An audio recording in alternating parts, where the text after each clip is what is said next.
na na na na na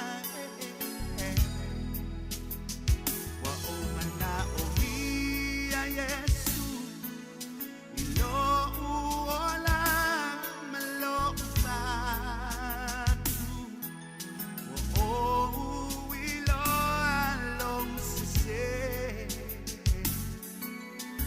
na amanga lomai o hamu mai letele o mai lana o tau makai mai ai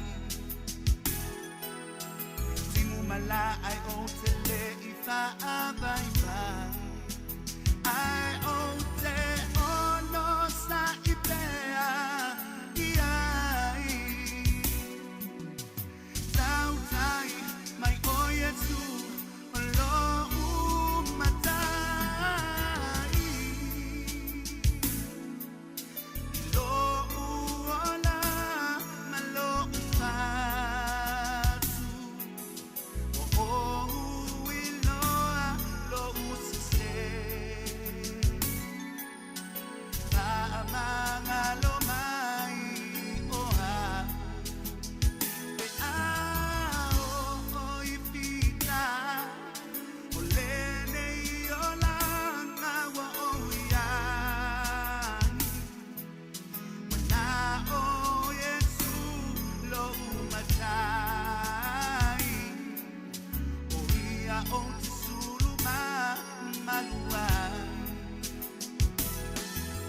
fa apetai lo waloka fuamai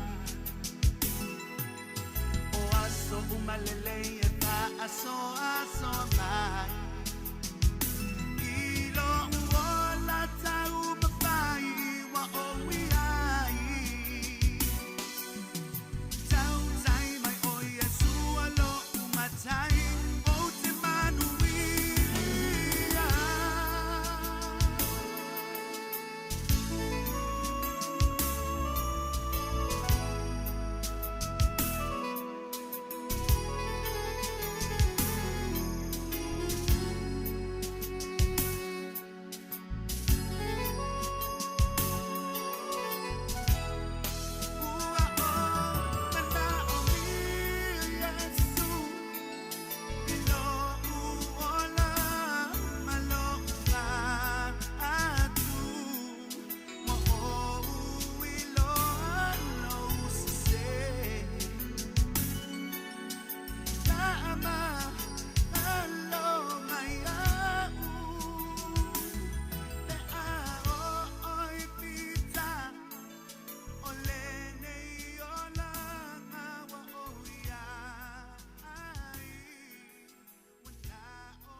O te whawhelo i atu na ita au fau le lofa malanga le leo le tua mfo intatu tue whilo i lungo pea ule ea. O le tautua amata le nei si ufong le lau mua. O le asonga fua u tatu au lia le aso luas fulfitu. O le masino Januari lua afe luas fulu le lima. Ai alo mai lo le tatu sanu ngaloto le tau nei taita ia le sunga e le whawhengainga pa stasione le asi. Mai le kalesia whapotpotonga a le tua Sāmoa Johnsonville. Iusi mai lo le whawhenga.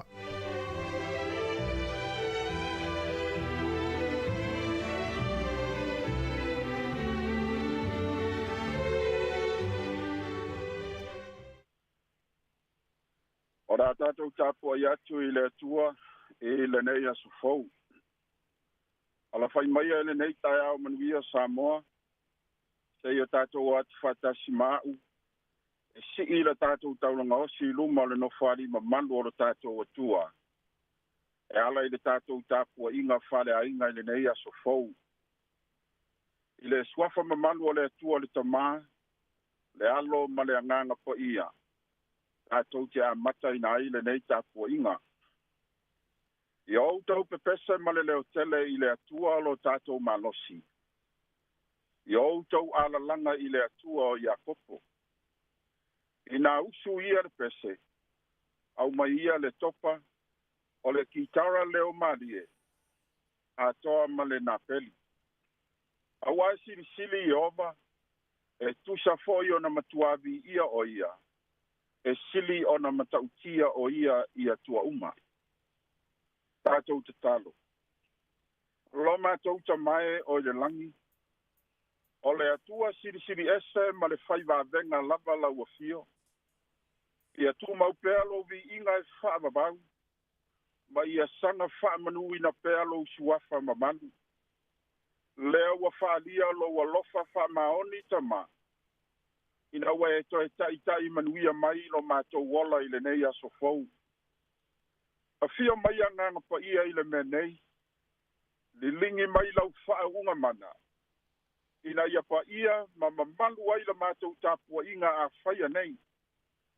Pa manuia i la upo la mātou whaalongo longo i ai. Ona olo suafa pele i esu kemiso ua mātou te tālo atuai nei. Amen. O le tusi whiriwhilia o le nei tae au, ma wai fo isi na whamalosi mo le tātou a inga. O mai le tusi a mareko i lo nam tā upu mua. Ke whaonga ina le whai upu e fitu e whapau mai whai upu e sumartolu.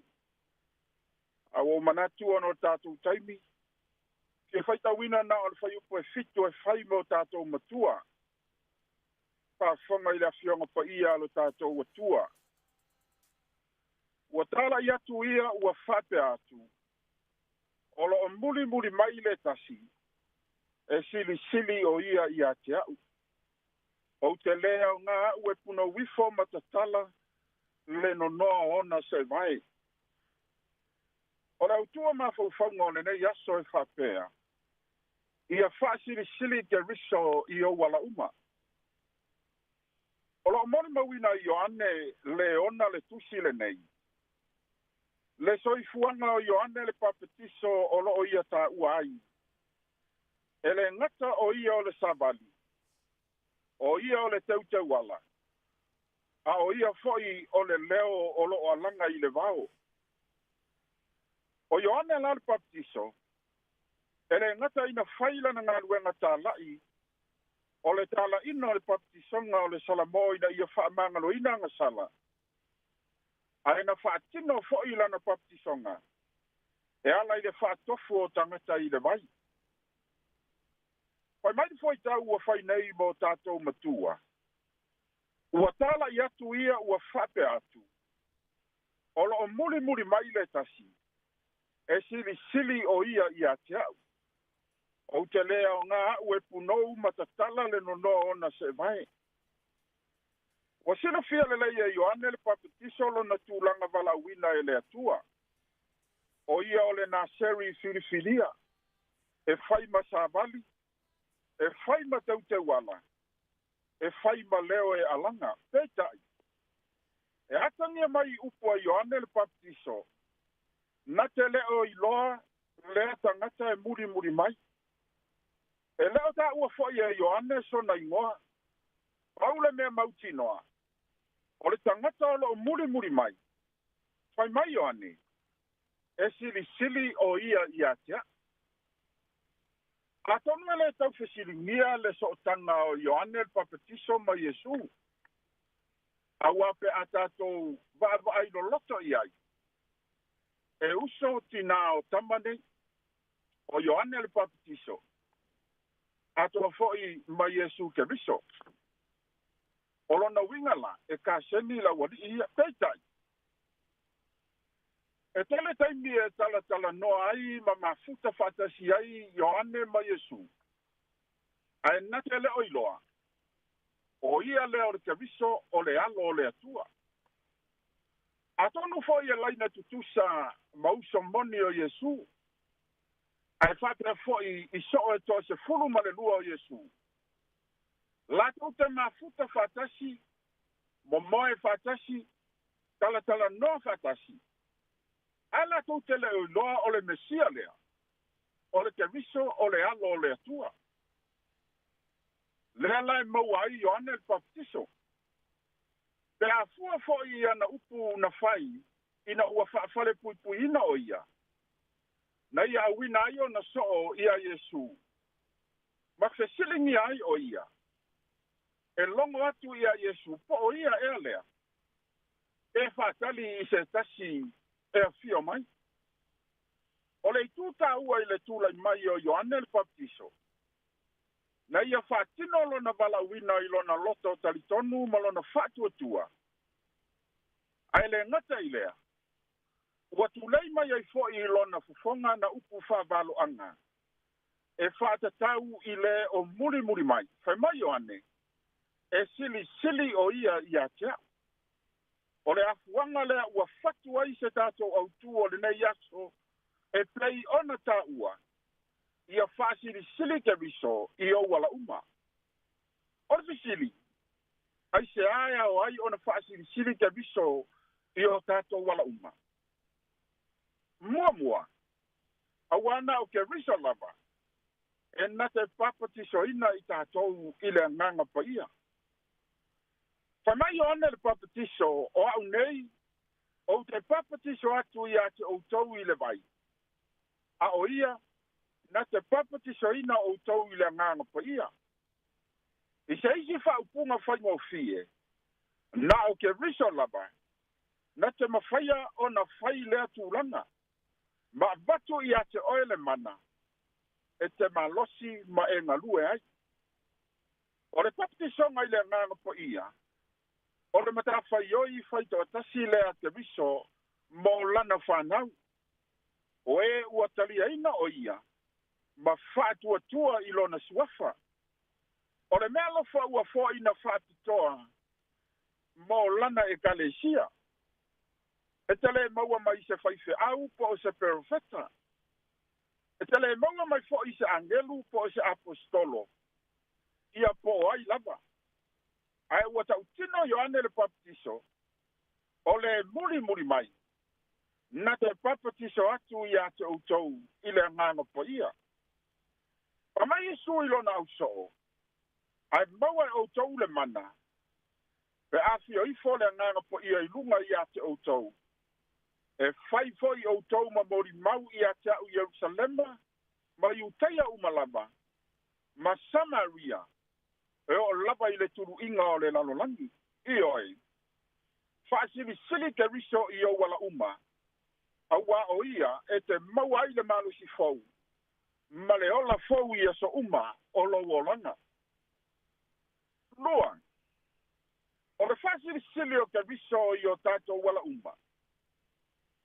Na masai ai le langi. Ua fio i fo le nganga pa ia i ona lunga.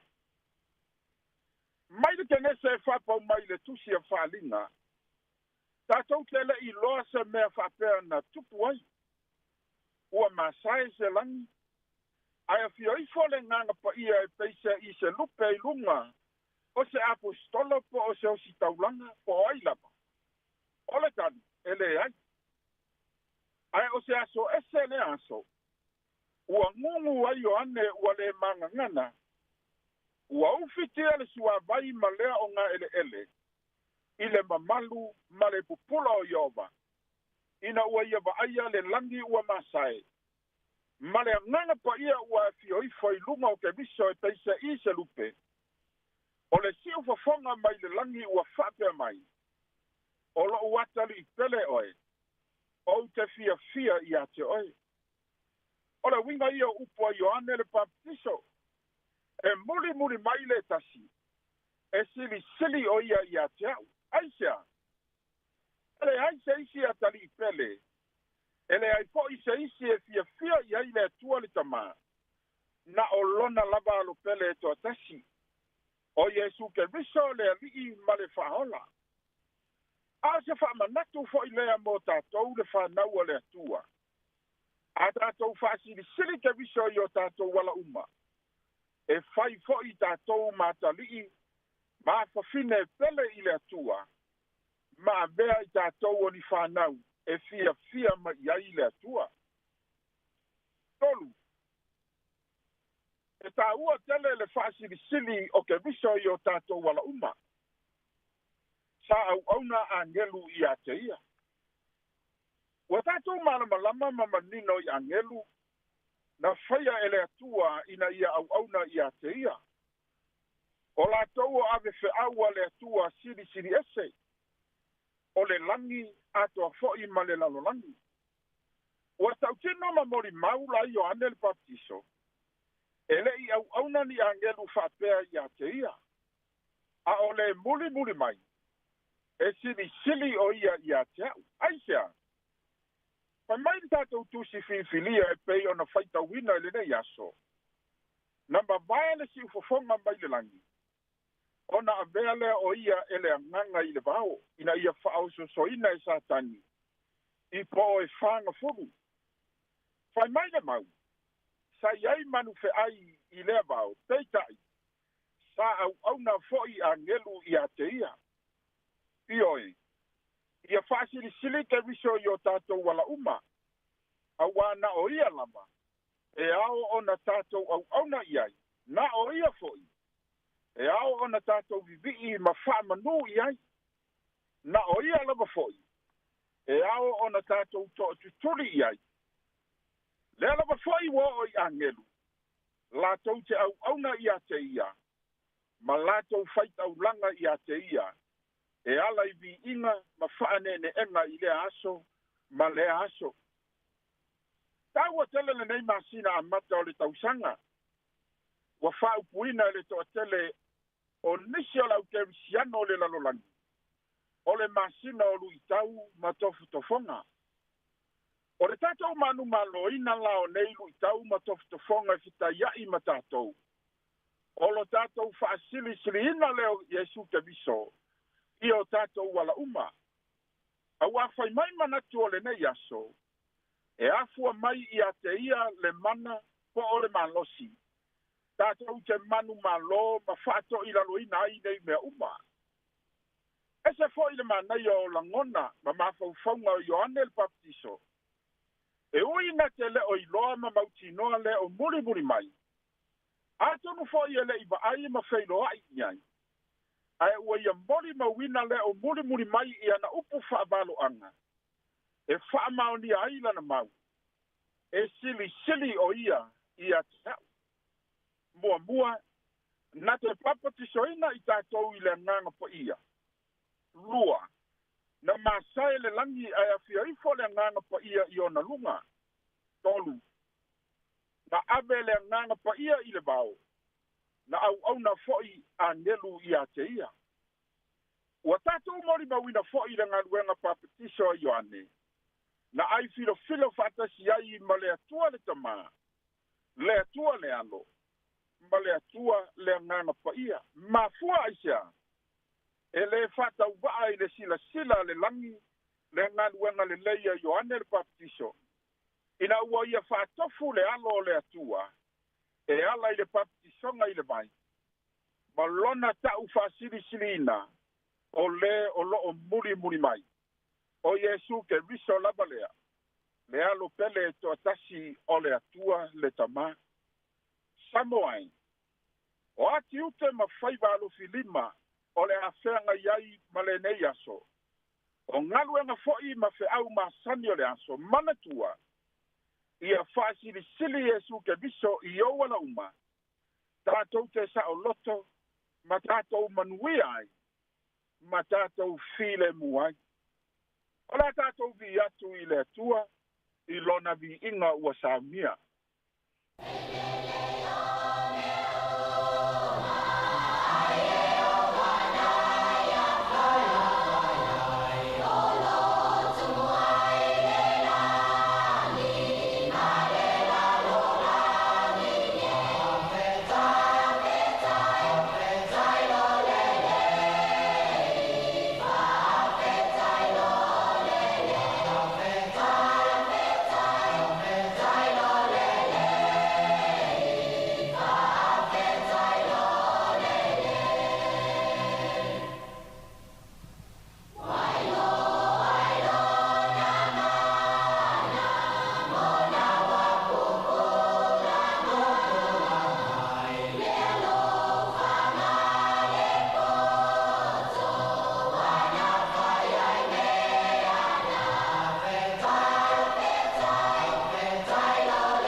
Tātou whai u le titalo.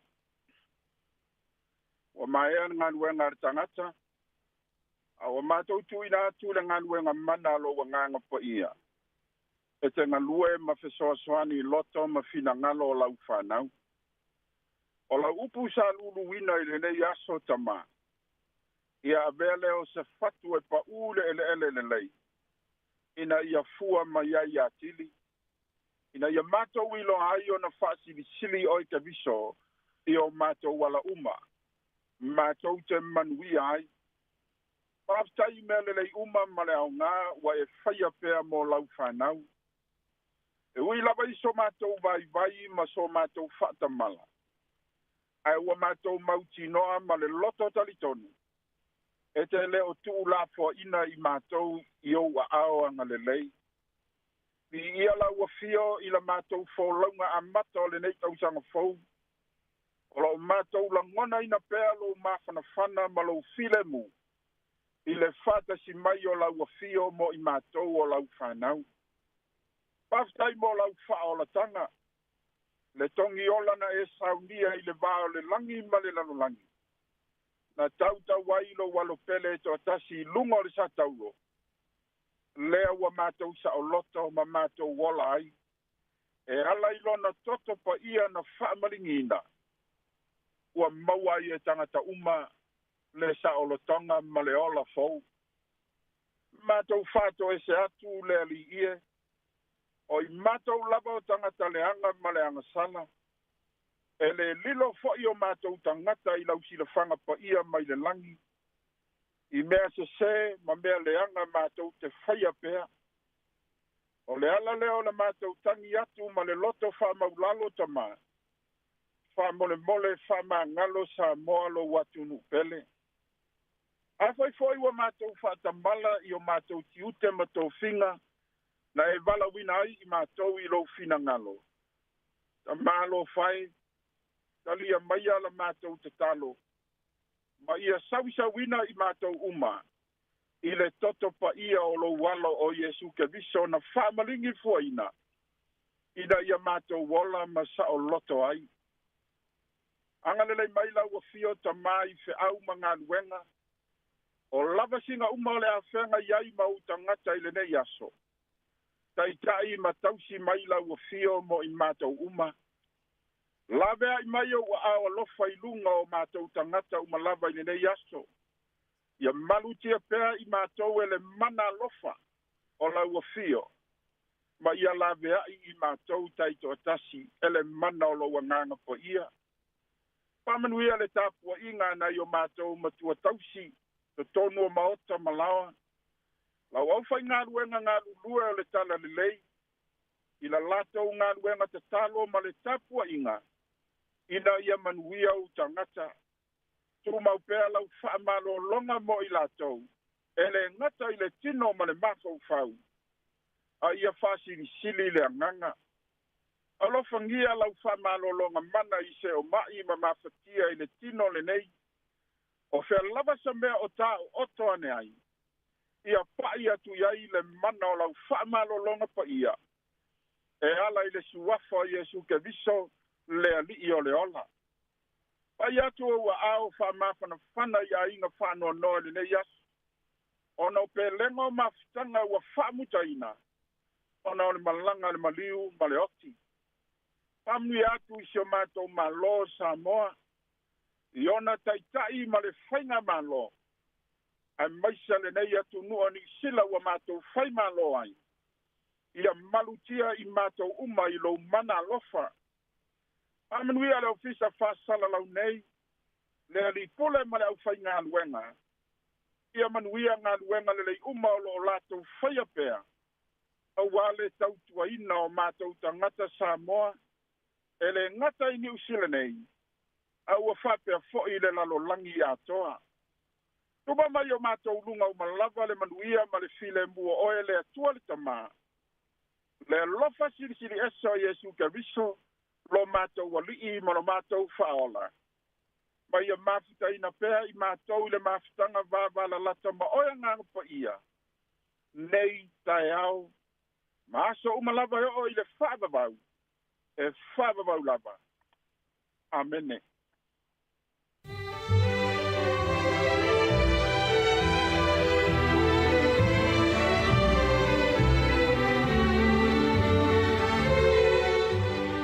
O le nau whaafonga le tātou wa tenu ui le sauni ngā loto le leita e ao, taita ia le sunga i le whaafengainga, pasta Sione Leasi, e ka le sia whaapoptonga a le atua Samoa, Johnsonville. Ia mo le atuai le whaaftai tele lawa i lau sunga le whaafengainga, mo le tāpene ina le tātou sauni ngā loto, ia meise le upu folo le leita e ao e tō matau ina e fo i ngā luenga, ma whai walo filima o le anga i le tātou wa tenu ui le ne yaso, ma lo tāpena, ia alu mo le mana fo i le upu le ne yaso, ia le whenga i o le atenu, ia i fuafuanga.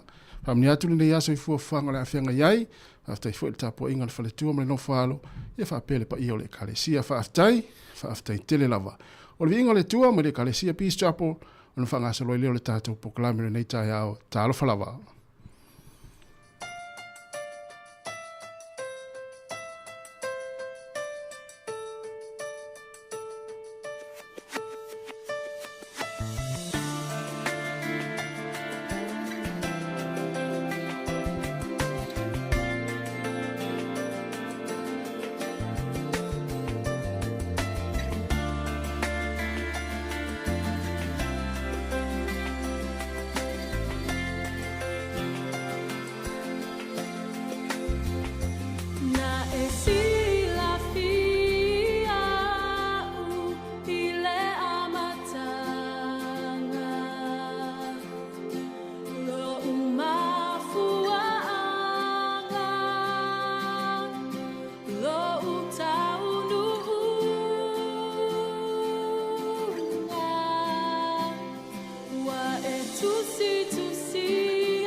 ata o le taia, siu fofonga o le laumua, aso ngafua, i le aso foraile, i le fitu i le taia, ata o le taia.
Le pokalame le ata le taiao le sifonga la mwe Wellingtone to fa felo ma to fa talo fatu le pa ia mo le malu tatu watunu ma lo so fo manuia ma lo le lange ma vie le lofo le tu le tatu ma futa foi ia ele amatanga fo le veaso le aso fo le nei luas fo mal fitu o le masino January o le tatu fo launga lua fe luas fo mal lima tonu ainga o lo ma futa mai ai nei matua tausi ia o launga luenga le taiao ia mai se so sino fanga lava o lo ma futa mai le tatu watunu le ngata ilea o lungo tatu upinga tafailangi o le Facebook ma le tatu YouTube le taiao ia ma le tasi ono tesi ma le tasi famo si fonga la mwe Wellingtone good morning kia ora talo falava voi ma lo su no lava tasi tai le lofo le tua vai tatu filo ni taiao fo manui mai o mainga manui fa tai tai le tua foi ma lo si tatu ma futai ma le tatu tino le taiao ia sa o foi tau le fa so tatu le ia le li te miuma mo ile e o tatu tau dia mal ni taiao te tono lo fa pena fo to tele le tino ai nei le fo te tono ngai e ina ia ingolo a fe fa no no ne so fuanga ia tatu fu tatu ta pena ni mi o fa no no nga le lo te mi a fe mai ai mo ile ia ma lo ale na manuel de fa ingol vai so ia mana ia fo ile manuel fa ingol vai aso ile tau ia o afu fuanga sali fa tanu ina le taimi na lua vesta lua ina fo ile na timu ngai ia na fa tanu ina malava i wale no ilo ia pe mo ia pe tau fa timu le yaso le na fa te o mai fe au mai tau na fai ia la stona ia malo ia ta pena mo e tinam ta o wa ia tatu matu tatu o le mai Sāmoa tatu matu ai ta pena e va vai wingo tau wa ia lo monga al po mai o sport ai ta mai lo fala mai fala la ia no io sali de popo ia fo ngai fai a timu ia sui foi fo ngai fai na to le la tatu vai termine o lo wan wel te nga luenga timu ia fai nga luenga tono fale ala ia fa tino nga luenga i fafo mo ia fa pela le timu ai molva o ia le fitau na sa le ya na tu sa fa pena fo tatu tino le nei vai aso o tuna ia ia Sāmoa le fia ia mas fo fa tonu ina ia fo fanga umala fale ainga le o tatu fero ai ia ile son fune moni ia si tatu wa fia tatu tino le nei tai au tonu mota malawa fa talo fatu le pa ia maulungo le tino nei mitu tausi lo fa longo mai ki mai lau le tio fa longo ile tasi ono tesi ma le tasi famo ia wa mata fo ile tu tapu inga le yaso ma lo le tapu ai talo fo ia wa anga ia tona fa na ia onga inga luenga ia ai mai se ai ia o le tatu tau nei ia o lo utou mana tua pe to tar sanga fa pe fo fa talo fa pito atu au na le tua i so se fa ta fai taulanga o te tai o kale sia o fai launga tale lei sunga i fa fengainga fa talo fai nei to ina malolo pensione fa pe fo fa le tua malolo malo le nei tai au ia fa talo fo ia i tono mo tanga singasi o mo to tanga tama tua ia o lo mafuta mai ai le to tele nei o tatu matua tausi e mese la to lo ngalu ai patalo fatu le nei tal proclame le atale tal si fonga la mua lunga la wala lo ki mai la le tono la ta vale a mese fo tono ngaluenga na mata mai le vavea na lila patalo fatu le nei ta ya lunga tatu penga fa ilangi le Facebook mo le YouTube le si fonga la mua ia na fa mna to tu pea tango fa so atu tatu Facebook ia fa pe o te mua le nei Ia, pe te rei subscribe fo i le tātou YouTube. Ia, mana hero subscribe le ni tai au. Tātou mafuta i le tātou proklami le atal tai au. Ia, pe on tātou tu fuena ia inga fo i wafea le ni tai au. No whano noanga i mafutanga mo sia. Mlanga le malimu le oti. Wha mawhanwhana atu le tātou proklami. Ia, loto te telepea mwhaatua tua i le tua. Ia, le tātou mafuta i le proklami le atal tai au. Jerome Gray, whaafia atu. Ia, whaafilo i atu i le tātou atinu. Ia, no whangasoro leo le tātou proklami. Tā alofa lava.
E usa men whawhonga le tātou tala o le tau mō le nei tai au pēn whaalia le official vai tau. O le so na whai mai le official vai tau, a matau na kiria se le tau se taimi whasolo i le au auli, e ui na wha manu mai nei maulu ulu i le tai au nei. E langi le lei le tau le aso tai au ma le aso lulu o le stofi toi fo i mai te munga. Aso wharei le langi le lei le tau i manu atu whanganui Taranaki, Taubo, ma Hawke's Bay. E Paolo nisi o taimi, va ia le matalolai nisi o taimi, Kapiti ma Marlborough, ia ai te munga Wairarapa. O le malulu o le eo lo whamawina, inu nei valuanga i lunga i le sefulu, ma le tasi e a mawhanwhana, luas fuluanga i turunga lufu lima le i Hawke's Bay. Au kilani le so matua langi le lei lava le tau le asole nei, o le motu i saute langi le lei le tau le te le vanga o le motu i saute, e te me va ia ina i timu. O le malulu o le eo lo i le fituanga i lunga sefulu tolu le motu i saute e a mawhanwhana, se fuluono anga e tu lunga lus fulu tolu. O le au te rengo le tunu ne yaso e matele na langi le leile tau le ne yaso i le tunu atoa. Leile aso mano lo au kilani lato anniversary e mruia ta faonga o tau mai vaivanga o le ne yaso ngafua. Faiti ti lia le aso le ne ia pia e lus fulu valu fo le vela lu fuluono le amafana. O le angoto ifo le lai le so Wellington e le toi sfutasi minute le iva. Na nei le fiafi. O le sfuru iva minute te ai le ono le tae o le aosoa e ai le la. Fu o le malulu i Wellington e manutua oi le val sufitu anga ilunga lus fulu tikeri Celsius. O le ea mafanfana, mau lunga lava le ea mafanfana i Wellington e manutua oi i lufu fitu anga ilunga lus fulu ma le iva. Lua iva mastone e lua fitu paraparumu, lus fulu valu lo iai apahat ma loa hat. Lua ono fa mawina i porilua, lua valu e nui mata, lua ono ia Wellington. O le tala o le tai mo le au whaangote le aso, pe le tai le lata i se fulu le tai o nei Wellington. Sua le tai to e 5 minute i le whae le fiafi, ona to e pe le tai to e 20 minute i le se fulu na nei. O porilua, sua le tai le te le titio le iwa i le tai o nei, pe le tai le tolu le fiafi, to e sua le tai, lata i le afa o le iwa i le pōna nei i Wellington lea. Mano la whaftai, i al suinga le tupe, mra ula tupe, tasi tala New Zealand, maua la tupe Australia, valu sene. Tupe Amerika, e lima sifuru maleono sene, tasi tala New Zealand, maua la tupe fiti, tala lua sifuru valu sene, o le tupe Sāmoa le utala lima tolu sene, le wamatan tau, a e mailunga le tatu tupe, tasi tala New Zealand, maula upa angatonga, tasi tesi male lua fitu pa angatonga i le so. Tasi tala New Zealand, maula utala Sāmoa, tala lima sifuru tolu sene, whaftai lava mano le rofa.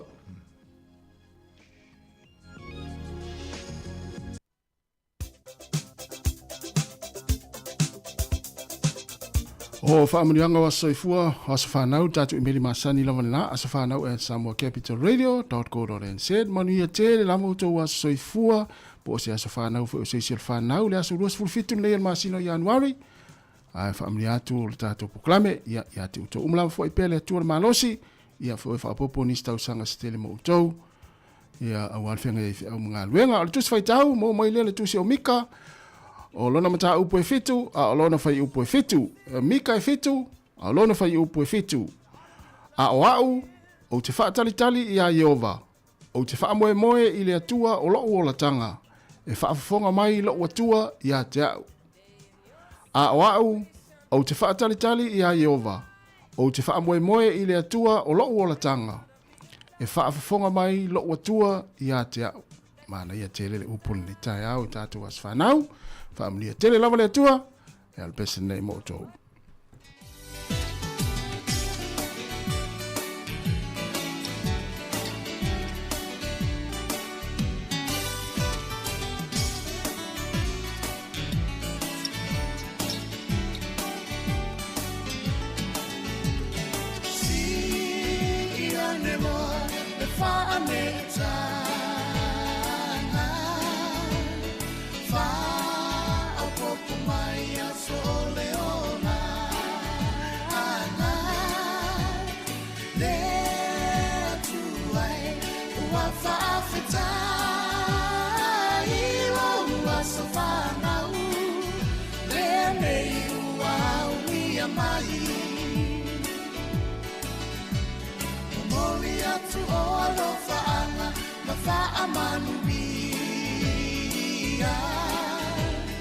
Happy birthday to you all, dear Manuia.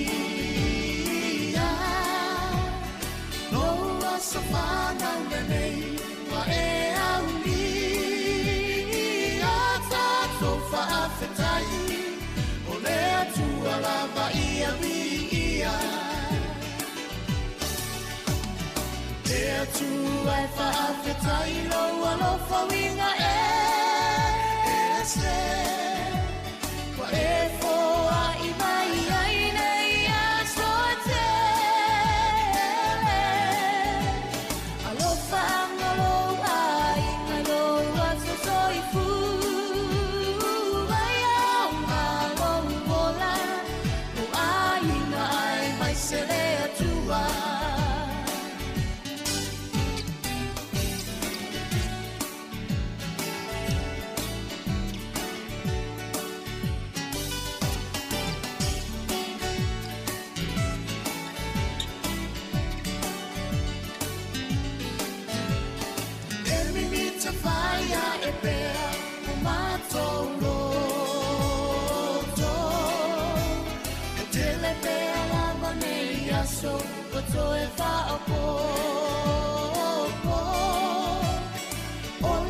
le fia nato wale ngatai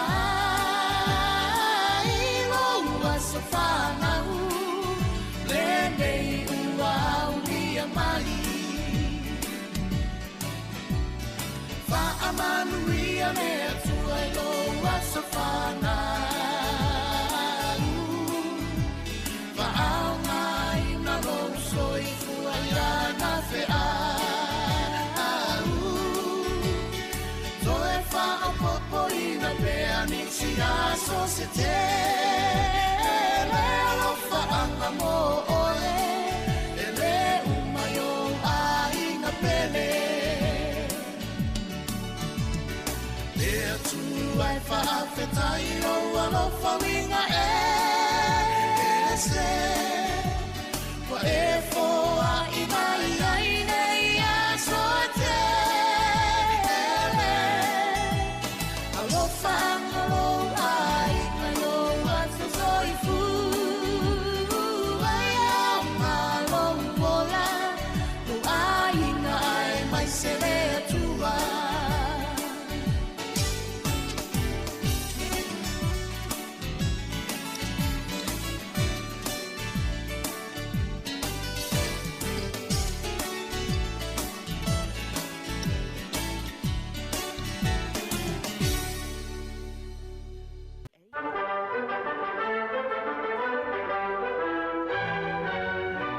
E tala flavas mel fa fonga o tala mena tupu lalangi nei aso le tausanga i le aso lusu fitu o Januari.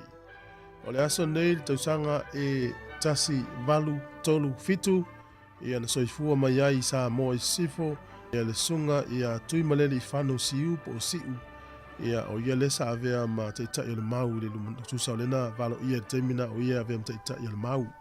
Ana soifua mai lai le aso lusu fitu i Januari tausanga tasi valu tolu fitu. O le aso nei tausanga e tasi iwa lua fitu na whapa ia ai ia le aonga kutuspa ia le kalesia katoliko lo i moa moa. Lo ia le temi nei.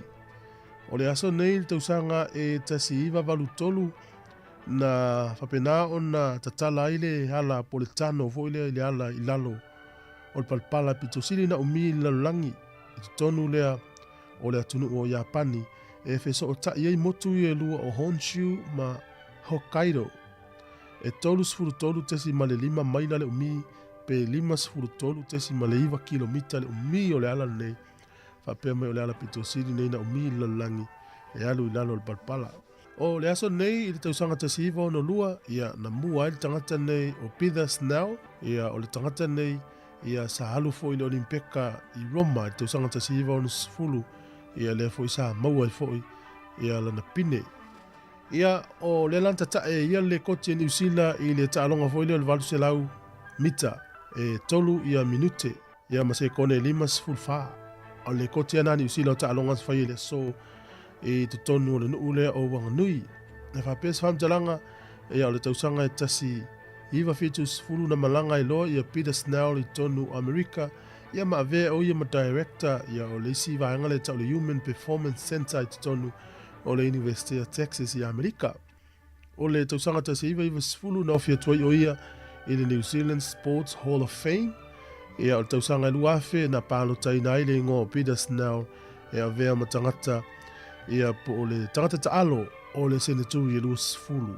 O le aso nei na i tata e le kote New Zealand i Valselau tolu minute, Valselau mita tolu minute se kone 5.5 tesi ma le wha Valselau se kone. Ia o le aso nei i aso wha manatu o lalangi e manatua i malo o wha atasi ma lalangi atoa ia tangata e silia ma leono miliona o le nupa ia o le tua o Israelu na fasi o tia e le nasi o siamani i le tau alo na lua lalangi. O le aso nei e manatua i tangata Israelu ma lalangi atoa ia le silia i leono miliona tangata i utaia na fasi o tia taimi o le nasi o siamani i le tau alo na lua lalangi. Tātou talana, toi maua whapuponga te masani, whaftai. Ia, malo whaftai whawhanga mai le tinu le ua toi iwa minuta na tale o le valu, tala mai Sāmoa pe a tale valu, ia ma tātou telefou o le sifonga la mua i Wellingtone. Ia, toi whamalo atu nei taimi, wai atu le ua mata o na oso ale la, Ia. E pei o le teimi mo le fa to va ia toi wo so e la talu na ao nei ai tulangi. Ia mo ni la malo. Le wala malo ia le official vai tau va ia le mata last time ni yaso. E le lau tatu anga nga e tu ai. O tu sol teimi nei o le ua se lau o le tasiva lo fitu le na fatu ele on tu spa ia le kalisia katoliko i momo. Ia. Tu sa lau tasiva o le luafe lo fitu e ato ai le se lau tau sanga. Talu na fa vai o le va. Le va tel. Mana ia tele fo fuanga le kalisia. Ia o tau ina ia na la tau e ngā lua ngā luenga. Ia malo o le aso tonu nei na fa vai le tau sanga tasiva lo fitu. Ia fa pena ia onga i momoa ia fa formo o le tamatuai. E ta pena mamau nei fo ila le kalisia fa mana tu se lau tau sanga. Ia saole. Tau no o tu tasiva lo fit e lua fe lo fitu ai o fila onga tasi. O folele ia paua ele o so to file tu lo ale fa fongo mele tu wa paua ele o so wala wina me ne o le fefe au ia wai ia I wai te a to mana tu to sa como ma ia na o folele na o tom faile ile onga ia sa fa mo ni ia na vai nga foi le na ma foi ona le awai o le ila onga ia na me se ala bua ia tu ne yo la o te ma fa o vi ta ma tanga I al me le o tau tino le tu o malu tele le to finga mo Pai stanga te foi le to titi tai fa se fuluna o su nga ve au. Ele au ia tau o tai ia ta si lo lua le tatele au na tai lo le. Ele so to finga ele so tavala wina le tala I finga lo le tua. Fa tu foi. Ia nga au ia na tasia. Tasia ia au te malo. No wow. Ia la meu. Ja. Ia nga foi le peano foi tu ia nei vai nga foi le na mafuai ona ule a onga ona ule a onga ia ona ni vai ele ni vai nga foi ele tau ona adu ia ona pau foi ia e se foi mala uno tangata ia mon mala ia si le na te la ngona I termina na lo le fale I mai I atu pol pe fea ia na sa o le ana ia 5 minutos na tala valu ta se to tele nei tato ona e talo mai ia la vula matantari mai vai nga le Ricky Masoi ia talo va Rick malo va tai ma va mai va talo foi fa tu a Teresa ene ia ole fa tu ia se felina vawa malo fa tai ma va mai le ale enga sifa va talo fa tu e me metafola talo fatu le tai ao talo fatu ya Erika Maoe ya o sunga ni Mia Derek Vaitongi ya Alan Salmona malo fa tai ma after mai Israel taala talo fatu le tai ao fa tai tele la ma after mai Asia tanu au sala malo fa tai mani fo nga luenga le yaso talo fa le sunga ya lia fa afa ya vidiamu to le fo talo mani ne yaso nga luenga pele tanga loa ya lautala tokuma ia fa pe le sunga eti valavala tala fa eti manuia lava ne yaso nga luenga matile matiasi ia Robert Peterson fa talo fatu Silulu Bolton ma lord se fo manuia ia Terini ba ma lo fa tai ia o sina leo ia po pali sina leo ia la tona leo om fa fa talo fa manita ia eto 5 minute ia ona talo le o le tu la e malu Lavinda mamako ia fuere alo fa tu Lavinda ia oe ia Erika Maoe a so valu tau fao ia tau fafo I maro fa tai no fa to fa ota ia o le sunga ia ia wanai Samoa mai ia tatu o le pese le tau lei tatu tala mai Samoa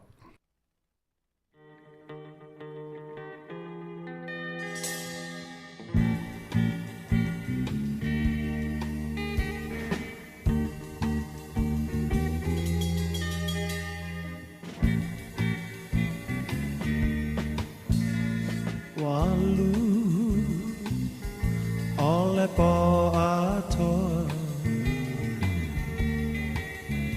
E maua sa umoe ilo manatu atu ya oe Ua e tu ua Ai ua sili atu te ta silo manatu Apaiolea, ua lavalea, apaiua e musu sau se pai mai se upu, ne te wape o le tasi upu. Moa moa lulu, niu pulu, asili o na paa pupu. Nei e tongi le moa, ai upulo na apa, ne te o le tasi mua ngangana. E pasia, o le ngata, ai pupula nai o na mata. E pasia, o le ngata, ai pupula nai o na mata.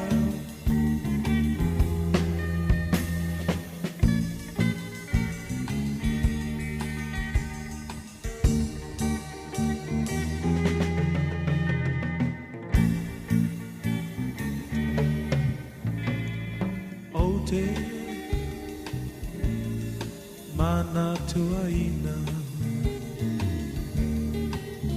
sa upu ole apai atua e pa amisa misa ai se ale pomai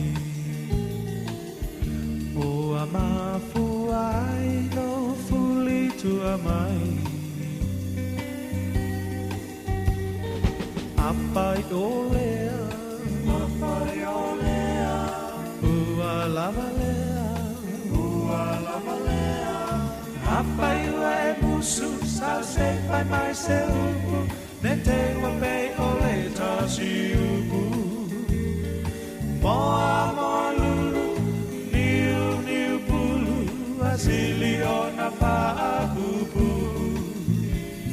Nei e tongi le moa, ai upulo na apa, ne mei o le tasi mua ngangana. E pasia, o le ngata, ai pupula nai o na mata.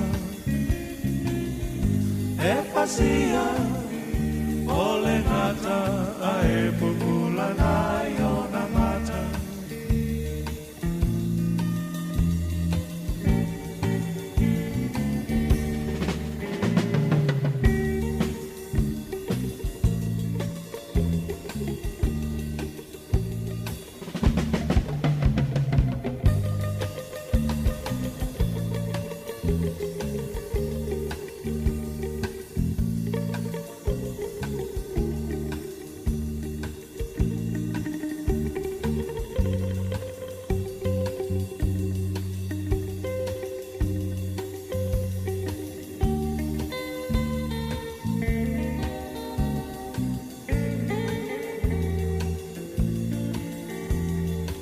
Apaiua e musu sa se pai mai se upu, ne te wape o e tasi upu.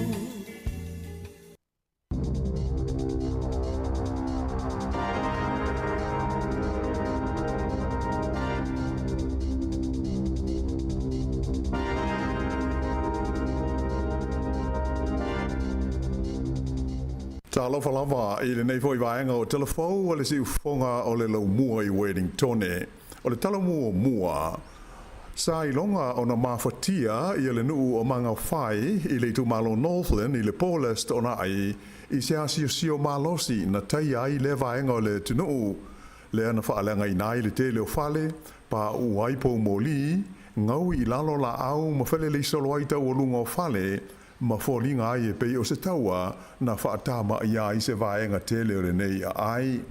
To lua tangata sa mana o mia o na tonga fitia i le whalemai ona o ni manuanga tinga ina na whaina ai. O le tasi o ia tangata sa awina ane i le whalemai tele i se vale le helikopter i le whalemai au kilani ai o le si na tau fia i le whalemai tele i North Shore. Whailo mai e le pule o whaaitu malo o le ofisa o mu ma whaalawala whaafosei o i Pari Henwood pe tusa o le lima se fulu la whainga o whale o tangata na whaalenga ina i le neimatangi malosi. Peita ai o loo whaawo pea ngā luenga whiso swani ia mai masalomia le ono tele atu nisi whale na whaina ona o la au na pā u iai i le malosi o le nei a sio.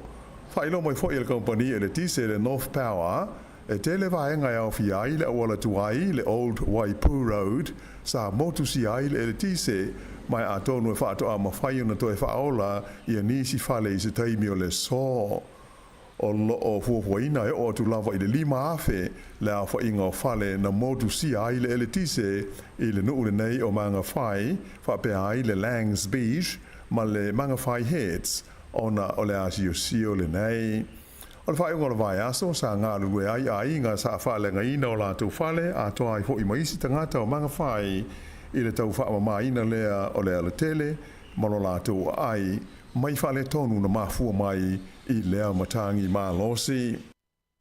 I le tau malo Canterbury le motu saute sa mawhai ona la vea ina au nanga fiso swani i a se tangata e si lia i le lua i tu la le umi o tau mia i na ua pau i aise la au i lana taamale i le pō lea sā. O lea whalawelawe na tupu le nuu o Balmoral i le pō na pō. Whailo mai ai se sui e lo fiso mū whalawelawe whaafosei na whaongaina se masini e di palapala e ave se aile la au lea na pau i lungo le taamale le nei tangata. Ma sa whaia iai a te ia tonga fitinga ale au nanga le St. John Ambulance a o whaia nei ngā luenga. E le i manino mai pēna mafua le whalawelawe o na o winga whaale tonu o le tau. Ai na iai i la puta inga mo winga lolo wā le tau i lea fo i vaenga o le tunu i se taimi mua atu o le sā. O tau fia nei le whalamai le tangata nā fia e tū ngā o na manu anga. E to fitu tangata ua whano le soifua ona ni whalawelawe tau ta vale na fia i tu SS o New Zealand taru mai le aso lua taluai. O nei whalawelawe sa tupu i le aso po o de tele lavo i whalawelawe na tupu i le taimi le aso malo lo whaatu langa ina o le tu malo o au ki lani. Ai o whalawelawe le whai unga lavo le vai aso na mawai atu nei le ana marili waitangata na tupu dea i le Hawke's Bay, whapeka i stete o le Arthur's Pass, ai whapea i fo i male ai o Palmerston North. E le ngata i lea, ai to lua i stangata na mali liu, i nisi fo i whalawelawe sa tupu i lungo le tele i le amatanga o le vai aso na mawai atu nei. A o iai i le ai o Washington ele min style vai fafo New Zealand ia wawasa manai o Winston Peters mo ni whailo inga ma le whailo tusi fau o iai nei o le malo tele o Amerika ai o le ua whailo mai ele li Palestine o Donald Trump le tofia ai lea o le tangata o le avea ma ampasa fau o le United States i te tonu o New Zealand. O se whaalinga al Palestine o Trump sa ia whailo mai ai o le ua tofia whai ma ampasa fau o Amerika i te tonu o New Zealand whape ai fo i ma Samoa o le li ingoa ia Jared Novely. Ta ua e Trump o le li ua tofia o se whai business longa o Amerika mai o i o le teitei whono le kauponia ingoa o le Crest Sports and Entertainment whape ai ma le Crest Management. O le li nei o Novely o ia lea e ona ia le au basketball a le Illawarra Hawks mai o stasi o le au whaisea o le company o le East Asia Super League. O lana company, le Crest Sports and Entertainment, e whaamtalaina whapea o se company Australia ma Amerika, e universi ai tupe, pe o se investment company.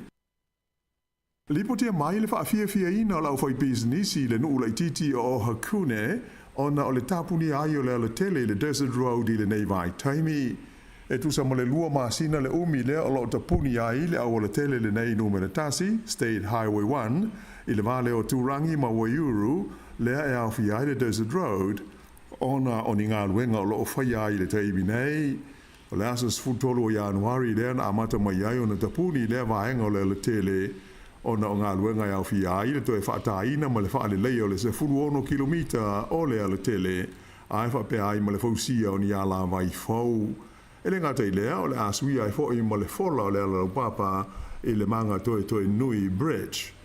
A o whaia ia ngā luenga o le ua whaongaina le awa le tele numela whātasi whapea le State Highway 47 ma le awa le tele numela whā ai maise le State Highway 49 mō ta avale whe malanga ai.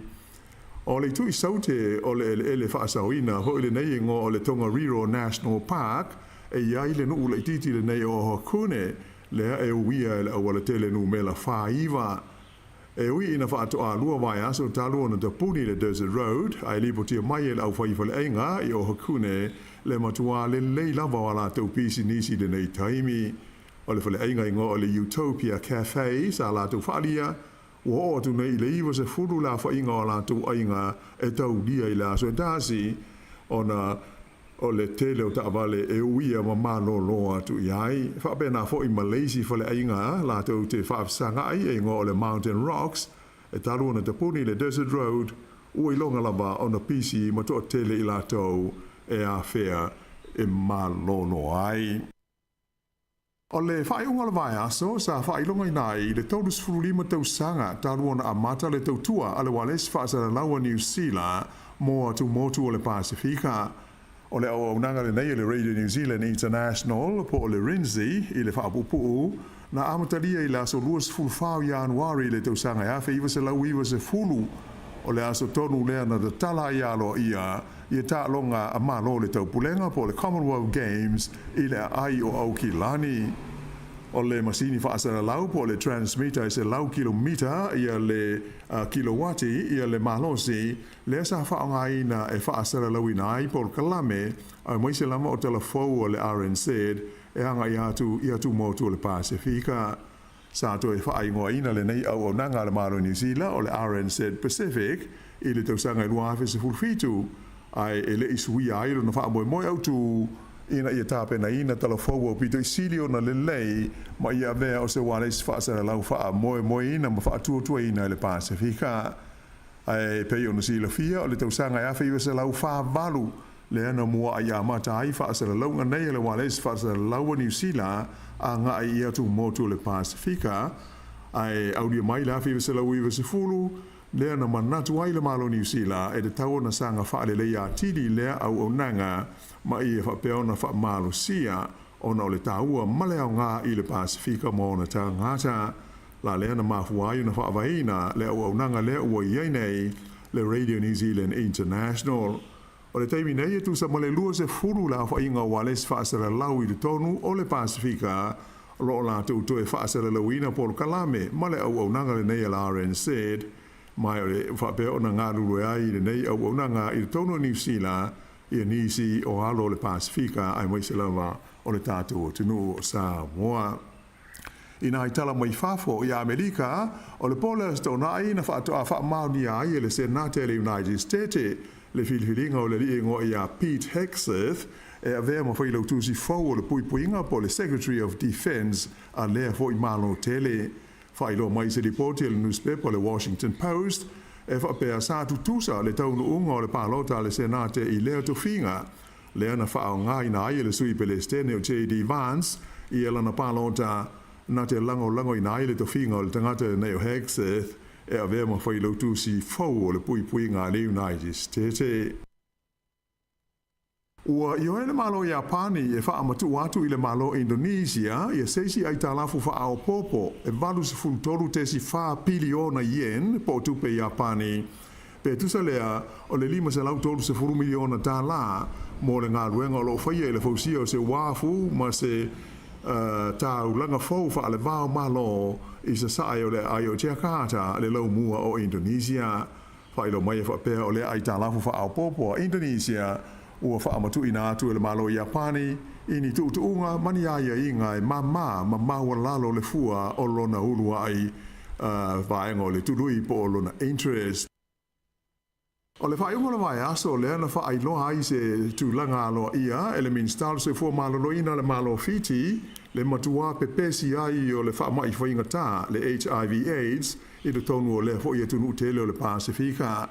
Ta ua ele minstale nei Dr. Ratu Antonio Rampiti Lala Palavo e afe ma le ivas fultolu le a whainga o mai fau o le AIDS sa wha mawina i fiti i le vau Januari ma se te mo le tausanga na tua na i tu nei lua afe luas fulma le wha ai o le whailo mai alo i o le tulanga o iai lea mai whainga tai le tono fiti e atangi ai le tulanga sawa o lo mai tawina i le whaatupula i o tangata e mawai i la lea mai e na ia whapea o na tala whengai ma whai i ei fuafuanga ma au nanga e te atu i ai.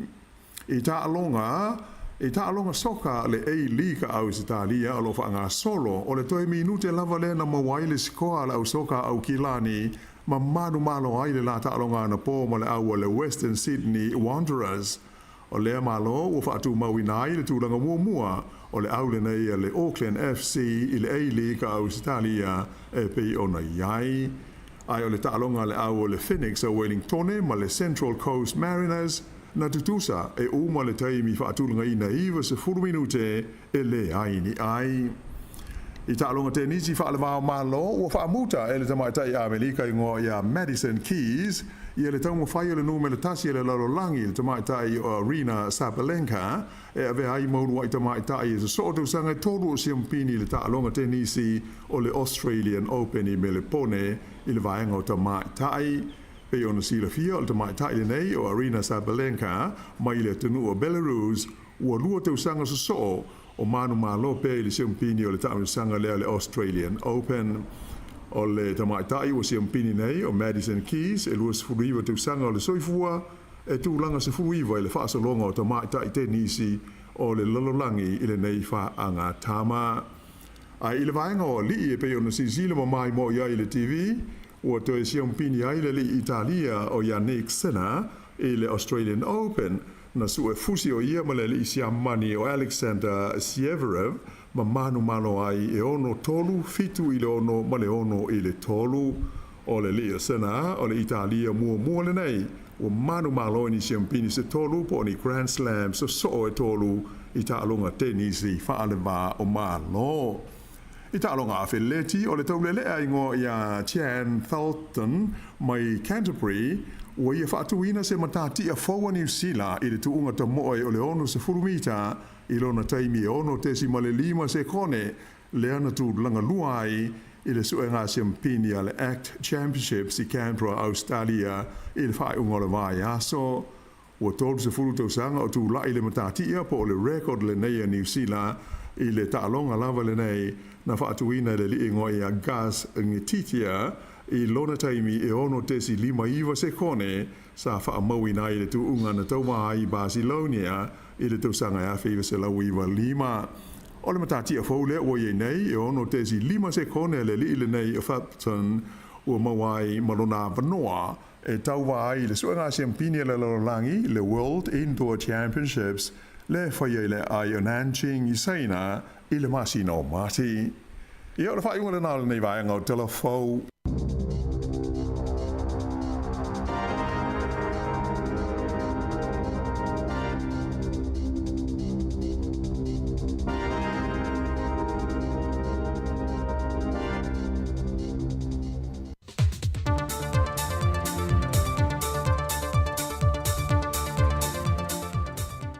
Le nganga fia o te toe whaatalo whaatuai le whaafonga angalo tātua te noo, e le isi fo i le nei whaopoponga o tala fau mai Sāmoa e mena te tupu le whaai unga le vai aso. Ua whaamautino mai e le whionga le minista o tupe, le whionga lautimu ia a fōwele se vā ai. O le whaai unga le vai aso le nei, e te tau o na tau nua tuai loa lona ofisa, reporti le vaianga mua a le kompanisu e tusi a New Zealand lea o lo ngā lulue le vā ili na wati nae na whaatau teia e le whainga malo te rua i le JPP. Bo a meo tonu matala whea ngai le whaonga ino se lenio ia polo keti e pei o na whaatatia mai se fuafuanga le whainga malo o lo tu lai i le foil te minei. O le whai ungo suenga o le reporti o le atu ina tulua i le kāpeneta mo lo na whaatala noa ina. E pei o na sila fia e lua se fulma le 5 tina e o lo anga i eisu e suenga, e nao se fulma le tolu le o lo whaatino i le ngā luenga mua e fua lava i le se leni le o lo mawhai on tutongi e le kompani su e tusi mai ne usila le o lo ngā lulue ai, le e sili e le fitu se la wafe ta la lona tau. Ai o le isi se fulma le lua tina e o lo tutoe, e toe whaasala lau fo i le ava noe nisi o kompani su e tusi e talo sanga iai, e la tau te wha mai a ida le vanga lona lua o le sa ilinga o iati nae. E miliona ta lana whaatatia ese mai le tana whaatatau o tu o le tupe e wha anganga mo le wha moe moe le nei. Ma e sinia i le lua se la wafe le o loo tutoe, pe a fua tu le tau le o loo tutongi nātu i le kompania New Zealand le o loo whaatino ina le vaenga mō mua. O le masina o ki topa le tausanga umawai na fua e wha mai aile ngā luenga matu ina mai loi te tonu le reporti pe i ta ina to e wha o popo aso o no le tā pena i o Sāmoa le tani ngā malo i le fonta ngā malo le tau pulenga. O le autu o le sa ilingi o i tusi ina ia i loa ai pe na mi o tonu le wha atinonga o ia ngā luenga pe na iei foini ngā luenga wha ala tua au wha atino i ati nae e le whai ngā malo le JPP au tu lai le foe. Ua whaadia atu ngā lunga o le sa avema minista o le kāpeneta New Zealand le whionga o Peter William Seal o le ate le se awhianga i whemalanga inga le wā New Zealand ma Sāmoa e le whaita toa le o te tala mai e le malo seina mo Sāmoa e malanga i tangata Sāmoa au noma se visa mo le tolu se furuaso. Whaalia o Peter o se fōwhanga ta mai tele mai le malo seina i le teimi a whaawhainga tā ai pe New Zealand pe patarusanga mo whemalanga i ngā tangata Sāmoa e sa ilia i visa e a siasi po ni fōwhanga whai i tu tono rau i le eleo New Zealand. O le tausanga e a whiwha se la wono se funma le lua na amata mai ai le whainga pa anga le vāo malo New Zealand ma Sāmoa. O le aunga mo le wha le leia le soifua manuia o tangata lau tele. Whailoa au pito e ono tele se a whianga o te nua le Pasifika e ale le whiangainga le wa a mata tu ne Sāmoa ma le vāo le malo seina. O le pepo whaamtalanga le whaamoe moe na whaatautea i le whaai unga le vaiaso o le whiangainga wa au tasi ai ina ia toe wha le leia le manuia lau tele o Pōle Kalame i le vāle o tangata e alai tū manga i whanua a oa onga o tupulanga televou ma tangata tā whawhau mai mua mai whafo. O lo wha mai asu enga mao whaamtalanga mai limtanga ruenga o leo leo e whaatatau i le whaavilawele na tūlai mai le awa uli le safareile le whaai unga le vaiaso na a fiai se marmo le malo e na wā a fia lona ua i se pulwhana se i tulou e pei ona whaamaunia mai e limtanga ruenga o leo leo. O le mita upu nei na loka i se li isaina lona to lua mua mua le na wala awe leo leo mo se fesoa swani. I le oatua malo le malo e to tolu na tau mawhai e le wā a fia e tāru sanga i lea li isaina. Mo le whaamatu mai ei whafo le whale o lea tina o lo ia loka i nei te tonu. Pei ta ina fola e lea li isaina o le teimi la veu whale e se tasi te tonu o lo le whale o le a ia whana ina lo se i tu nou. Ma o ia tau mawhainga uma nei ua nei lava ina whana e lea li isaina le malo le malo ma a fiai. Na wala awe le isi to o lua i lantou le ofisa i tuana i mato ma tau mawhaia nei lo le fisoa swani i le wha au penga ina leo malo le malo mo le pui pui ngalo lātou saunga le mō. Mai le tūlai lua i le awa uli sa tūlai mai ei le whaarvelave na whato a ioe ei lea li isaina o le ālua e whafo le whale ma tu ina sa o atu o ia i malo le malo ai walata le tūlai fitu le a fiafi. E o mai le tae au nei na whaamaulia o telefou o loo iei pēle mautanga se ngase i le malo mōtong fitinga le na whaamaulia mai e se tansi o fō mai sinia mai le vaenga o le fō mai tipi o se tautonga sa tau mawhai ave ese mai e le pulwhana lea sa nofo i se vaenga o lona tau au. Mai wā mata o na whaasoi solo manuia e u whaatulanga mai o le aso se fulmalitasi o le masina fōu e tūla i e lea li i lumo le whaamasinonga e tali i ona mō lianga. O le fitu ele nei o aso talu o na sola i tuala ui titi tua lima le pāngo tā le na sola ese mai i le whalepui tan malala e le i maua lava ma u fautu e ina i malu le malo le atu noo ina ia wha ai tete o na o mōdi angana mōdi ai lea pāngo tā. O lo wha mai asu enga malu le malo le au wala pe wha pe whea foi o na sola ese mai le ali i mai le whalepui.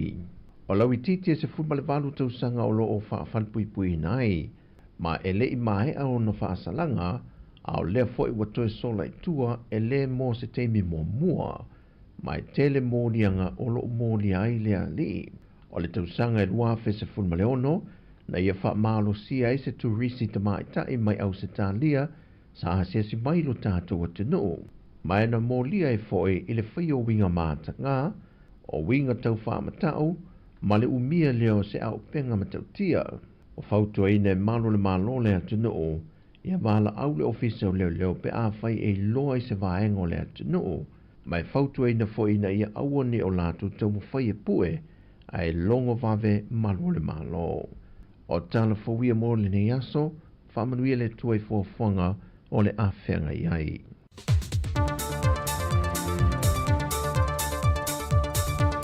O nau whaafonga lea tinu i tātou tala mai Sāmoa, tuna mai le sunga tā se salam sam. Ia, ma le whionga le wano o tātou tala fau o le lefu i tai au, te whaafonga i le tūrai iwa i le tau nei. 22 minute, wa te ai nei le tūrai malu. Oi, ia. O le suinga o le tātou por kalame le so. O le awha le iwa le lam whaiona whatasi me le whionga le li pule. Awha msanga te alu moresi, ia tana no atu i nei mata upu fwoi whatau i por kalame tiu whonga lau mua le tau sanga. I le auri liunga leo tātou porokalame, ia mo mia foi lo whina ngā lo whaalia. Pe au te me tāna tūru tātou leina, lei le afo le iwa, ia le taimile nā, pio nā, la awai me le whiong le pule tala no atu runga le tātou le teo le porokalame le tāo nei. O nei le tum moenu pi wha mo le amanuanga foi le whapasene. Ia, wha so foi manai mātua i Sāmoa manisi foi o nei, wingo lau talo mātua nei, urungari foi fana wa onga me fe tau le ya male ya yo so ni malo si foi nei matua ta penang o tonginga mtulang fa pena ya a fuala ya i family time ya sawi pase nei tu tu mo no pifa ngala mo tatu tu no mafuta mai Sāmoa ia fa mo le si vanga dei ta ya o le si aso pe auria so lulu le si aso mo ile i mo tanga tama lo si foi tu ya sa wa la ngai umi ia kiu ma solo le anga i foi ia wa foi nei na fa manianga lo no vinga o fe aule mo le mai mo tatu e tinu i fa ia on le phone tu pe leva ya so mo le mas te o foi tasi se o te papena Ai le la molta i fa pasene al manga le. Ya o le si tala na mai le fa pasene na limas futala. Oi so. Na limas futala le start. Ya ele ave tono le la na te unga tupe. Ai ma nei wala will apple no pi fa la will lo vanga la me fai. Ya fa tainga ma pele te pito i lu markiu. Na usu lima va veo. Ai lo tu mato officer fa o le tu va tu i toru lima tala. Ala la wa fa meia. Se la fiona le officer e tale lima o ifa tu le ngali tala lima wa va me fua sa tem tu ga mela va pena o yo no igala il tanga ta la fia la fia wa le wana i do ti le la na pasene le la mo ai vu tanga tu le la ya lua e tu ya o a sa wa lu fu lima ta la ya o le ani si me ya ma lo la o ile swimming pool i kentala le outdoor le fafo ia o le sana filen ato ile se lauta usanga swimming pool le tono Wellington sole mo le vote io e nga luenga fale le ina ia faino to ya really sionos futa usanga mo yo ye what time o wa tu tala radio news radio New Zealand le fa ma wina o le tau sanga te siva lu lima na tala ela wo lu afe lu lima sole o le vote o le va na o na pulu ne il pulu le vaita ele nei itangata ya ma lo lava tau simele ya to kentala ya pe o le auto lo ingo fafo ya nga sama ya o tau malulu ya lo inga malulu tele ya ma lo pe o ni sina fa mo ai te lo tasi ya o le salu tala no ma chewi ile le malanga le sa o lunga le u ya tu i desert road le tapuni ya e va pe chewi el fautuanga mo tanga malanga ina ia utu le lau ta vale se lau pasene le ta vale ia le lau ta vale uni pe wa umiki ya len fam ta ia le fona mai le fionga lo wano fam tala mai manga ala ma e anga i pe au so i tu pe ata mi tu ta vale ia lo no wingo fe au le moni mai ata to ia malanga mamao pe o kilani pe mai au kilani ia ta pena e ui tua wa na polo ka mo lua masina pe on failo le tatu tarfu la wan ia le umi o fainga malanga o le afenga mi tatu ia lava ia tumu ta vale te me utu ai ia pe fa pe ona e ta pena malanga umi ia mon almaria la tu so le fa no umutanga i le mamao ta mi sanga ona tapuni le awala le desert road ia wa le tele nga luenga la faia e fo ya la vai me un fa pena ai e le si vai nga pe na fo telefone fi ona wan o le nu le ta mi loila la wala fo le ta le tem nu na ta o hakune ia e ila le fa confessi a inga na ina fo ma sole matua pisia tua fia fia e vai lan ma nei o le fo wa mo na se le ni na pisinisi ai tua na i manga ala i watami to itangata o to tele o tato e no fo ni sila e pe fo ringa ele i malanga i lawile ele tele a o kilani o valele ai mo sava no i aso malo lo wale i longa na pisi yo ti e atu na isi tu o tato o kuna i Palmerston no fo nui ia mo sava no mo e se postasi no ia a vine matua ole man nei ole matango fi o lo fanua ne tu no ni sila pe a mo sava no mata ta fawai a to fo i mai le ngalwe ngamata ta fe la pe fa pe la ta il pitonu ule ai to so isa ta kala veni vo lele fa isa ta business vo le panike ke tu o ta fala wa sa fe la ta ulio ta mana ale sa paso i male ale au ia wala le va tu ma lo i falta maftanga ia to fa o malanga ia sa ole le ia fi ia sa ma lo lava ia ole nei tai ole ulu sfuriva minute te elvanu te lo la ta to fa fi fianga ia i so tau tu fa la ulo te le nei tala fi fam tala tu tel no ai ma lapta ingo fo i ma ta pe nang ole ai wa ongal fa na va yes ia ma no va tai ia fa talo va tu le sa Eddie Robert ma futa ma ngal wenga tu ya ma fo Eric ma no lava se fo mlia isa Chris ma ne yaso se vi no vaoa pe fo le sunga saulo fa ea ya sunga fa fo ina Danielu ma no se fo mlia le fionga fa muina ma ngutia ya ma le sunga sauvao ni la tofa ya tina ma tu ya to sang fanga io ya to filau ese ma no se fua ya o fa talo fo ya te Steve ma futa mai na la mu Australia o Canberra ma lo fa tai ke au vale au sange ma lo fa tai te tele la le mafta mai ya da tu olo le fa fianga nei mai le o fe pese fa isi ya fa nga solo ta to pukala me 2 minute te nei le tu la va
Whaasila si langa tā ua. E tusa molo mātou tu langa e vea ai ma ofisa whaasara lau. Mātou te tausisia tu la fono o sau nia e le Broadcasting Standards Authority a whai e fia whaia sau whaasea i se mata upu na e whaafonga i ai i le Sāmoa Capital Radio e re tau na lafo mai lau whaasea tustusia i le tuatusi Limatasi Mangavin Avenue Porirua Wellingtone pe ole i meli mai te alu.moresi@samoacapitalradio.co.nz e re tau na whaia i le tonu o le luas furuaso whai ngā ruenga talu na whaia le whaasala launga. A whai e le o whaamalia ina oe i se whaai unga o tu inatu e ma whai o na tu ina sao lau whaasea i le te mana whanonga kai pāho po o le Broadcasting Standards Authority e maua nisi whaamtalanga i le wha ngā solonga e whaiai alo ia lau whaasea i le openga te whaailangi bsa.govt.nz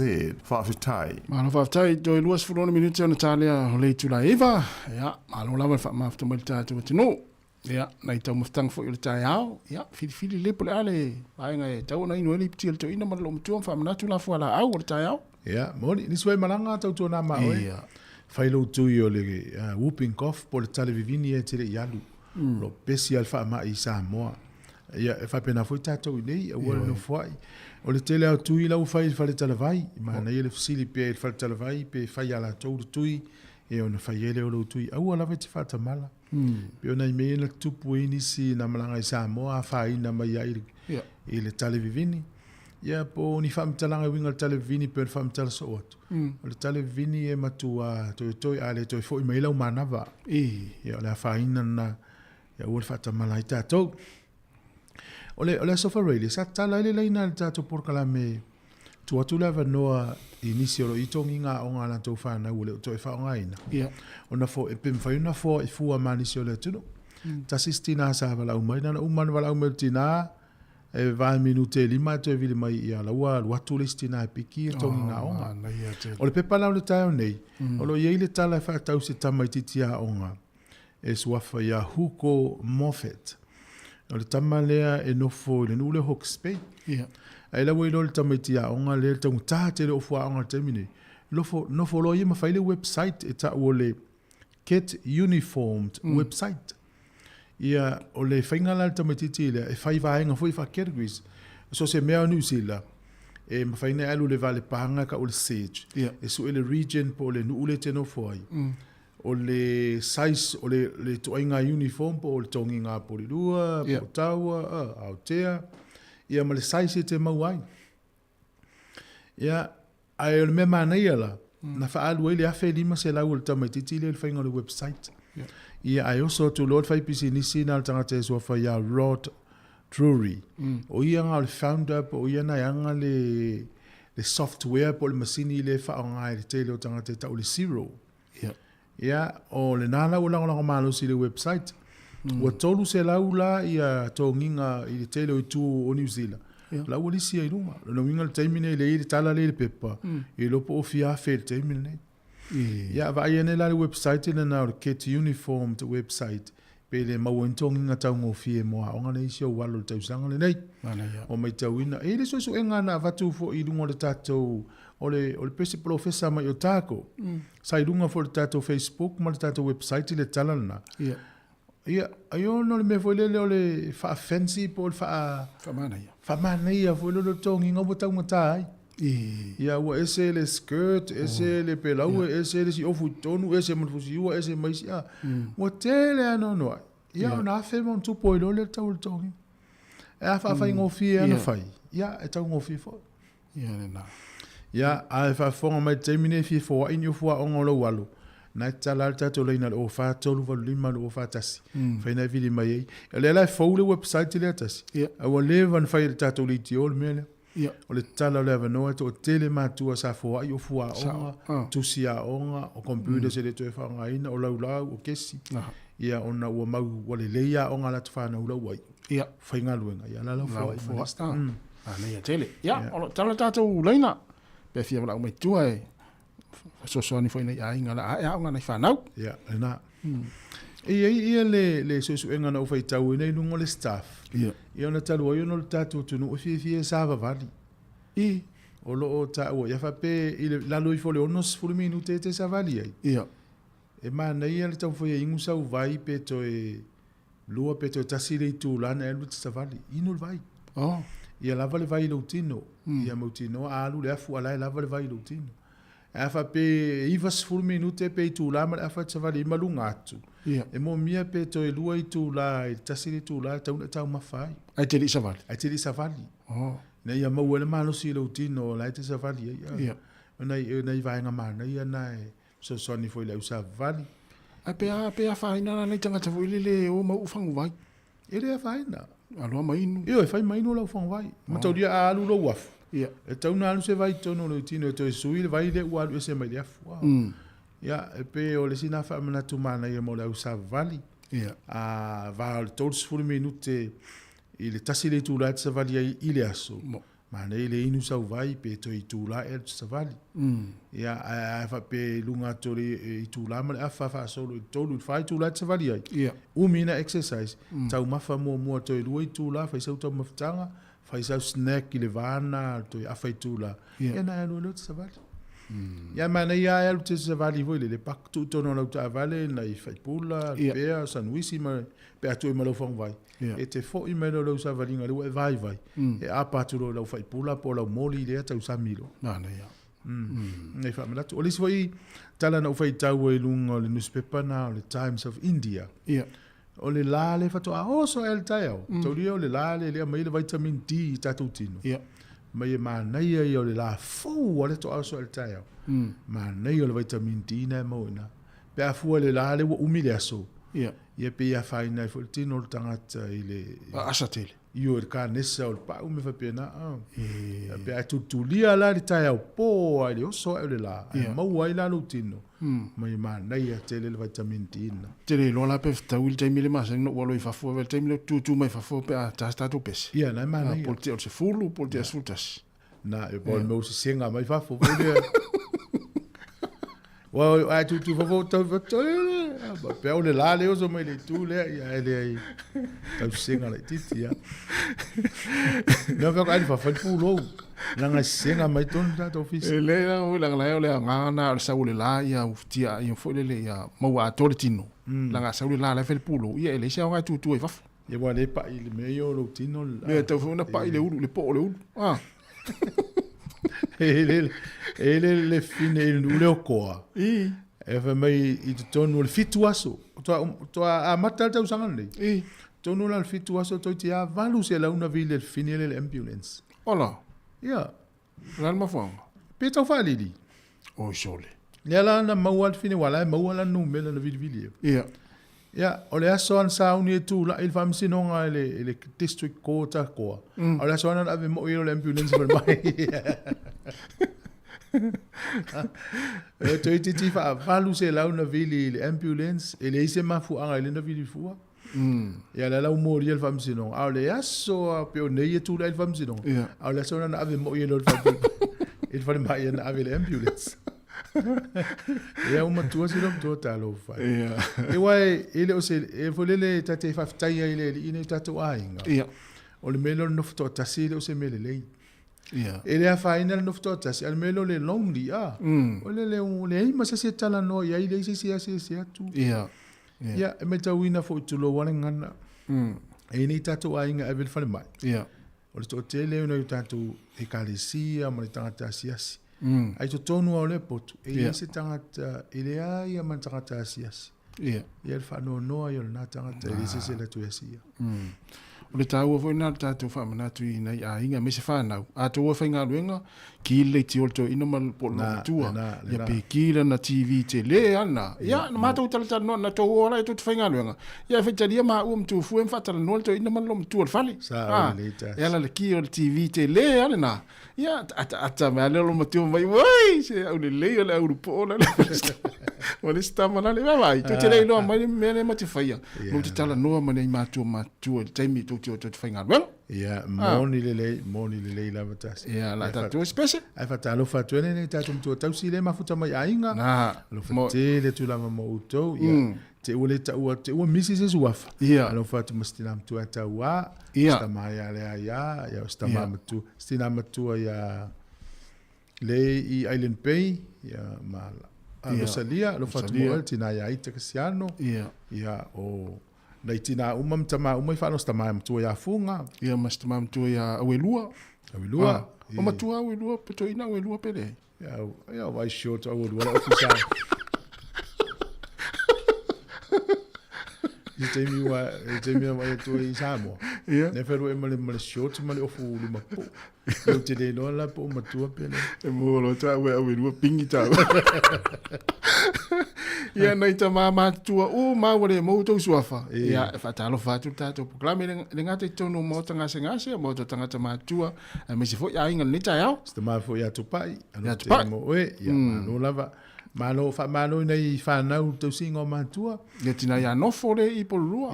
Tina matua ia nofo. Ia na. Malo lava tu asiasi o tato vai la matua. E fa le fie me o tau mafa. Sa olele. Al me ma nei e la to fie pe o tu asiasi. Tu asi la to tal noa. Ia. Ia o le si vai o lo fie mo to ina bolum tu e fa san mano no a to ala mai foi. Ia to fai falta tal no forever. Ana ia. Fie la vai ma tu pe o tu fa na u asi tu ia. Ia mani stanga ta matua to ina matua ma nei lo matua tal no mai le fatalo fa mai fa odiuri pule yata fatalo fatu ia tina matua se felina vaoa ia vai to tele ia ole tina matua ia tau sang fanga io le ma futa mai ia ma le to tele io tatu tunu o nei la so mano lo au kilani ia la to anniversary o nei fo ile fata o la so lufuru no nafi o le so le Australian Day ia le fa mamalu nei pe le mano lo te lo vanga le Australia o le so le tele na lu so lo te e tele o poliki no le fie I fainga peltani na o mai to no Australia ia o le melana le fo tupu le so le mano lo Australia pe na fin fa malu ia manu ia lo to was mano lo ia matala le ma ia tau no ursa ngole mu au vai tu fa mo monga me pe peltani ni tas fa no ia e tele so I fua maulungo le wala sa ole ia le o pe am fitu I o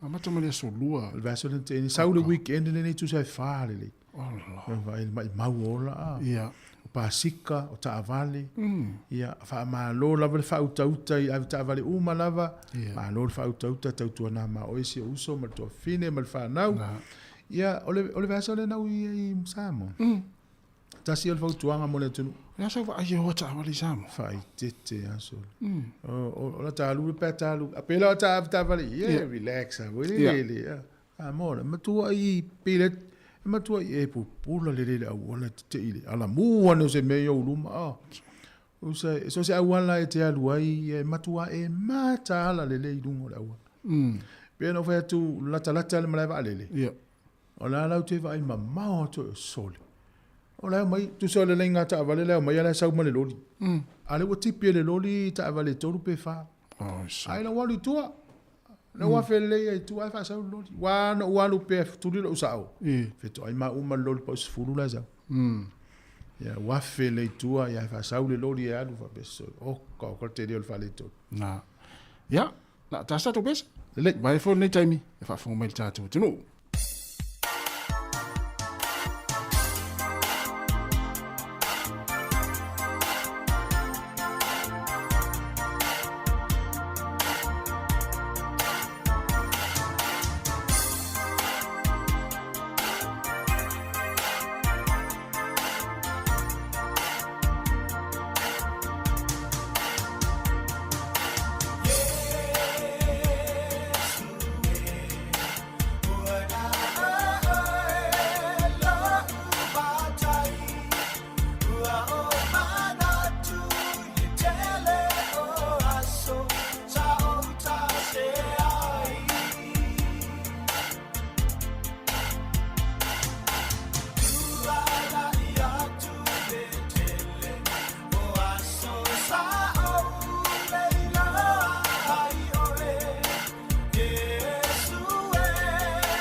Io whangamaria na sunga anise ko whale moe mana pese Yesu e.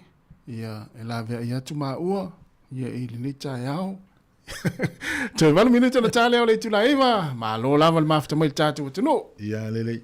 O le whai ungo le vaso nei i le aso tonai. Ia. Le o whai loa mai e le community po tangata asia fi masaina i tonu Wellington e. I. O le a whai e me whapapa e whamanatu ai le niwia po le tausanga fau. Ia. Ma le tuar ka lena le whaonga tātou teimi nei. Tau le Gregorian calendar. Ia. E nā suia mai le Julian calendar sai ai. Ia le lau tātou whaonga ina teimi nei le Gregorian calendar. O le ka lena leo le lunar calendar. O le ka lena tangata Isalama. I. A le le whaonga e saina ma Asia. Ia. Le ala lato ni wia la le whamanatu le teimi nei. Amata le selufuru iwo Januari. E o le sono Februari. Ia. Tailai Wellington e te vai e le telo swing. Ai vai whawhiwhianga. E te vai e imo me o dragons i le po le stonai. Ia ma me uma whawhiwhia whapena. Ia. E stato walau tō? Ia. E le mana au nea o tom whai mai. Talo whai walau. Hai, mā loro soi fua. Oi. Talo whai mani. Mā loro soi fua e se le lu. Wa mai o tina matua nei tai au. Mā loro ia whawhetai. Mā loro ngā lue. Mā ngai ngai information se le whanonga bongo aku. Mā ngai ke le mā lua. O le aso malo lo ne autou? He o le mako aso mā loro ngai. Oi, malo. Mai te wina e olo le aso malo lo le autou e tufa whailonga tau aloa, maua titseni e le tō tele. Ia e alu e fotso te te ea. I oe tewi malo. E alu soro ke. Mantua foi o le aso mā loro nei. Ia. O le aso malo lole nei e whapitoa whai mai o le Australian Day. Ai e ko akele la kanga ka aporiki e ke e ai. I. E te fwoi a wai o le mafua anga e lainga ke e kanga ka aporiki. E le fia e whamanga kuringa i aso o ngai makanga i alako. Sa aula, sa. Mafua anga la ngā le soro ke e kreiro poukou mai moange i le. Ile a ka foi de waldeva bo fios fruka usanga o Australia. Ile faile anga ingo ka apoliki nga kaimi.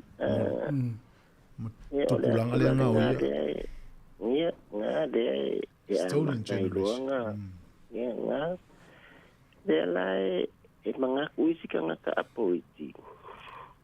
Ile ka kawi a Australia nga fa manga kuinga nge ia so se ko ila lo popo mola ko.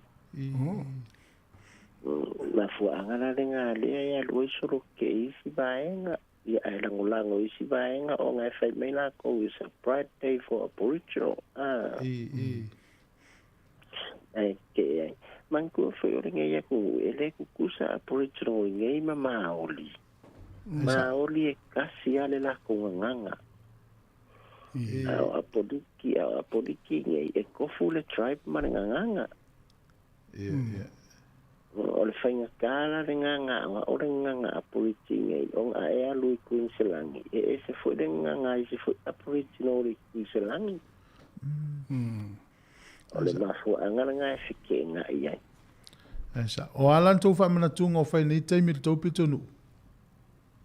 E le ailangi whamankunga e whai makupi ko ngu. Ma whaisi ma mao le vaenga e whai ai ia o e kele inga whamangaku o le City ala ko le Opera House. Ia e mauki ngoa la e whai ai whamankunga. Ia le fwoi o ke ala ku ia ie. Ke ala fwoi wai e whai la vaenga e whai ai.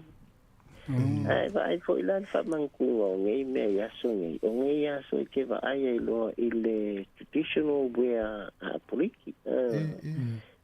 I kenge makama.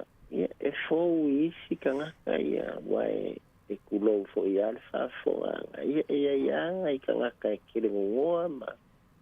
Whaile la koukou maasangi e kenge makama. Ia e pe wa no mori ala kou o ngoli la kou culture sa kau whai mai.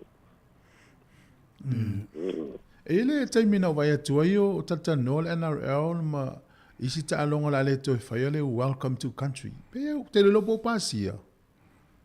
Ia manku foi la o e ua sawa le NRL. Ole ele kukusa le welcoming o e pouring kele nga fa mo mai ele se me foi le o se taimi fatulanga ina mo na welcoming ai fua la ile tribe a fa pera o talonga tauna kick off le a fit e fua po tanga sa we welcome e makaukala umi mal we yar kai wa ve esela le ala le mounting o le o ngai e ai foi fike nga inga e fua la ile land ai fua ile kanga kala na inga la ia la ko foi land le fai ka longa e fua ia la inga pe makala ke kalia ele fai ngofie ia makauli foi ele ifa pe wa keringa va ku ia menge o le welcoming ceremony aboriginal kongo ka longa pe ele ile va ke le foi nga va ia e foi nga mai wa ka apiu sai foi kai me ka longa ai sa malo ya le malo lo fa tasi auto ma ukilani la to university ya malo lo to le Australian Day ya tal se manuia malo lo ya fa pe ele o tali le o to na mana to foi mai malo ya esa o le ya o Afrika ke va ai ka va inga me ya nga ka sa ka fiu ka ke ku fa for ko fa ko ai de ka kala nga yo benga ngo ka ko sa wa ya ngo ka ko la ko va ai te ma ka mo so ka fale ya ma nga ya fo le ya fo le ngo ya be le ku punye Australia i de ke le o fale ro ka ngo fi ya fa pe fo nga e ke ferro do ya de mo se fale sa winge yo ngan ele de fo ngi se o do mo e ya wa mai ngai kamas kamotas ni kamo tu foi ya so ifo manuele alo folele o malo lo fatu afitel no umi mana li poti ma Australia no lo tale iva o te mi telefone alo tele la mo tina ko fo ngai ya so alo fa mo dua ta mo le avango malo foi mo fe asi aina ya inga ya tau foi alu ma avista ita ini stai ya lo teatro ya copia tu lava ya alo fa ya le tu tasi ni tu tale o le tu la iva ya tasi ya si fatalo fatu ai si so ya kuso man fatu ro petale ta fa mai Sāmoa i pamste no for teatro ma nei ya o le sunga ya penfina una mafuta mai sa fa to le fanga o tau lo le fanga ya o le malo esel matango fi ya le le ai ono te mi ta telefo ta to tal no ai le pe am telefo ya ma nei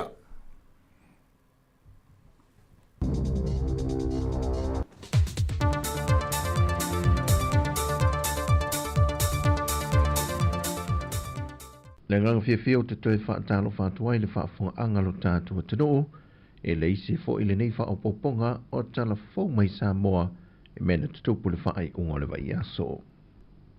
O whaamautino mai e le fionga le minista o tupe, le fionga lau timu ia a fōwele se va ai. O le whaai unga le vai aso le nei, e te tau o na tau nua tuai loa lona officer, reporti le vaianga mua a le company su e tusi a New Zealand, lea o loo ngā lulue le wā ili na wati nae na whaatau teia e le whainga malo taruai le JPP. Bo a meo tonu matala whea ngai le whaonga ino se lenio ia polo keti, e pei o na whaatatia mai se fua whanga le whainga malo o loo tū lai i le foil te minei. O le whai ungo su enga o le reporti, o le atu ina tulua i le kāpeneta mo lona whaatala noa ina.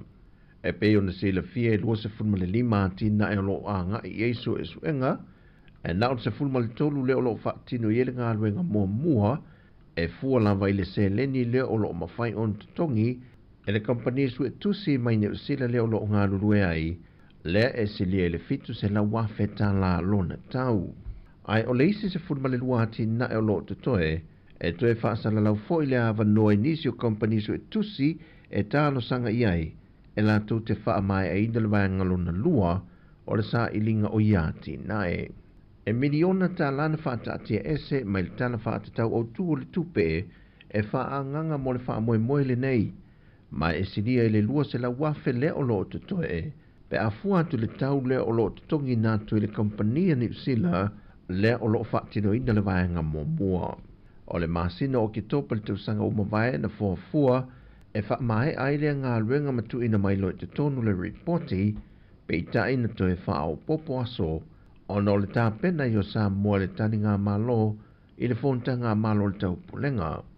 O le au tū o le sa ilingi o i tusi, ina ia i loa ai pe nā mi o tonu le wha ati nongo ia ngā ruenga, pena iei foini ngā ruenga wha ala tua, au wha tino ia ati nae, ele whai ngā malo le JPP, au tū lai le foe.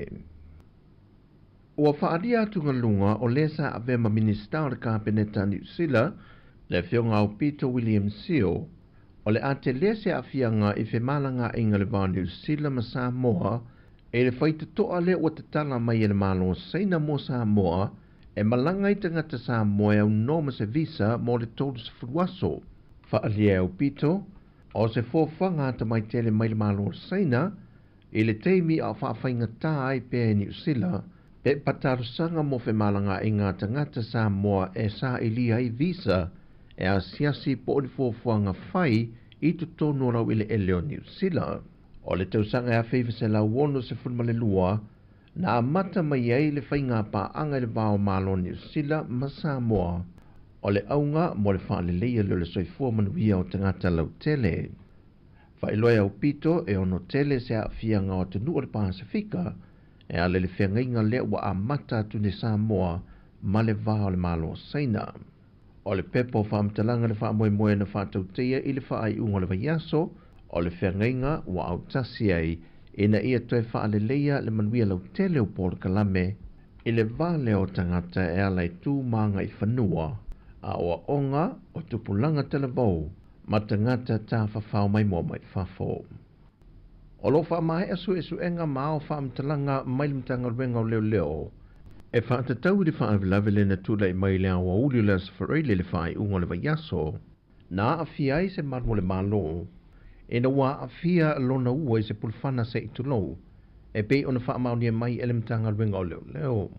O le mta opu nei na loka i se li isaina lona to lua mua, le na wala awe leo leo mo se fesoa swani. I leo oatua malo le malo e to tolu, na tau mawhai e leo wā a fia e tāru sanga i lea li isaina, mo le whaamatu mai ei whafo le whale o lea tina o lo ia loka i nei te tonu, pei tai na fola e lea li isaina, o le teimi la veu whale e se tasi te tonu o lo ne whale, o le a ia whana i na lo se i tu nou.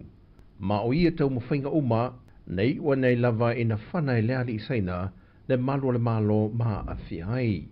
Na wala awe le isi to o lua i lantou le ofisa i tuana i mato, man tau mawhaia nei lo le fisoaswani i le wha au penga ina leo malo le malo, mo le pui ngalo lantou saunga le mo. Mai le tu lai lua i le awa uli sa tu lai mai ei le wha velave, na vato a ioe ei lea li isaina o le alua e whafo le fale, ma tu ina sao atu o ia i malo le malo, ai walata le tu lai fitu le a fiafi.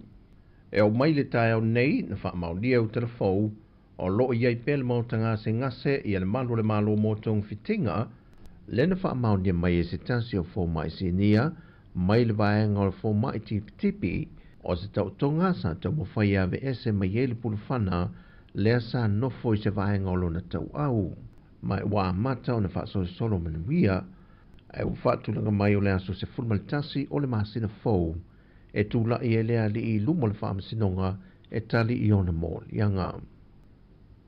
O le fitu ele nei o aso talu o na sola i tuala ui titi tua lima, le pāngo tā le na sola ese mai i le whalepui tan malala, e le i maua lava, ma u fautu e nei malu le malo le atu noo, i na ia wha ai tete o na o mōdia ngana mōdia ai lea pāngo tā.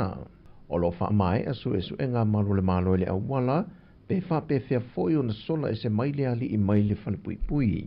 O lau i titi e se fuma le valu tausanga o lo o wha whalepui nai, ma e le i mai au na wha asalanga, au lea foi watoe sola i tua e le mo se teimi mo mua, ma e tele mōdianga o lo mōdia ai lea li. O le tausanga e lua fe se fuma le ono, na ia wha malo sia e se turisi ta mai tai mai au se tālia, sa hasia si mai lo tātou atu noo.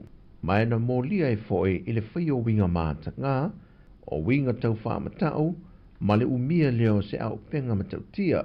O fautua i ne malo le malo le atu noo, ia wala au le ofisa o leo pe a whai e loa i se vaenga o le atu noo, Mai fautu e na foi na ia awone o lātou tau mawhai e pue, ai longo vave malo le malo. O tala fawia mo le nei aso, whamanuia le tuai fuafuanga o le awhenga iai.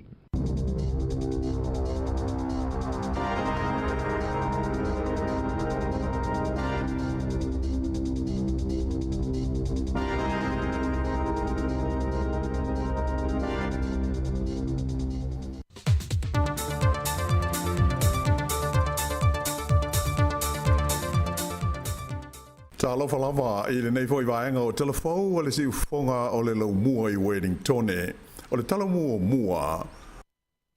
E mawae le tūlanga na iai le pa'u o le tamau ainga o New Zealand le tausanga na te anhei.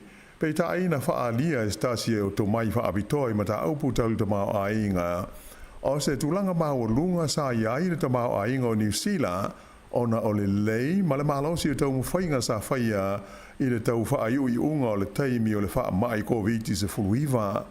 Whailo mai e le li ofisa siri tau le mao ainga le whale tupe o le HSBS i Australia wa pema New Zealand o Paul Bloxham sa au pito i te le pa'u na iai le tamao ainga o New Zealand le tau sanga te luai pe a whaatusa lea i isi atu nuu mau o loa o le lalolangi a mata mai i le mao lunga le fuo tului o ai tā lafu ma le tau ngata sa iai i le tau o le soifuanga whapea le fua o le tamau ainga o New Zealand. Tā ua fo i le li ofisa au tu o le tamau ainga i le company o le Infometrics o Brad Olson e ui lawa i tu langa wha le tonu a tā ua o na manino ma mala malama i mafuanga ma le tūlanga e a ngā iai le lumanai o le wha le tonu i le tausanga te ruai o se pa ua o pito i mawa e lea ua o iai le tamau ainga o New Zealand taru mai la fe iwa se lau iwa se fulu ma wha solo mai ai ai o le nei wha le tonu o se so ma se tūlanga le lei ma le malosi sa iai i le tau wha iu i unga o le wha mai koviti le ana wha ina ai le tamau ainga o le lalolangi a toa.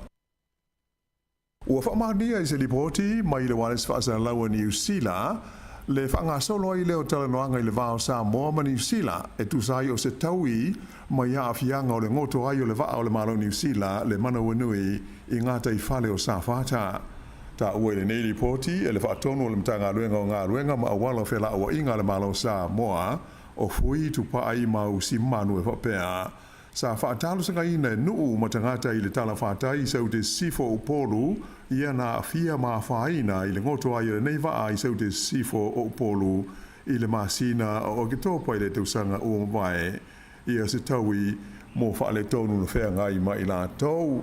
Ta ua le li whaatonu o le ua mai a le suenga na whaia e tu sao le a whaina o le sami male si o manga e le komiti fau tua mai ua wha mao popo ina nei le la tau li poti whai u. Sa fisili fia ingi e fo i le wane swasa lau New Zealand le mtanga luenga le mai fafo ale malo New Zealand e tusa o le nei mata aupu peita ai e le i mawhai o na tu ina mai se la tau wha mtalanga alo i e le teimi nei e tusa ai o se tau i e pei o na wha talu sanga ina e tanga tau Sāmoa. O le teimi nei o lo wha awo pea ngā luenga i la vese lea o le swau u mai tāne o le waa o le manu wanui i ana whaina i ngā luenga o na tūlanga loulo wā o le o ngā sami o lo ngoto ai lea waa o le malo o New Zealand. Sa ilonga o na mawhatia i le nuu o manga whai i le tu malo Northland i le Paulest o na ai i se asio malosi na tai ai le vaenga o le tunuu le ana whaalenga i nai le tele o whale pa uai po moli ngau i lalo la au ma whele le solo ai tau o lunga o whale ma fōlinga ai e pei o se taua na whaatama i ai se vaenga tele o le nei a ai. To lua te ngata sa mana o mia o na tonga fitia i le whalemai o na oni manu anga tinga ina na whaina ai. O le tasi o ia te ngata sa awina ane i le whalemai tele i se vale le helikopter i le whalemai au kilani ai o lesi na tau fia i le whalemai tele i North Shore. Whailo mai e le pule o whaaitu malo o le ofisa o mu ma whaalabla whaafosei o i Pari Henwood pe tusa o le lima se fulu la whainga o whale o te ngata na whaaleanga ina i le neimatangi malosi. Peita ai o lo whaawo pea ngā luenga fiso swani ia mai masalomia le ono tele atu nisi whale na whaina ona o la au na pā u iai i le malosi o le nei a sio. Whailo mai fo i le company e le tise le North Power, e te le vaenga e au fiai le awala tuai le Old Waipu Road, sa motu si ai le tise, mai a tonu e whaato a mawhai una to e whaola i a nisi whale i se taimi o le so. O lo fuafuaina e o tu lava i le lima afe, le a whainga o whale na motu si ai le tise, i le nuu le nei o manga whai, whapea ai le Langs Beach, ma le manga whai heads, ona o le asi o sio le nei. O le whai unga le vai aso, sa ngā lue ai ngā sa whale ngā ina o la tau whale, a toa i fo i maisi tangata o manga whai, i le tau wha maina lea o le ala tele, malo la tau ai, mai whale tonu na mafua mai i lea matangi mā losi. I le tumalo Canterbury le motu saute, sa mawhai ona la vea ina au nanga viso swani, ia se tangata e si lia i le lua i tu la le umi o tau mia ina ua pau i aise la au i lana taamale i le po lea sa. O lea whalawelawe na tupu le nuu o Balmoral i le po na po, whailo mai ai se sui e lo fiso mu whalawelawa a fosei, na whaonga ina se masini e di palapala e ave se aile la au lea na pau i lungo le taamale le nei tangata, ma sa whaia iai a te ia tongo fitinga ale au nanga le St. John Ambulance a o whaia nei ngā luenga. E le i manino mai pēna mafua le whalawelawe o na o winga whaale tonu o le tau. Ai na iai i la puta inga mo winga lolo wā le tau i lea fo i vaenga o le tunu i se taimi mua atu o le sa. O tau fia nei le whalamai le tangata na fia e tū ngā o na manuanga. E to fitu tangata ua whano le soifua ona o ni whaalawelawe tau ta amale na fia i tu SS o New Zealand, taru mai le aso lua taluai. O nei whaalawelawe sa tupu i le aso po o de tele lavo i whaalawelawe na tupu i le taimi le aso malo lo whaatu langa ina o le tu malo o au ki lani. Ai o whaalawelawe le whae unga lavo le vai aso na mawai atu nei le ana marili waitangata na tutupu lea i le Hawke's Bay, whapea kalai i stete, o le Arthur's Pass, ai whapea i fo i male ai o Palmerston North. E le ngata i lea, ai to lua iste ngata na mali liu, i nisi fo i whaalawelawe sa tutupu i lungo le tele i le amatanga o le vai aso na mawai atu nei. A o iai i le ai o Washington e le minsta le vai fafo New Zealand, ia wawasa manai o Winston Peters, mo ni whailo inga ma le whailo tusi fau o iei nei o le malo tele o Amerika, ai o le ua whailo mai e le li Palestine o Donald Trump, le tofia ai lea o le tangata o le avea ma ampasa fau o le United States i te tonu o New Zealand. O se whaalinga le Palestine o Trump, sa i e whailo mai ai, o le ua tofia e whai ma ampasa fau o Amerika i te tonu o New Zealand, whapea ai fo i ma Samoa, o le li ingo i a Jared Novely. Ta ua e Trump o le li ua tofia o se whai bisinisi longa o Amerika, mai o i o le teitei whono le kompania ingo o le Crest Sports and Entertainment, whapea ai ma le Crest Management. O le li e nei o Novely o ia lea e ona ia le au basketball a le Illawarra Hawks, mai o stasi o le au whaisea o le kompania o le East Asia Super League. O lana kompani, le Crest Sports and Entertainment, e whaamtalaina whapea o se company Australia ma Amerika e universi ai tupe pe o se investment company. Lipotia mai le whaafia ina o lau whai bisinisi le nuu lai titi o Hakune ona o le tapuni ai o le ala tele le Desert Road i le nei vai taimi. E tu sa le lua masina le umi lea o lau tapuni ai le au o le tele le nei numere tasi, State Highway 1, i le vale o Turangi ma Waiuru, lea e au fia ai le Desert Road, ona o ni ngā luenga o loo whai ai le teibi nei.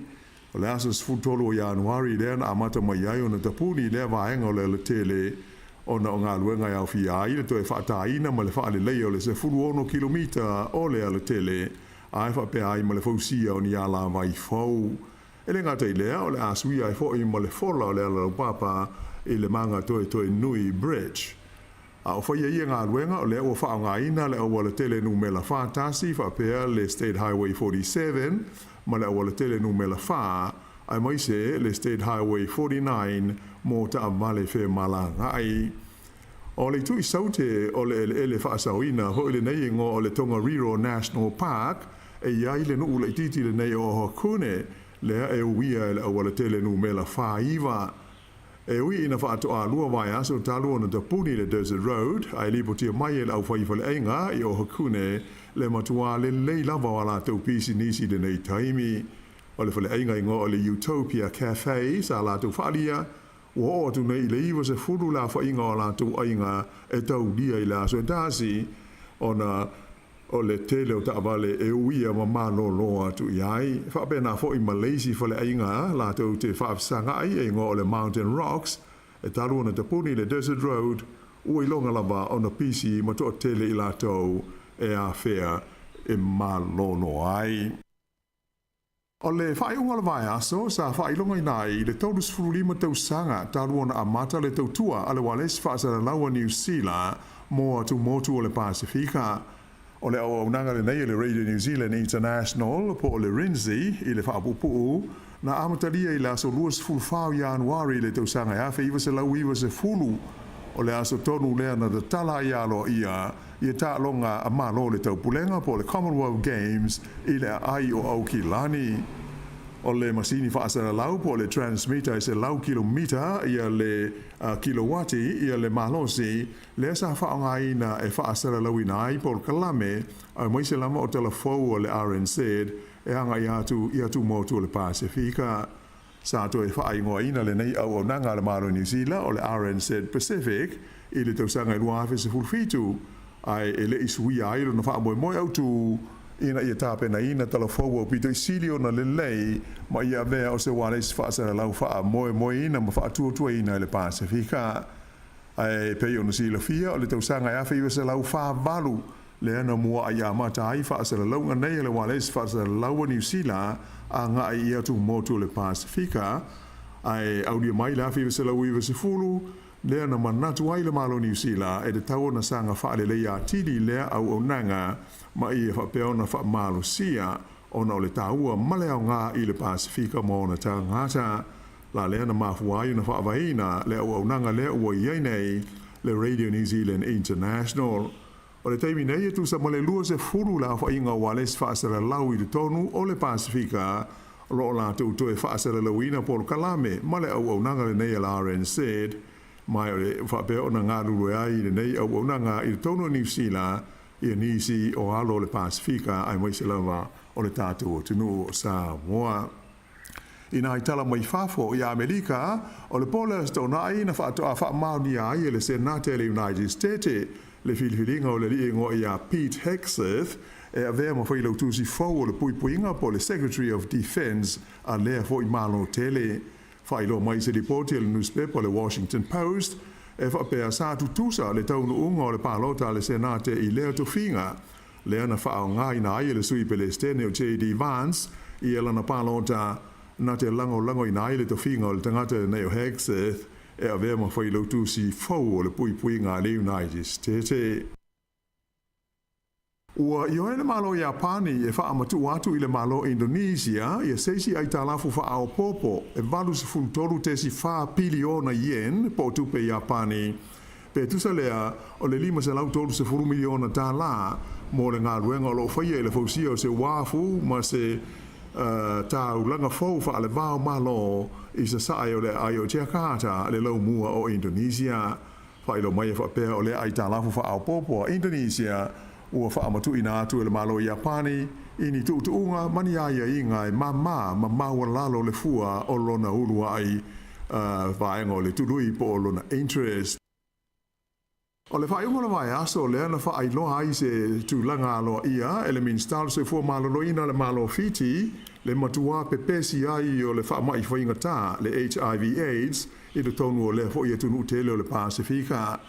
Ta ua ele minstale nei Dr. Ratu Antonio Rampiti Lala Palavo e afe ma le ivas fultolu le a whainga o mai fau o le AIDS sa wha mawina i fiti i le vau Januari ma se te ma o le tausanga na tua na i tu nei lua afe luas fulma le wha ai o le wha ilo mai alo ia o le tulanga o iai lea ma i whainga tai le tono fiti e atangi ai le tulanga sawa o lo mai tawina i le wha tupula ia o te ngata e mawai i la lea mai e na ia whapea o na tāla whengai ma whai iei fuafuanga ma au nanga e te atu i ai.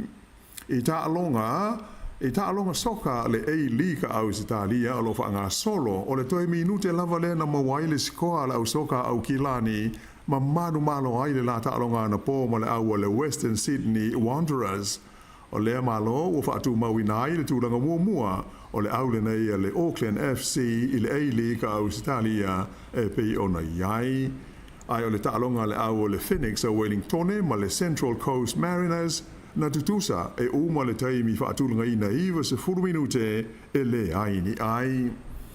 I ta'alonga tenisi whaalawao malo ua whaamuta e le tamaitai a Amerika i ngoa ia Madison Keys i le taunga whai le numele tasi le lalolangi le tamaitai o Arena Sabalenka e ave ai mauru i tamaitai e se soto sanga tolu o siampini le ta'alonga tenisi o le Australian Open i Melepone i le vaenga o tamaitai. Pe ona sila fia o le tamaitai nei o Arena Sabalenka mai le tunu o Belarus ua lua tausanga so o manu malo pe le siampini o le tausanga lea le Australian Open. O le tamaitai o siampini nei o Madison Keys e lua sefuriwa tausanga o le soifua e tūlanga sefuriwa i le whaasalonga o tamaitai tenisi o le lololangi i le nei whaanga tama.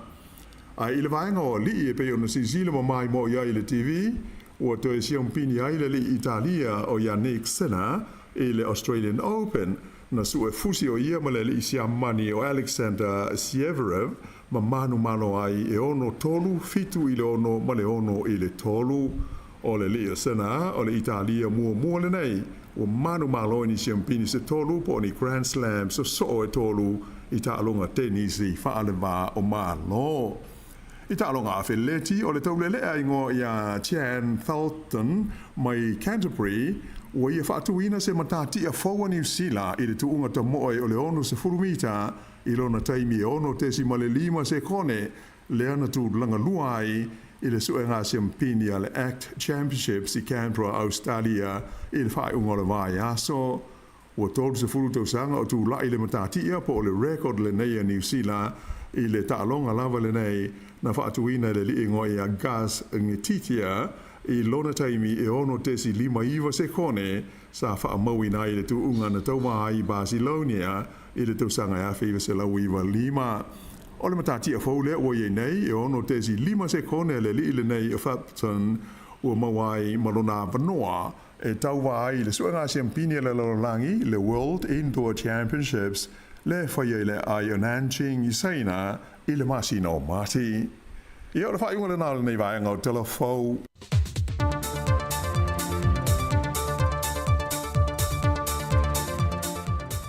Malo whaftai nā whaafunga le tinu whaapongolo na lua tātou telefou le whionga la wano. Ia toi whaafunga i le tūlai sifurma le lua i le auliana nei. Ia tātou tala mai Sāmoa. 25 minute te nei le tūlai iwa.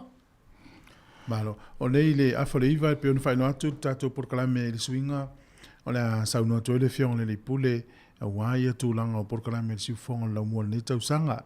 Ia, tala fulu tātou leina mwhau maua vanoa e te whaasoa mai ai i o lau saona i tātou porkalame lua fe lua sifuru lima. Tau tia le whawhi tauli le tūlai mai fiti i peonu ni tia telefonu le tai au. Ia, o le tūlanga o le whamai o le AIDS whamai oti. Ia, whanoa noa i lava le tūlanga o le i fiti. Fiti foi le tatu tel no ile tau ti o te lo fuala au fasaina ia lo mafti e fiti ia te lo le e lo afaina foi sa mo fuala o le sa ia e se te mo na ia le ngon li poti man so nga lo fa ye terminei ia e tatu talo pe ma o le tu la fo ia fa vo ma tu ia o le tala no i tamaiti fa ia vo ton wala ainga e o le fofola ton wala ainga ia ina ia uane i tu no ina tamai te fail me loto i tamai te ole tasi o le si vai ngale tatu porklame to fa sa lau porklame tala lau lungo le vai aso nei pe o mal tatu ali taina sfurulua ali tatu sfurulua le si na vai ngame e si le fie le tulu ia e ma no lava lava le o sa i tutum fa va amata tayao ia na ua whaafunga ni tātou tino ule tele o ingoa ta'alonga le whaingoa vai aso. Ia ai mo le ta'alonga lea na whaafisiri fo le toa tele. Le tāmi sa fo le vai le te toa fiti o langi le sa whatau ina i pefa Australia le whaingoa vai aso. Ia lea na sua champini li tupata mai ta i New Zealand. Ia ma Australia li tupata mai ta i manu malo ni Australia. Luas furu walu, luas furu ono. o sta longa mata ina ta longa na Au taman ta aloi i Argentina ma Australia. Ya man maloi Argentina. Fasi tele o ayul ta longa na. Fainga Australia. Sāmoa mo te fia ile i Sāmoa tau wanga lea. Stamil tau sanga nei ia ngai Sāmoa i Afrika. Fai tamil sanga toi sa ili ni avano. Ia mo le tau sang fau ia talusia si tatou au mo le anga inuma. Mai tau atu i au iana suia Sāmoa ma kanata. O Uruguay ma Kenya. Kenya. Matau tia leo au nal fai ngal vai aso. Le alu for Spain. Le alu Spain le alu ai matau tia. Ele iau ni usila ilunga su enga lipu. Pa ue le iau semi final. Toi fa uma toele tala una lena vala au mai ia stasio tamam atina mtua mai Australia.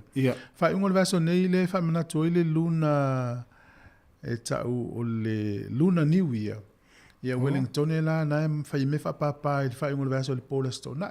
Tele foi fie fa ye pe ini se fie avita miti fa mata ia ri ai launga me fa papa tu so tau sang phone saina e fa nga la tole luna calendar ta tole fa nga le quick win calendar le tau te alu termine na suia mai i le Julian calendar il vai temul te silima ele pope na te time nga quick win ia swinga na le se senga tau sang phone o fa pe ta tau sa alta tau sang fo se tau sang fo saina ia le yo la se ka le na la fa nga o ma fo anga na ia le termine ia le la tal pese vai foi ia na sa no tole le fion le di pole ia fa msanga te alu morisi e fo fo anga le tio ne tau sanga fa tai lava ia talva tu fa tu ya lupe mo no skima Australia ni si nai tatu pa anu ma fta mai ia o peta e sau ta lo fa ma lo so fu a peni finau a te tele lava ataliri ane afta ile ma fta mai utu va fitu Whaftai a mosa, mahalo whaftai tu sipe patu ma whono,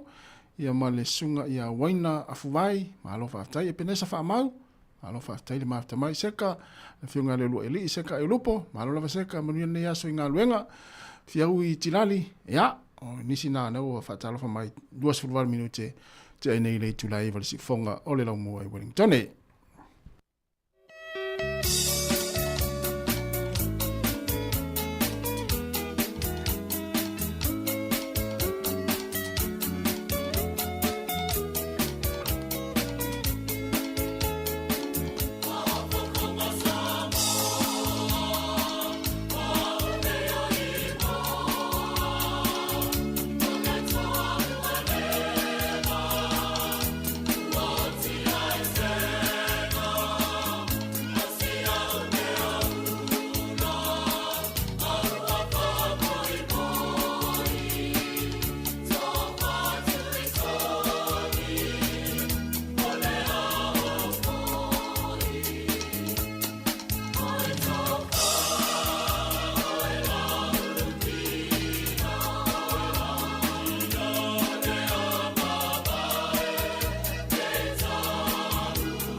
tio ua tato whanumai, ua mawhai o na peso o tai ai.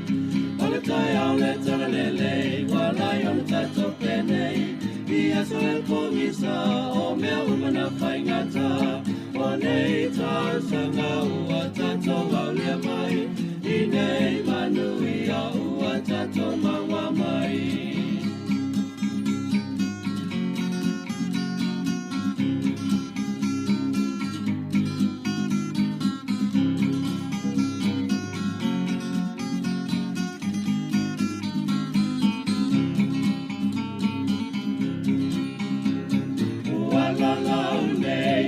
Whanga I pāau, uai noa ai e a tato whana, e sa ili malo nai mat. O te whatalofa atu malo whaaloalo le whafonga anga ne tunu o nita e au.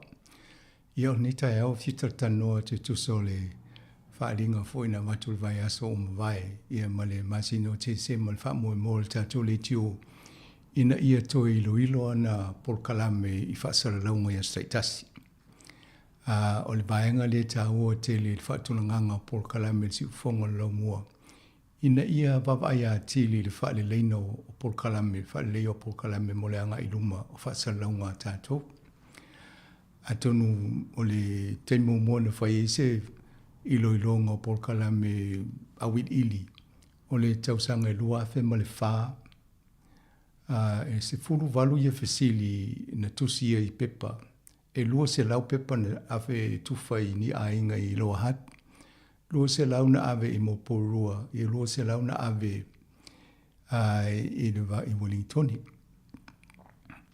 Ia e la tasi ofisili na tusi na peise Paul Kalame si ufonga lau mua te lefia al whanulongo iei.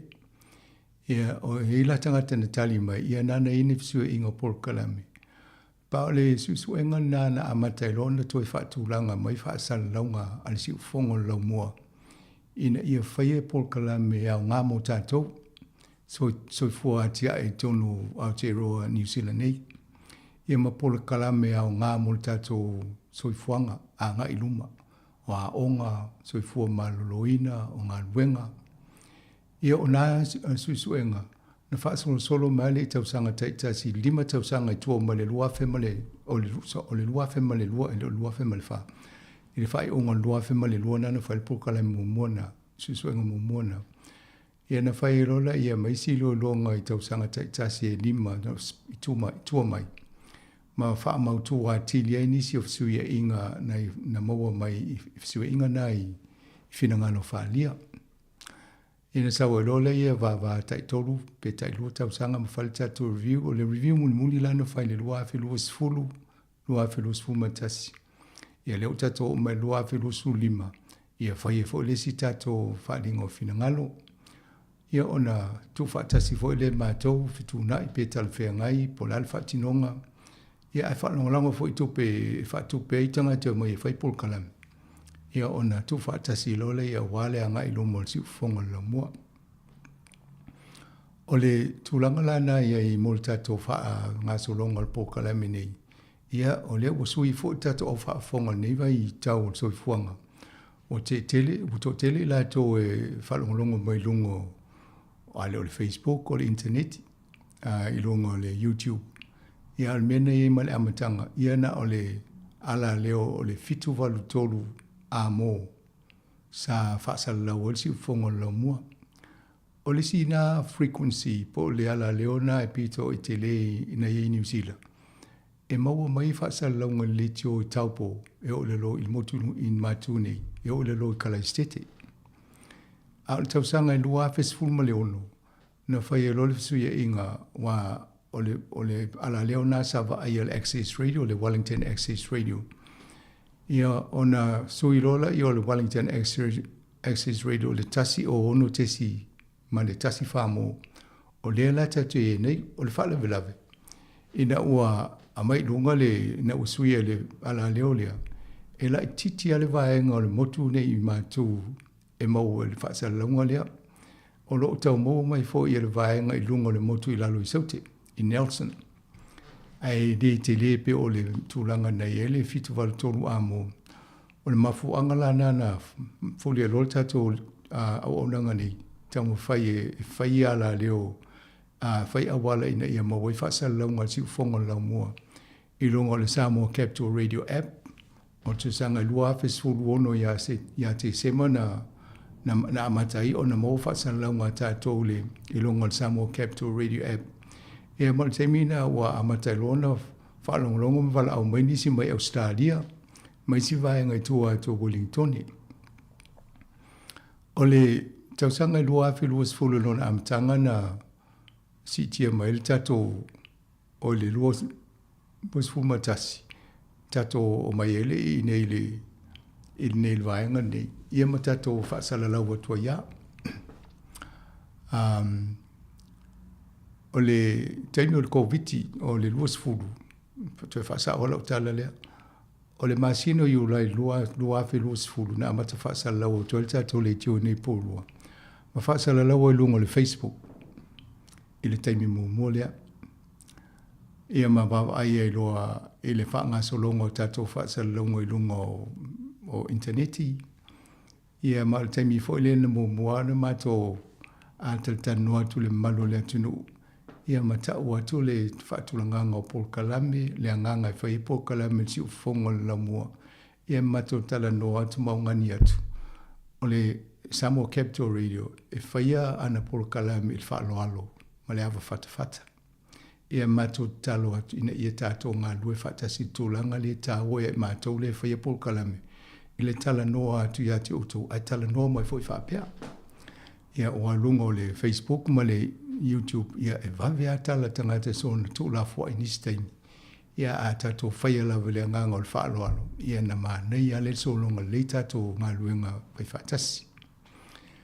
Ia nana amata maini whasa lau tau sanga na, lua fulun mato mai e nei pōrua, saitai Wellington i mua.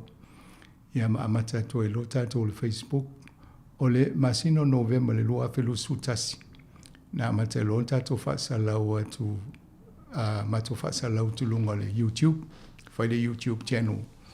Ia o mai lai teimine, ia o tūlanga na, o lo mo tato whaasalaunga mo o taule whaunga mele le tio, a misia tato nei Wellington, Hutt Valley, Mapurua. Ia peto te leana ia la to le tio. Ia nai ki mai o tau le tasi ono te si ma le tasi whamo. A o nisi o tau, ia o lo whanangolongo mai lungo le Facebook, po le YouTube, po le Sāmoa Capital Radio app, e mau lungo lau telefoni whea. O lo mo fo i tatou whaasalalauga i lunga le website a le Wellington Access Radio i po tānou tatou nei Sāmoa Capital Radio. Lo inga i tele a wala a whaape whaale tonu le si vaenga tau mwhai e sue oe a whaape e leo mau waisiteimi a whaale tonu le tasi ono te si ma le tasi whamo e mau ai lunga le interneti whaasalalauga.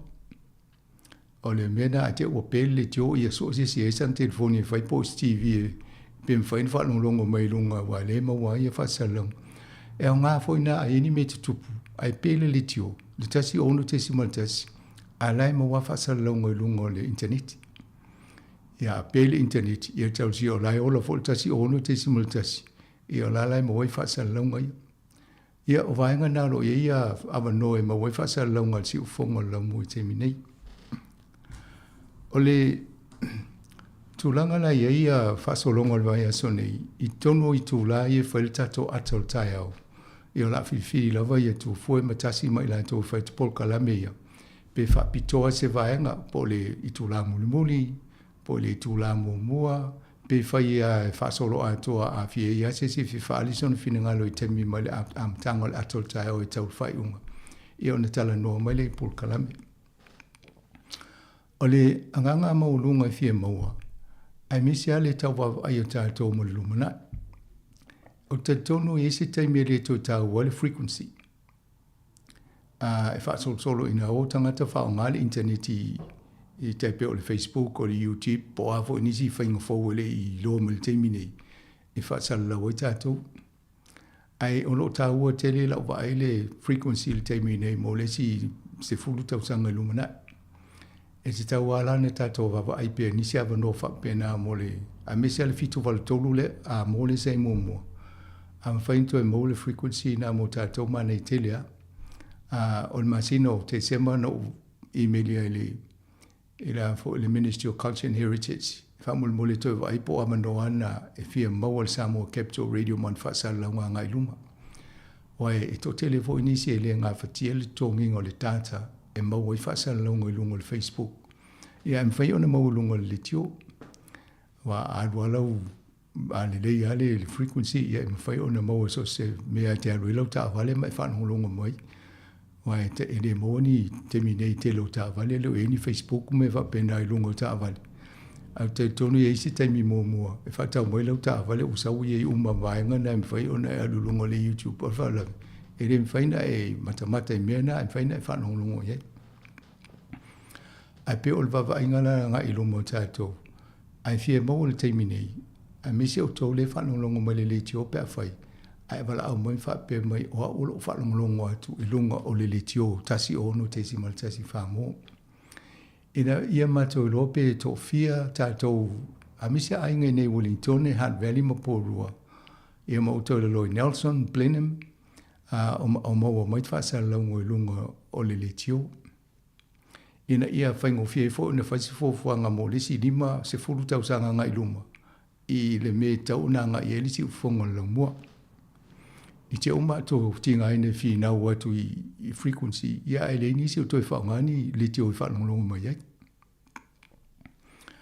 o le vaenga na le tato porkalame e mania pe atal noa na amatala i on ta noa le amatal talanga o tato porkalame i sauninga lotu o lotu fale ainga. Ia o le amatanga mai o sauninga lotu fale ainga. Ia tele a umi sulima i le luas full minute.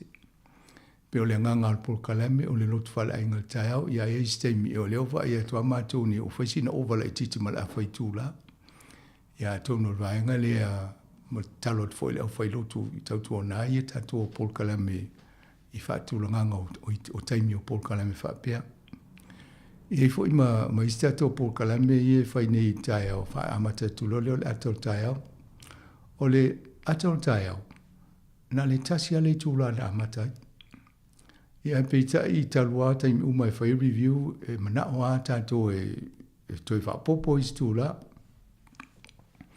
o lo mana tula e si to a mali fo mai po le vado e a po le te fo le vado ia no mai lole fia ata mal termina ma fatua ia ma tato porkalam ia ai mali fo ia fa no longo ni se temi ia mai nai fo imbo ia mali fa fi loto e no fale ia nei matua ia ni si fo mo tanga sengase mo to fo i to ese ia ato no le si o nanga le so sane fo ia to ia matal sia i to fo ta ina fo ia me so to i to ese o le ngano tato porkalame e mo mua e toi maua e ole ngana isi o anu whanau nei i o tau maule ngana ia akima ima e maua i toi whangwhangwa ia ole ngana mo le toi fuangana iai ia ole tūlanga nao tato porkalame o le teimi nei la o sawa ma le afo le fitu e tau le se furu a iei teimi e whai ei tato interview pe o tanoanga ma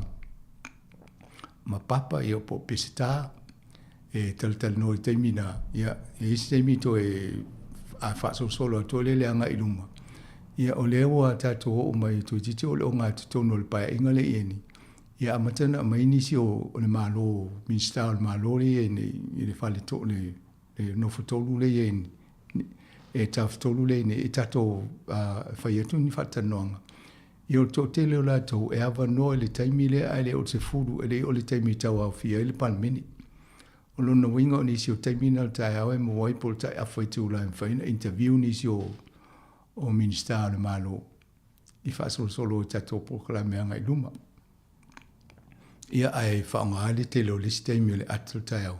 I o le vaenga nā noa tatia nei. O le asamo fuala o le tele ina toi tā to le porkalame o le tala lau lunga le whai. I o nā fo ia taimi o mua nisi o porkalame review taimi o whanu. Ina fasile e po talafenga ia le toi awina atu o le porkalame lea. Ia o nisin wala o mai, o la tau e le awa no i asfarele whan mulongo mai le porkalame.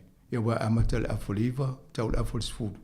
ia ta malolo la to la songa fu na mo me la to pol kalame ia le o mfai ona tu ia tatu te mi talfe ngai mo to le usu nga luenga taiao o isi fai nga luenga amata le valu ia le mfai ona mo me to pol kalame ile amwai amata le afoli va tau le afol sfudu ia apita o le mfai to mo mai lungo tatu Facebook po le YouTube mfai na to ya lungo le page po le vaenga le Sāmoa Capital Radio ia na whanongolongo ile walai mo umata to pol kalame vai ilongo vai ngana afa pela mo o te mo le fta whanongolongo mai ai te mawani se pol kalame fai se si olo ai nga yes telefoni pa mo le pa fa pe o ile te whanongolongo mai ile tasi ono te simal tasi famo pe ma fai ya no to ki ko lo pol le pol kalame po le Facebook po le YouTube po le ale aso le ale pol kalame ia fa te inga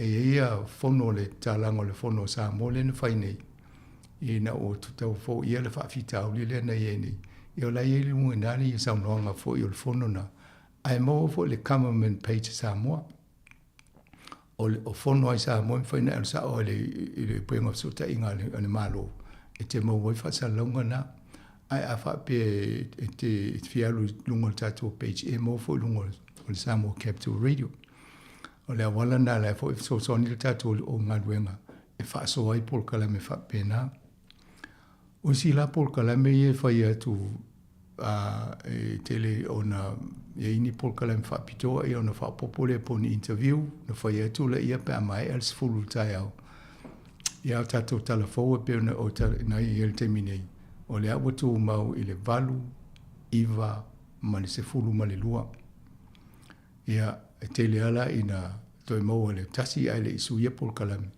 ia ma to la foto i Sāmoa pe a whaasala lau mai Sāmoa i le uli nei le taelesi i le ia songa fua ma le uli o stofi a so na lai wha wau mai tasi sa lai msami whaasala lau mai Sāmoa a mata mai le tasi e tau le tolu ia o uli ia oisi aso o tātou le wha ua nei o le o pol kalame la ia solua ia a faile review na tala no ale fa pitua i pol kalame na wai tu ma wale lotu taiao fa nga lotu ia mai si a pol kalame atal taiao a ye fisu inga pol kalame o wan fa sengal pol kalame la songa fua a solua a solulu a stofi a sfarele ia o solua la taiao ia tele al pol kalame se fua maloloina ia na vai foi le FCC le te auto ia mai foi to fianga no falia ai misia ni se auto wai se swing auto a inga tan wai le fa fonga pe por kalame ia a fa pe o se swing e tu langa faingo kanga tau mafa po vainu wai te le na mato taltano out ia mane foi pa tu le vai sumadia me fa pena e mane foi na a mo vai ngana le review ia tu si li potile aven ele so fo malo lo ina fa ia o swinga yo ni seo ainga ne o fai lo mai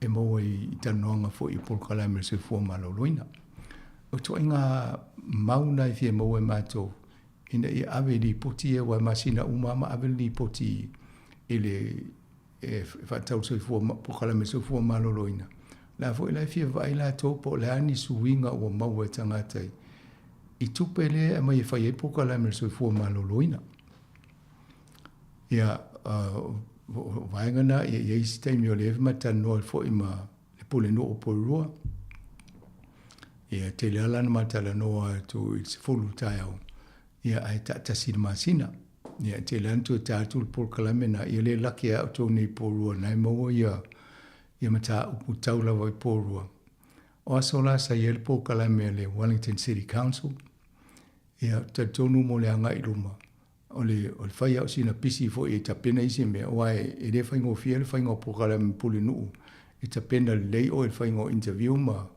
ia na tala noela ia ai mane ia pe a mo se pokara me mo le pule ngā nua po rua le e peona iai nei ia ma Wellington ia ma le Hutt Valley pe o tātou wana o le valalata i nei ia awasola ia sa e lava no e talata no ma fuel kofa ia ina i au kilani ia wapa se te le antala no ma fuel coffee nei i le lamua. Ia o pe o vaenga wha pena lea nga i e tato polkala me mo le au whaingan wenga.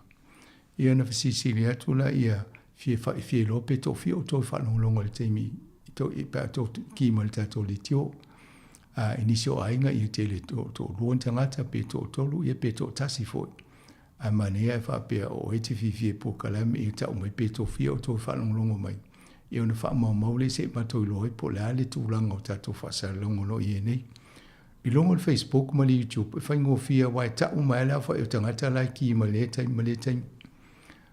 o isi taimi o mai aso o la tala te los fulu wafe tangata fa longo ia ai mania o le tau wa ai fa senga ma to pe fia tangata I longo le Facebook ma le YouTube o to tonu nei Wellington Heart Valley se I fa fo e por kala me tato o e por kala me so fo malolo ina mo le vainga le Heart Valley Health Service ma ne fo pe la to I lo pe to fia tangata I ki ma Facebook taimi mo e fa la to por kala me ina I lo ai la tol tūlanga mo fofanga fa pena. So ta ua le ta mai fa mole po le ale vaenga le wala le fa fonga mai si fonga la mo po le tio tasi ono te si maltasi po le Facebook po le YouTube po le app Sāmoa Capital Radio app po lungo le internet I wa ye se fa nga le computer I ma ki le internet le website le Sāmoa Capital Radio I po le Wellington Access Radio. Ia manga ia male vanga fa pena ina I loa la ia mfofo ia fofanga te pena le fofanga nga I luma mo fa sanlunga. Ia e mai vanga pe se polkala me e te mana o sui pe polkala me fa popo o mena I taua ai po ini polkala me to te fina ngalo e tauna fa ise ngaluenga. Ia na matova ai le po la se awala fa ia ia ma le umi ia po le pe I po kala mo umi te le fa pupu vanga fa ene tu nai la ia o po kala me e fa tu pe mtanga luenga te le ana fa tawela to ale le afai tu la o le tu la o le vanga na lo fa ita to po kala me e tam fa ya la ma to so me kon kala te vanga mai fa tu pe le tio ia o ne fa fa salango fa pisini si le tu mo le tio mena to fa fonga men si fonga lo mo ele fa sa lo mo ta vale awa o te loya a ki so uli a so ye te pele tio ol mena tu ol va ngale ta mo so kon kala te ye fa tan no to ngal ngal malo e mo boy mata pu nga mo ta to ia a fa pela ye si mata pu te fieta la no ai fa le so fina ngale fa te tau stanga te fai por kalame e fa mo mole o te fa dia mai lunga pe tan no mai lunga le tio ai vidi mai ia pe mai lau email o le fa sala o tole email le mo faitionga po fa sea ia o tu langa tu la fono le ia taun ma to fa sala o tu vaenga le mo lo si la fia ina ia awene a fia se a faines fina ngalo fai po kalame ia mai tel no ia mo anime fa pena ia ole pe vaenga ia le va tu ala amata ya ona fa sala la o tu lo le yo tato po kalame ia mata kuia ele au fai po kalame o le atal taiao e matol tal no ai a ese mata o fia mamla mati le ni se stas fita noa ia no vidi mai le ia tatu numero na ma sai ni o le tolva lima lo i fa tolva lima lo i fa ia na to mai le so mata o em fai fo o na toi video toi stas ile se te mo io sfalinga le mo nei time mo fa fo anga le tunu mo tapinanga o tato review nei tausanga ia ona tato anga I lole iluma o le o telefo I swinga le la ia va va e mato ia mana ia tato nga lue fa tasi mo fo sfina nga lo o le malo le fa fonga ia ona fa tu langa I lole o tato por kalame mo le anga iluma ia fa te tele mo fa fonga mai fa no fo nei ten ana to itali wa to ta ya tasi ya walfa o ino ta to por kalame ia to fa so fua to fa lo mai o ma fai o na peso ta ai o tu e le fa na I foa I lo su e ma no Samoa I la le ti o to fa lo mai o ma fai o na peso le talele wala yon tato pene ia so el komisa o me umana faingata o nei ta sanga o tato wale mai ine manu ia o tato maua mai.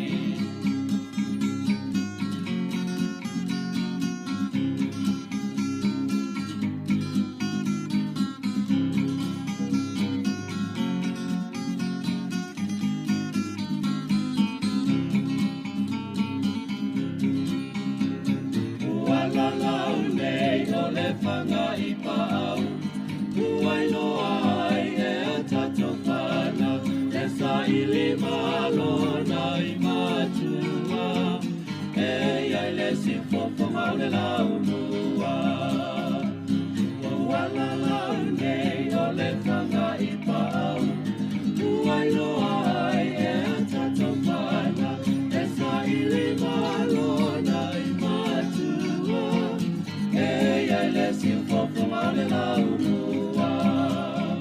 Ona tai au le tala le nei, wala I ona tato penei, I aso le pongisa, o mea umana whaingata, o nei ta sanga ua tato au lia mai, I nei manui a ua tato maua mai.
Le fa fianga ma sunga ani seko fale mo ina 5 minuta te nei le tu la fulu ina fa fonga le tunu ya le saunga le fianga le pule a fa masanga te alu moresi ya wa fo ile anga ilu mo le tatu tu nei ale si fonga la mo Wellington ya le ta le sola ta ya ya le la amatal tatu sa ili linga na ya pe on fa fonga mai ai ya ole atu at fo nei sili tatu tal no ai amata male fo proklame atal ta ya ile ta ya ya on fa nga solo le fo ile ia manatua tala te rol tātou leina tae au.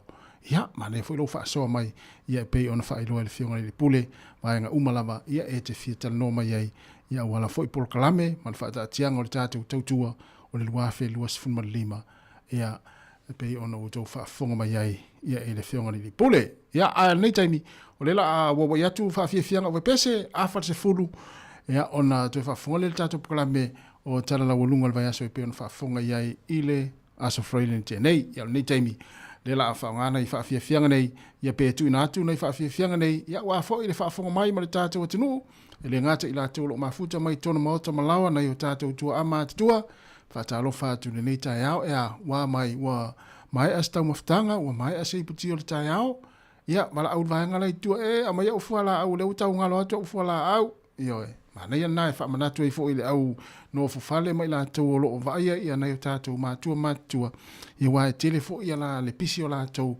ia ile tapena ina fo ile nei aso ile ngata I tono mota malawa ia fa pe fo ia wa ngu ile sa fa ngana na fi to na I ma le sa na nafi ia o pe la o si va ngana le no fufale ia ma va ia nei tātou matua o lo na fa ma va ngana le ta ia pisi ala tau ia e whamana tu pe iau whala au e tau na mai hinu na i tātou mātua ile ngata I tonu ainga ma o tau tangata mātua ma o tanga ngase ia e meisi fo I lātou o ngā luru ma lor ngā luru ni tai au o tonu fo le whale ngā luenga o lo mafuta mai ai ma mai mo mai ele tātou tinu au whenga I wheu ngā luenga o ni tai au ma lor wha ma losi ia isi atunu o le lalulangi pe o nei Amerika Hawaii Amerika Samoa ma isi atunu o le lātou a sapati nei manuia lava toe sa uninga o le nei aso, manuia fo I to na I o le afia ngai mautou, mātou New Zealand, o le aso fua le nei, ia to tele fo I lātou o le oe wha alusi ia kilo, ia I tau mafutanga sa afia ngai le aso nafi, I le tele o tau mafutanga, ia sa ia I fo I to na I le aso nafi. Ia mafuta mai pe I nai wha afia fianga su I filoi, se I pa ia le afar se fulu, o na tui nātu leo le tātou pukalame, ia e pei o na whailo atu. Waiva minute te ai nei le tu le sfulu, Sāmoa, o tele atu mo tātou atinu mo nuia fo I le tai au. O le tautua le si ufonga o le laumua o lo iai fo I le langolango a le New Zealand On Air.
Bye.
O le tautua le si ufonga o le laumua o lo iai fo i le langolango a le New Zealand On Air. Le foia so se mea. E tā pāle atua. E le umane nganga whaapitai le atua. Le anga malo ia e le au perfeka pelo e kaku ki lea uia mai lua aso. Aia, le avo kou sira sira maku wa aia. Lale! Lale! Lale! Tawia!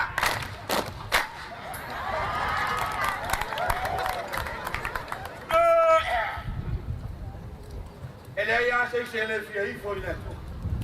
E alanga con le fia ifo. O le mole malo so le ola yo langa ya. No.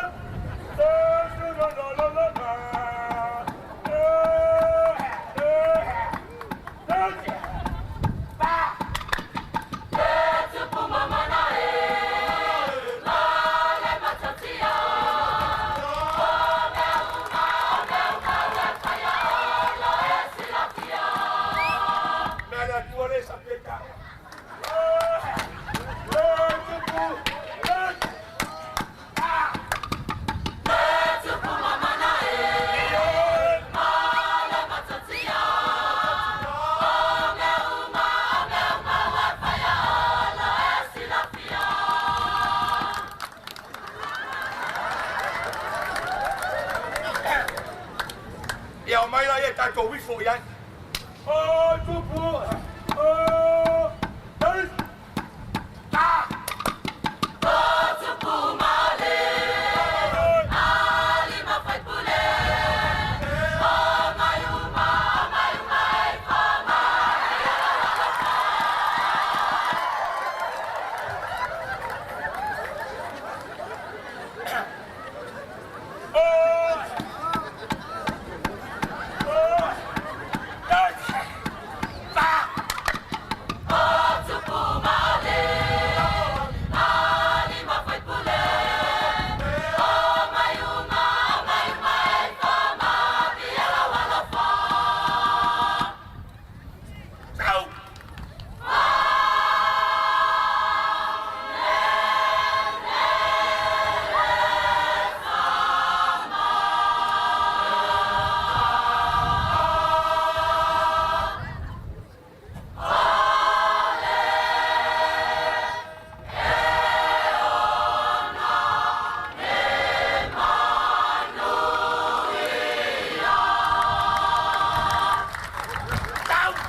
I will sell the business.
O le tautua le si ufonga o le laumua o lo iai fo i le langolango a le New Zealand On Air. Wa luas fulfitu minuta te nei le tula fulu nisio fa fianga a fio anga manu ia I sio tatu tinu I Sāmoa ia pe ona malanga I tausanga o mai pe ona iai ia le fio anga leo le wai to muli ia I palauli ia mai se foi ia o safa toa ia malefanga ia inisio faafiafiaga e pei ona mai atu ia seʻi vagana ai ia le aufaipese lea a le fiaʻoga o le pā ia o le tonu lava o le tatou atunuu ia lea sa faafiafia ai ia le aufaipese lenei ia o pese faaleaga nuu o se o tatou atunuu se le manaia tama ia le faaaogāina nei piano maniā ia o le pate o le pate ama le fala e oe ina ua 2 minute 2 te ai nei le tūlai sefulu ia lo mau pea le tapo inga nei matua tausi tono mau tamalawa mau tanga singase mau tau tanga tamatua afa lo sefulu ia pe mai al pese lea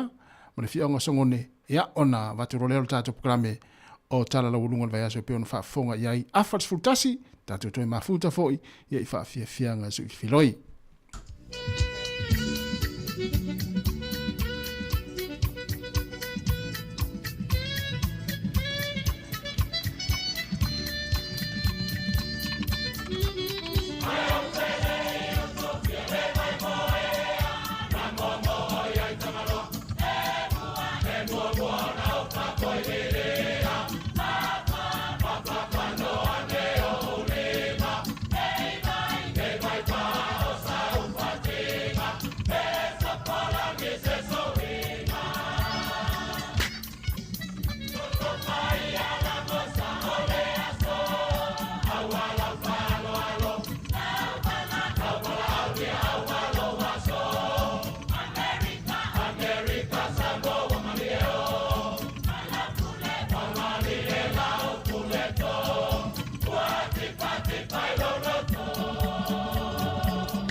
Sili le sasala i tu e fa o Samoana e fa atosina yo anganga ya te o e sumalete ine tau sala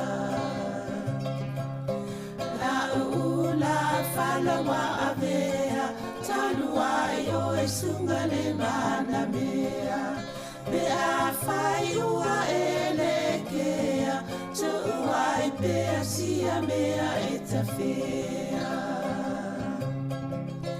la puata no folene ita wai so se sili ne la lele male fuaro samumu ete fa ata patima etuli usisu ta la la la afio oe ai tava tofaina soifua talalala talalala afia oi ayalo ita tu Yehova ilo tava tofaina soifua.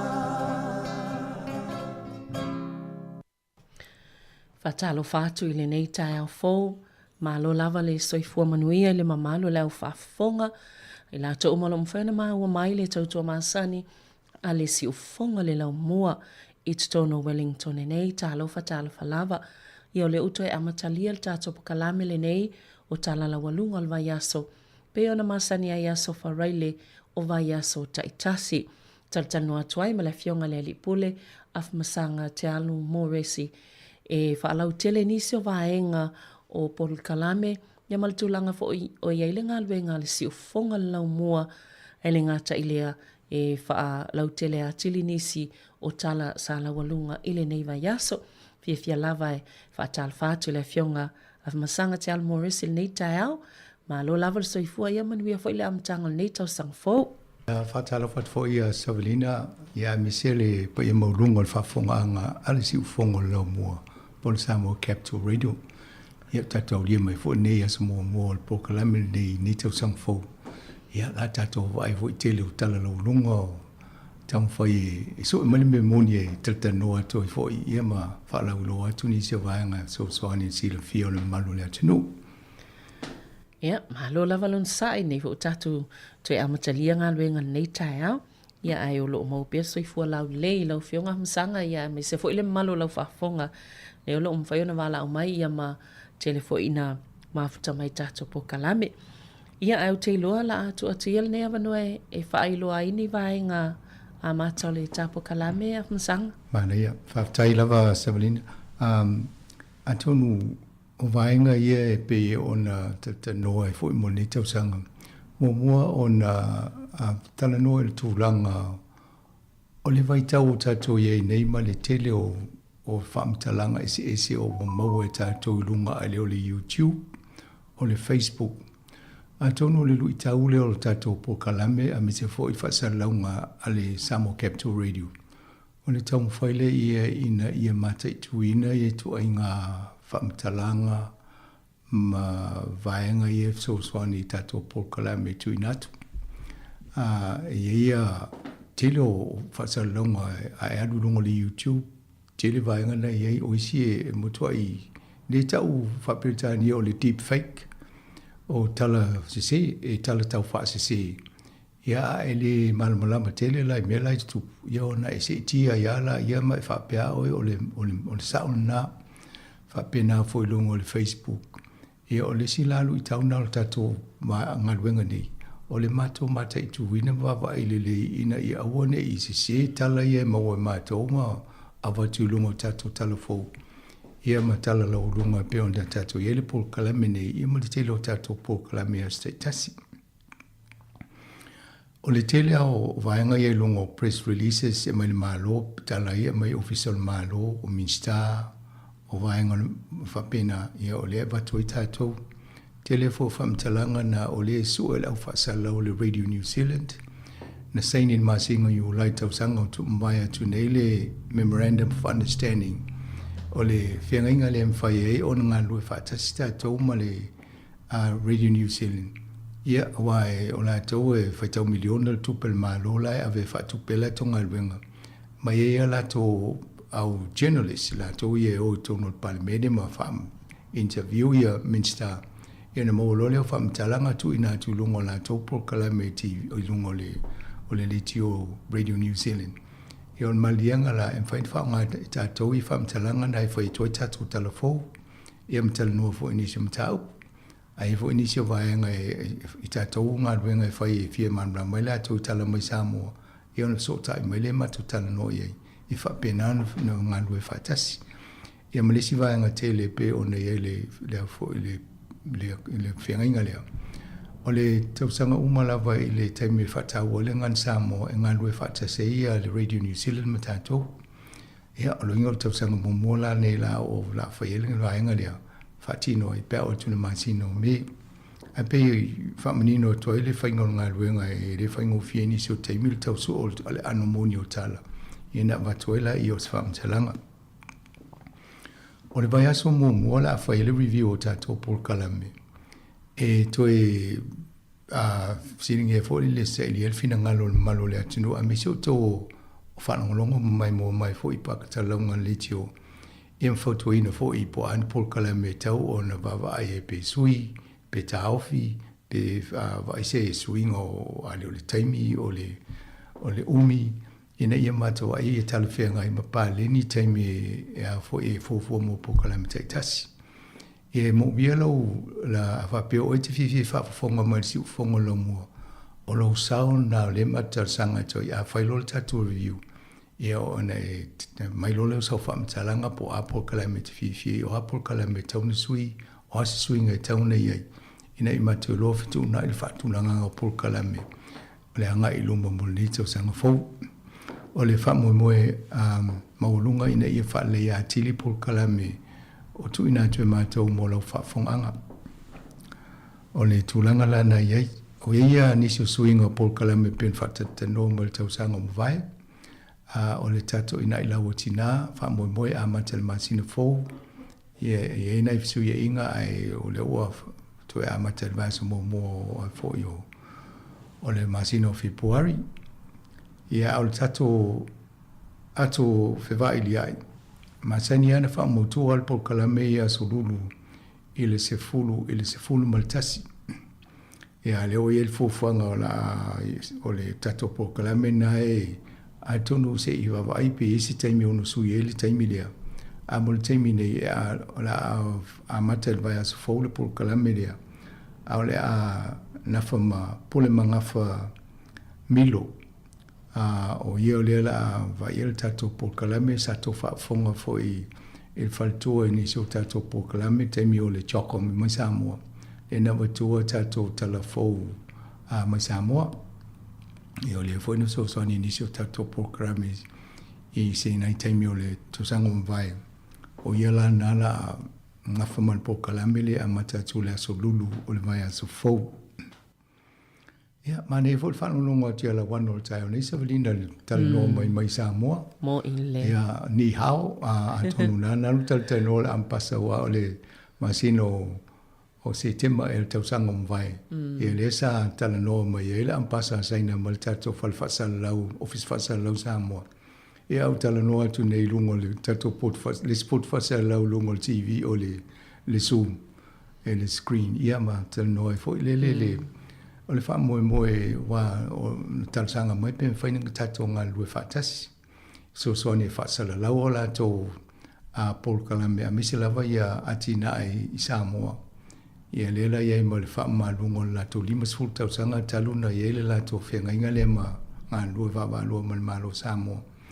Ia whtau ia ma le eo la wano i Sāmoa nei. Fwoi vai tau ia nana avelo ia le invitation na mai e alu ia. E foi a wai ati e la wano. Ma nei le mai ngol Paul Kalame tai au nei. Manulama foi. Meu teo foi le nu te leo seina a leo whaatanga tātou Samoa o atu foi. E le foi se visa a. Ia, sa olele. Ia, au New Zealand. E ele tātou Treaty of Friendship. A ele eise tātou free visa. A tono le simita apuna e tau ana. Whaima ranga e tātou ngata me Samoa le tono Palmene New Zealand. Ia. O la mere mawele ava no le tātou Samoa. A le wa mai e saina e over biliona tangata i saina. A le wa mai tātou ava no le o atua i ope a fia malanga tangata i saina. Ia nā foi u tele lopo la le tele o skol sipi na e mai i saina ia Samoa. Pe a fo skol sipi e watu New Zealand ia Samoa. Ia. Awa e loinga a tele skol sipi e saina. E whai o le si se lau tau sanga u tātou o mai a saina e le tō sau se sine New Zealand. Sa olele. Wa la wale le tele o wha saina tō tele o tangata Samoa. Mana ia tele le whalongolongo atu tolu sifulu aso le e sa o loto ai le tangata Samoa e alu saina le se visa a. Ia ai a maufo ila sama no whapena peona e saunoa. Ia ua mana i tele le sauanga i nei New Zealand ma Australia.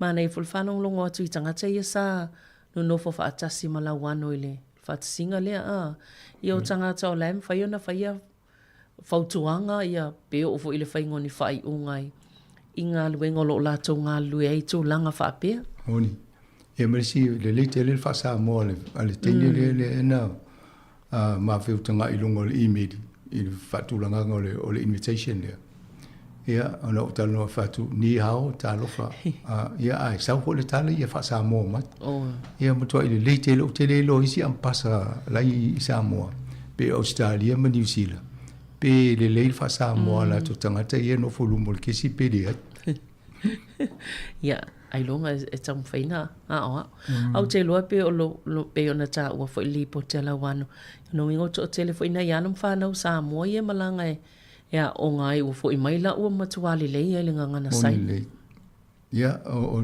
tulanga na ia atonu ta se atu e nisio por kala me Sabrino le vai aso ia ma na foi vai aso lenta malolo io e masalo ia o tele lo pe fia fai sau no ngai le tulanga fa na ia fai nga malo i tono se tato tono Sāmoa ia le anga o le sa ma tau u ma to ya tono ia e tato tangata o lo po fe lava la lai ia tulanga fo iwa ia fai nga malo Sāmoa ia mala fo ua fai al fai ungal tangata la to peona ono tato le sa ia tato tele tal no tele vaenga ia mta upu peona ia upu fai se tato malo ia atonu o tato ali tio e pui tele me no afai na tato tangata e pe ana o tala no inisio vaenga e vesi lol pan mene o Sāmoa e fai te tato langa ainga ma Sāmoa moni tala le ngafo i Sāmoa ia loinga ia e fai te fo ilana fai tala wai le tau tato fai tala e mua e leo fai tato nga luenga le fai alo na lua e leo ye tato i oi malamlama le tūlanga ai peina fai te ia fo i au fai pia ma tato uma ina ua maua le tala le mea ua tupu Sāmoa ia nana so e lo leva noa e whaasala lau sao mea le pale mele tō tau whianga le pale mele le na maua e tātou whaasala lau ngam tū sao mai Sāmoa e o te tonu no sila fia manino fo to tele malo le atunu e le to tele la stala e o iai ale meno fano no ai ele va tu no ye Sāmoa ma sino oktopo le chokom le maua lunga na ye Sāmoa le va ai mai fafo tangata ai de umi ai o mata amtanga le tausanga nei ai o lole ye pe un sa no ia le pale mia ye o val fonga va ia ole tūlanga la leo ia leo mo almanino mana ia le amatanga le pe one tato mai mo ina ile tau fianga le fon mo lea mana ia le amatanga ele fon fetalai ta iala na mo le aso le fa nga solonga fo por kalame ia sa no le pale mi tawana fa ilo ia le me utupu ia nana fa ilan tauanga tūlanga o ia le pati le fas ia mal tūlanga o ia mafisu ia inga fo i tufinga ia ona o mena tupu ia lai manino al tūlanga ne iai ale molianga o le mistale sa iai whainga whaiva i le tūlanga o le leo le ofiso leo le ia pe le ua nini whata se maini simia ia le ua leina tupu le whaise se inga ia ai atono o e fa pe uma ia tūlanga o ainga o malo i le na Sāmoa tupu ia te me visi ai ia te tonu pe na tangia le aso le amatanga le fon mua o te loa ia la fo ua ia male tato tua fa to file mu me uma ia la so se tūlanga e ua to fa le e le ia se fe se inga fa wa ia e vo te me e to me tupu e fo isi mea o ngai e momo iai e tautia o tūlanga na la o el tato malo Sāmoa malo ia e lua vaenga te tele ana te tupu le nei vai aso pe e wole taimi e tas le safa tatali e le tatalanga o le taua fianga le palemene Sāmoa ia almantole tai fo ina le sa vai ai le whaatautonga o le Presidente fo le United States of America Presidente Donald Trump. Ia pe o tau le loa tu na vaenga o no me sa tata wano o mama tule matai tu langa i Sāmoa. Ia ai pe o le si vaenga tele na le sa Whatau no le nei vai aso. Asa se ia wala le tua Ia. Te au tupu nei vai anga o le alu ele ulo tato mata o ia Donald Trump ai tau vai tato e vai tato malo Sāmoa. Ia le ai mana ia wai o Amerika o le nu e pe o e vavai o mai le laulangi.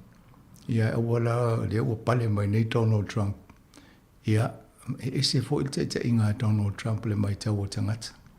I don't know ele man to te leo tātou i mafofonga ai leo o mena te whaia mana tala e whaia. Ia leo tātou wawa i al tūlanga amana o ane me tupu e tau tala sa o mai e le a fia pe lafi mai tua. Ia la fo mun folfola ia Lucia. Ia o whai sa o ia Putin. So ia tū nā tau mai mau so i fō tangata wa amatana le anga le nu o e vai nei tu inga tala e whai atu e pali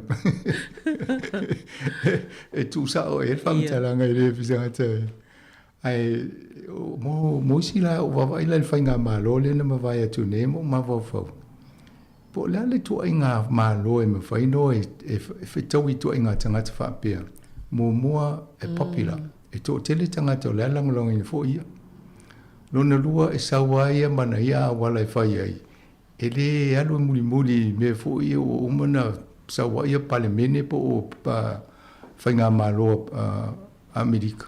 E sawa ia malana ia me tutia le awala e whaia ia o le awala na e whaia. O le ina la, o le ala atatai e toi male lalulang.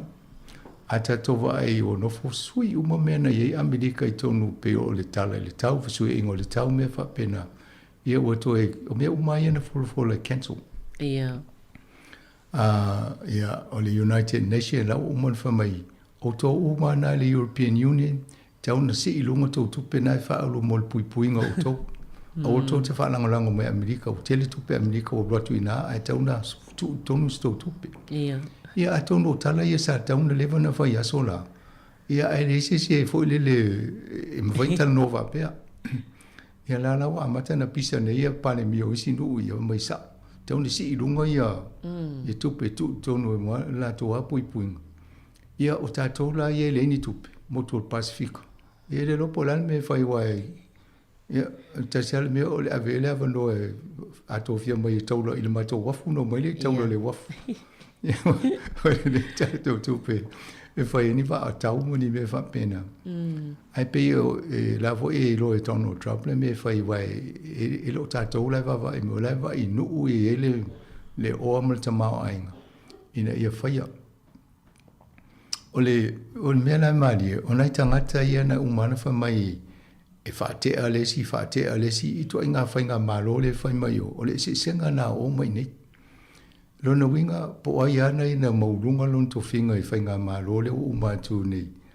Ia e lolo o sui mai Donald Trump whaalonga i whamtalanga i whai. Whamawai. Ia o lesi tangata to tele ala tangata ne tofi maurunga ia. O lato aso mumuli la so luas furu.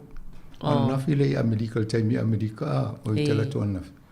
O le na whamawai o malito o tele ia. A wala woi lo ae sa uro Donald Trump sek. Ia si le whamawai lo le sau turi. Sau lo whaile upu foi lea Trump. You're fired. Ia. Ia wal mele na ia po kalame dan whai. Ai nei e mawa e fo ia wawa ia tu i Amerika le tele o le swinga le la ia.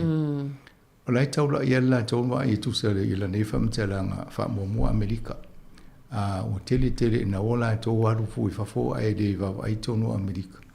La lau mana e toto umatu mala au whai tangata e ngosi mea i singa i setunu.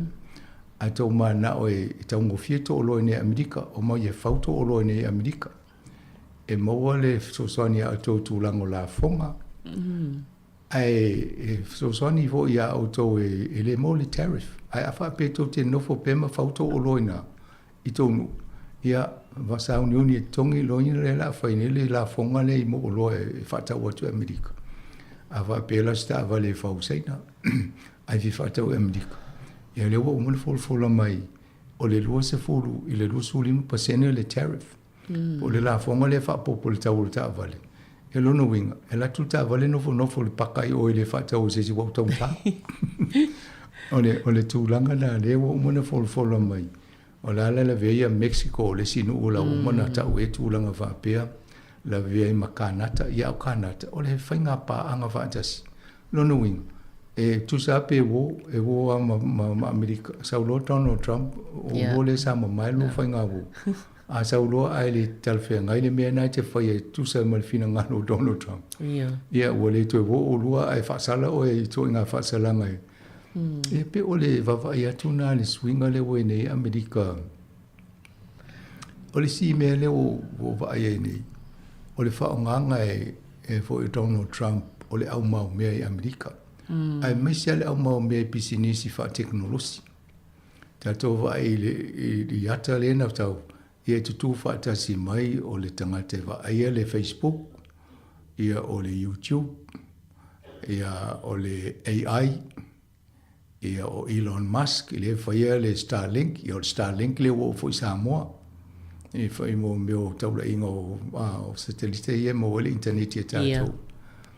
ia maisi to dua tangata no wa e tia ia o tangata umana le o tamu whaia Donald Trump e vatu e mana o mia ia lana le lato lango i le lato teknolosi ina ia una ia i lunga ia le tamau ainga o Amerika ia a tato aila le to telo isi nu ia wo tala no ia nei Donald Trump e fa nga mai tato le YouTube o le Facebook e loinga a ia se atu no fo le pe vai mai Donald Trump e de awa ia tu le mele e mana o ia e te ia o fa se o la ia e teknolosia o to fa le Facebook i se nu ia lona winga te le ale va le tonu la ia e wai pe fa penale de winga lo va ia tu ia mionga Donald Trump e fa ia le tala ma fa tau no me mana o ia ai tau fa le to te lo lange muli ia e o te lo o i foi la a fa malosia ia i sinu ta pe European Union e fa malosia le la to wa tu to tasi pe o se vaenga foi le lo lange i lo le whanau lango pe ia Amerika ma o le tūlanga whapepa e swing. I o le si me whai, o le ono sai mo le whatau sanga. Ia o mo le whatau sanga a tonu toi foi le i e le si tūlanga pe o nei ai. Ai o te tonu a te ua whai ai so longa le tamau inga o Amerika ma so longa le i le tūlanga tau o le soifuanga. Tau o le soifuanga mo tangata lau tele. Ma manuia ai, ma manuia foi maisi atunu. Ia o lona winga o le whainga malo leo la muli ai Amerika mo lumana. Ia pe o le tūlanga nana ia au e se fo i le mele o ia ni tātou i le tau manea la mo me o export o Amerika la Amerika nei. Ia e maulunga le tupe mo nei a tātou la. A maulunga lo le tāla Amerika walu la lo tātala. Ia anu fo le anu le tatala, e watu le tatala i Sāmoa, ia waru lalo le tau Sāmoa. Ia pe o afianga nao le te leo le malo si o tala Amerika. A ia isi nu o la langi la, o le to e whaatawa la to tala Amerika. O vava ai le tūlanga le apu le Amerika le me whaina poronga toa le malato. Ia lau a matana whaatawa la to watupe. Ia o saina lau whaonga le stala tupe saina ia whapena ia isi nu o Europa. Wa amatema wa ifa pena ia mo le atu alapi. Ia tele ia o le si vaenga na wa fatulanga nei o ele se komiti fapito o se company i mea tau teknolosi. E una ia fo ia tulanga ia mo Amerika. Ia o lai tau catch up ia saina.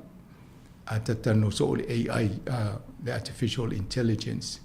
Pole la vole to mai fa folinga le fa nga tato ia o le vana mo mo sai na inisi o nu ia la la bana la to catch up ia tato no o le pa enga le la mo wa Amerika ia sai na ma pase lumba to no le fola to falta futulinga e le ngate la e faile tawanga lunga alvate te ia le foi to faila luni ia mai sana o wat su fatsa seilale au bilionea ma au tele tupena ma nga lue la topokala mena fa ate konolosi pena ta wa masa ai uma ya tiri bilionea ya ma trillionea la ulia ya ai onionea ta mana ya la sala na onionea ya ta to ye sa o ya le ni na ta tingi apa ya sa o le ya pale na va tu whaasea ia le pule nuu o ne le soni. Ono le safel saunoanga a Donald Trump le taim fo ile olo na whaatautonga. Ia le vaenga nei whapea o vaenga ia na ausia mo moi Amerika peila o le vailuaina o le atom o te utile ilo po le alfa Sāmoa tono vaenga. Ia na whapea na mo moi fo ipe na o vaenga na ausia Amerika. Ia le mani noa o tangata ia i la loine le soni le sa ausia le vaenga Atonu mo asola i tala fo e maua Sāmoa le tio e whanga le upule le pomu atomika. Ia o le atomika ia atonu nasa mo le upule o le atom. Ia o le la ia ia na ala na mafona mo le pomu na ina ua mawhai e le tangata leo Ernest Rutherford. Ona whai se whainga e sui e le atom ma maua le to inga malosi angana. Ia o Ernest Rutherford, ia na whanau atu i Nelsoni. A o ngai whafo, o ia la lena whaiele, ia e sau noanga lea Donald Trump, whamai o mefo ina whai Amerika. Ia o lea la e tō tāma ia i le next mefo, o ia le pule nuu i Nelson. So le e tuu o Nelsoni le roto le tangata nei a lau whamai o la tōna, ia na tau fo whatustus ai fo le ma Australia. E alulunga ia Russell Crowe, ia ai whamai o la tōi ona tangata lea. Ia pena fo le tato Pavlova le whamai o la tō fo i ona mena, ia mawha lea, pēa wai futunga so whanua. Ia e taua e Australia o la tōi ona. Ia o toa ngā mena le whapea le fo o oso Amerika whapea.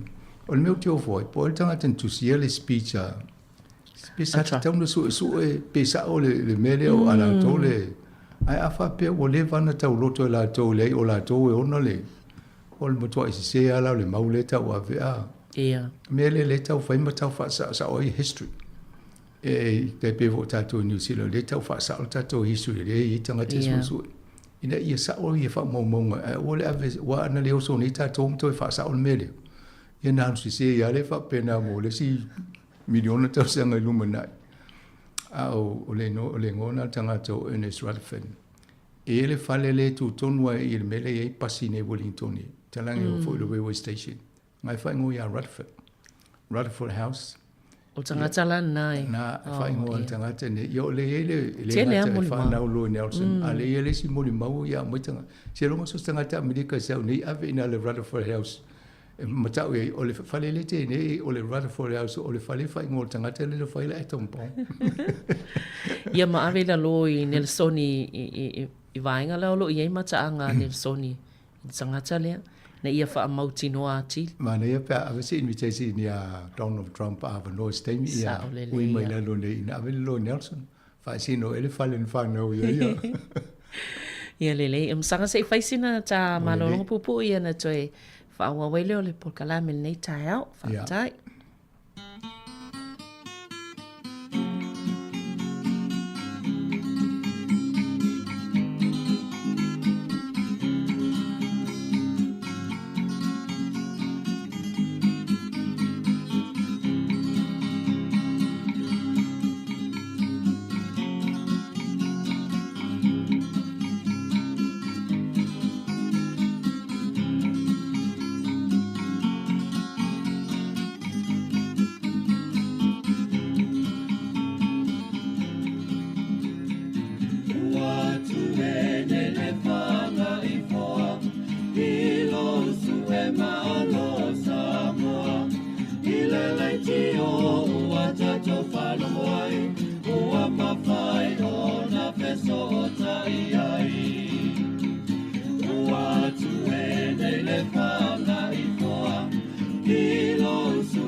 kanga I pau Uai loa ai e o tato whana E sa ili malo na I matua E ai le si fofonga o le lau mua Wala lau nei o le kanga I pau Uai loa ai e o tato whana E sa ili malo na I matua E ai le si fofonga o le lau mua Ole tai o le tole nei Wala I o le tato penei Ia so e pongisa o mea umana whaingata O nei tā sanga ua tato au lea mai I nei manui a ua tato maua mai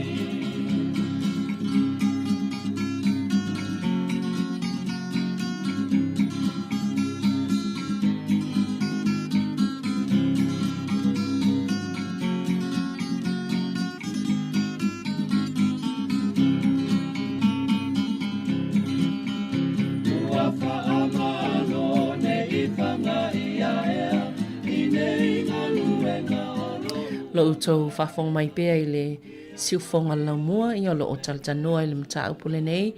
Ia po le pol kalame fo I o tala la walunga o le vaiaso. Taltanoa toi me le fionga masanga te al moresi. Whalau tele ia mta upo. O lea ea fo I o lea so lea e pei e amatai ona ngā solo I le whamalunga le ratana. Ia ale fo isa fiangai le vaiaso nei. Vaenga whaiale ngā taole mālo, ia whapea fo I le leipa ia lātou whawhaltui po o mawhatanga ia whaltau sanga. Pei fo lau na tau alunga I saunoa ngā taitai, ia mei se fo le saunoa ngā le pāle mia, ia Christopher Luxon. Tūlanga o le anga I ei lātou fo I fuafuanga I le, mai se lawa I le whaatao lau langa ma le atina enga o le tamao a ingo le atunu. Moni, o le so o lo awai e tua ia tai fo malo po le taimi o le huli I whanganui ma la tau whaatsinga tau sang tai si ratana o le lotu lea ia mo le wana whai paanga ma le pātia le leipa whainga malo le leipa mai tau sanga le amatanga ia o ne ia laua po iai uma mai sisui o tai o po ia pāti o le national o le iai ma le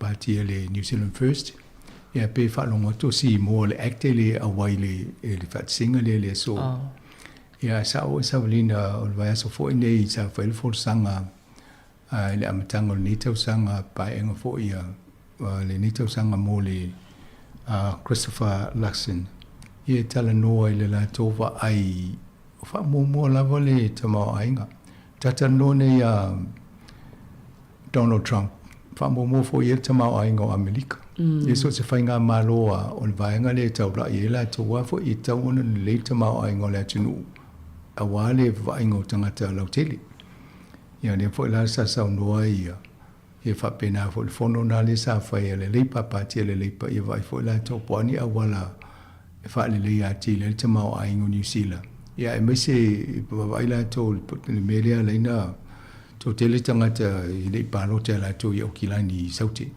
ia pe o vaenga na sa tau wa e po lan me tau na whai la tau a o le whainga malolo ia nei ia tala noa ia Luxon ia tusa lewa mai I ma le tau la I le va ai a le national me partia le national a mo yo ia la tatai ia wala o mai ia tau ona whaile swinga o nisi o a mesi le Resource Management Act e ele le tula fono le New Zealand tele yo o lave pe a whaisinga ruenga atina poli whaungo se fale poli whatuingo se pisinisi e vai uma mo e vai le mali lianga tangata whenua o tūlanga I siu manga a fianga siu manga I lalo o le climate change me whapena ia matula fono a pulenga nu e tele ina tata mia ma whalawelawe e uma se fufuanga po se whaanga solonga ia mau pe mita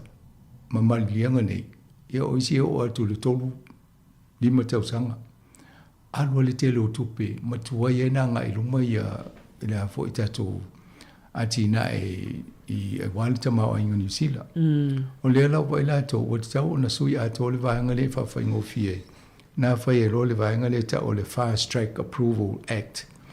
E le tūla whono nana mai e whawhena whapasi ma matalia, ma whangai oi roia ia tina e fō a wale le lumana i o tat o New Zealand. O mena la laua a matan tato va e le na pasia le fontanga le masino vai. Ai le tūla i le fono. Ia le palimene, ia ma le wa matan wha savani vaenga na se tato vai wai te tonu e inisi e whalawelawe pe solo te inisi o mene. Ai alele ia na whai ma fofole le, o te tonu taria ngofie to tele. Ia. Wai au ngā fo i rem whaina a ngā ilumar tamau a inga pe a tuai o na whaanga ioi. A tato vai e tele to i ngā tala le wa e ia Donald Trump. E mana e whailo le tala tupu lo mo le mea e le wa pe talo ne, a le tupu le si tolu tau sanga lumana. Ia, o le tau fo ilana wa i New Zealand wai, na le tolu wa tau sanga le paia e ngā, al whai ngā malo New Zealand. E lo inga tauna a whainele pulo misi e tauna a mata yo mai le taunu whanga ioi ma a mata na whaatu ia ni so atina ene. I lo le umo le tolu tau sanga na le tanoa le se me tupu. A pe o le wawa i atu na e ia matala noa inisi o swinga le ia nei. O le saia ia vaenga ia whaia tatou research wha saia nisi. Pe e fitu e ia vaenga tai ei. A lea la ua whaititia o tu whaatasi si o tolu le o toi nei. Ai whapopo e malestasi na e mo le wha. Ai pela o le si vaenga na ele science na o tu i ele tatou minsta lea na o Shane Ritty. Matolia fo i siu tatou telefona watu le i taimi o malolonga. Ia, ai mai lole le avo le panemele nei tau sanga whai mo le fol sanga al panemia. Ia wa avesea ia Shane Ritty ma le vainga o le health i le soifo maloloinga mtanga alwenga lea. La watu ia Simeon Brown. Alona winga, o le la o le toi vai e Shane Ritty a o i o le format o le doctor. Ia watu tanga tele o se format ia lo vai, ia atonu e loa vai tūranga tau pisinisi mena ia mawhanga yoia. Ia langa e whaiwhai maari, ia le vai ngase re pe ia le lau e se mai. Ai pe o le si vaenga na swinga tele na vai atu. O le li poti na whai e Callahan, ina ia suia inisio vaenga ne ia na lau whatau no inisio mena e whaanga ia iluma le fo le tato tamau ai. O le mesidi, e le o suia fo le whapea o tawhia, e mo ia i saintisi la ia nei i la lusia la tō ngā luenga. A lea la to e maua ia ngā luenga i tono inisio tino ia la to i tū whatasi. E le whainga malo lea wa ia nei. O au fia i ma le American Institute i tu whatsinga lea wai le masanina. O le American Institute of Medical Research e pe un tato tatanoma professor fo le Graham Crow le masani sau nei. Ia o ia e a fo i o la tautu tō tasi. Ia. E tele na whanta la tō e mo private donors. O le mena le la tō sa loto ala la tō i me o e whai whatu whamu mua la tō. Ai ngā lulu e whaatasi fo i maisi a whaluputonga wha scientisi i le larulangi. O le mena le ei whai ngofie. E tasi ale si mea o wawai fo saunoanga a le Palimbia. A me se fo le minister o le vaenga lea o Judith Collins. O te tau o na wawa ai New Zealand a mawhai o na maua e tātou ni whainga fō po ni initiatives po ni new ways of treatment po ni mewa pena. I tau nei loa tātou wawe o na maua ni tupe. O whatu sanga e inu i whafo. A maua lo se me to tia fō whainga se mea. E le umia ai maua tupe. A tātou. A mo se me to tia na awele i whai e se si whafo maua la tō tupe ai whatau mai tātou le o loa. Mena nā tawa e ne le malo i a sui le tūlanga nea. Ina ia whaingo fie o na maua e tātou, o tātou i ona le idea o tātou ne maua le whainga fōlea. Tā pēla le atom le na maua e Ernest Rutherford. Ia lana maua mai whafo tupe ia e resi tupe New Zealand na maua. Ia moni le. Ia toi claim la tō o la tō na whaia e rea. Ia me fa pena le tau sui i le toi ngā tūlanga lea. Mana ia le saunoanga a laksen lau vai. Pe ai vai le tūlanga tau ta mau ai ngā malana i fwoi nau ina ia a ngā ilu ma tātou. Ia ai e lo ia tūla whono e whalewe lawe a tōnu ina tōnua. E tau ona i se tasi a New Zealand. Wa ai po alu i tau so sif mea ai vai se awala a whapea tate mana o tūlanga lea. Ia o tau ta pe o le sitanga tongi. E ana na maulunga tongi Australia, wai te lelo ne ia ta mau ainga. Ia tātou, e miti uma tātou e si ilunga tongi, ai le si tupe whai ai. E le lawan tātou, e le tātou minerale resources. Ia o lea fo e la o tu malosi le whai ngā malole ne i whaatasi ai ma le New Zealand First. Ia ma le Act, e to e eli le koale, ba ai tai ngā tai whale o tātou, i lalo le sami pe mo waini minerale me whapena, ia ma te tono fo o lau whanua New Zealand. O lo ia lau whanua o lo le ave o lau whanua le malo, whasenga o lau whanua le malo. I tau ana mawhai o na eli vaenga na e mo aulo me whapena. Wa o mea na e mawhai e o na whaatau mo wai al tamau ai ngā siti al tamau ai ngā tātou. Ia, o lai wawa e ngā tai o Taranaki i New Plymouth. Le o ina le sa tele le mo e fuswa o mena. I wana mai lo le whainga ma lo Janita fo ia Jacinda Ardern. Ia mana o lo e tā fia auto i fo i wape o nā le leanga i le tato tau sisio mama. I o whalulawe. A o ala New Zealand e tā maulu tūlanga lea. Na tato mati tiva i ala e o aisi e li koa le isi o le o tato whaatau ma le koa le nā. Ia tonu o le siva inga na e mawhafoi po talawhia ngai le tātou koale, ai o tātou awe tupe whaatau mai koale isinu, ai e la tōl koale. Ia, roi ngā vaenga nā, leiva vai le whai ngā malo. O le vaenga nā, lei whisui inga le wei nei. Ia, la ue e malesi vaenga nā o le mista o taipe o le mista o tupe. Le o wha malo siena te vaea le wha tau lolo o le tatamau ainga. Ia wa e tu o tali foi tau ia Barbara Edmonds. Ia le ai o foi o ngalwenga na e tonu o le portfolio po le matawhai oi a le Minister o tupe.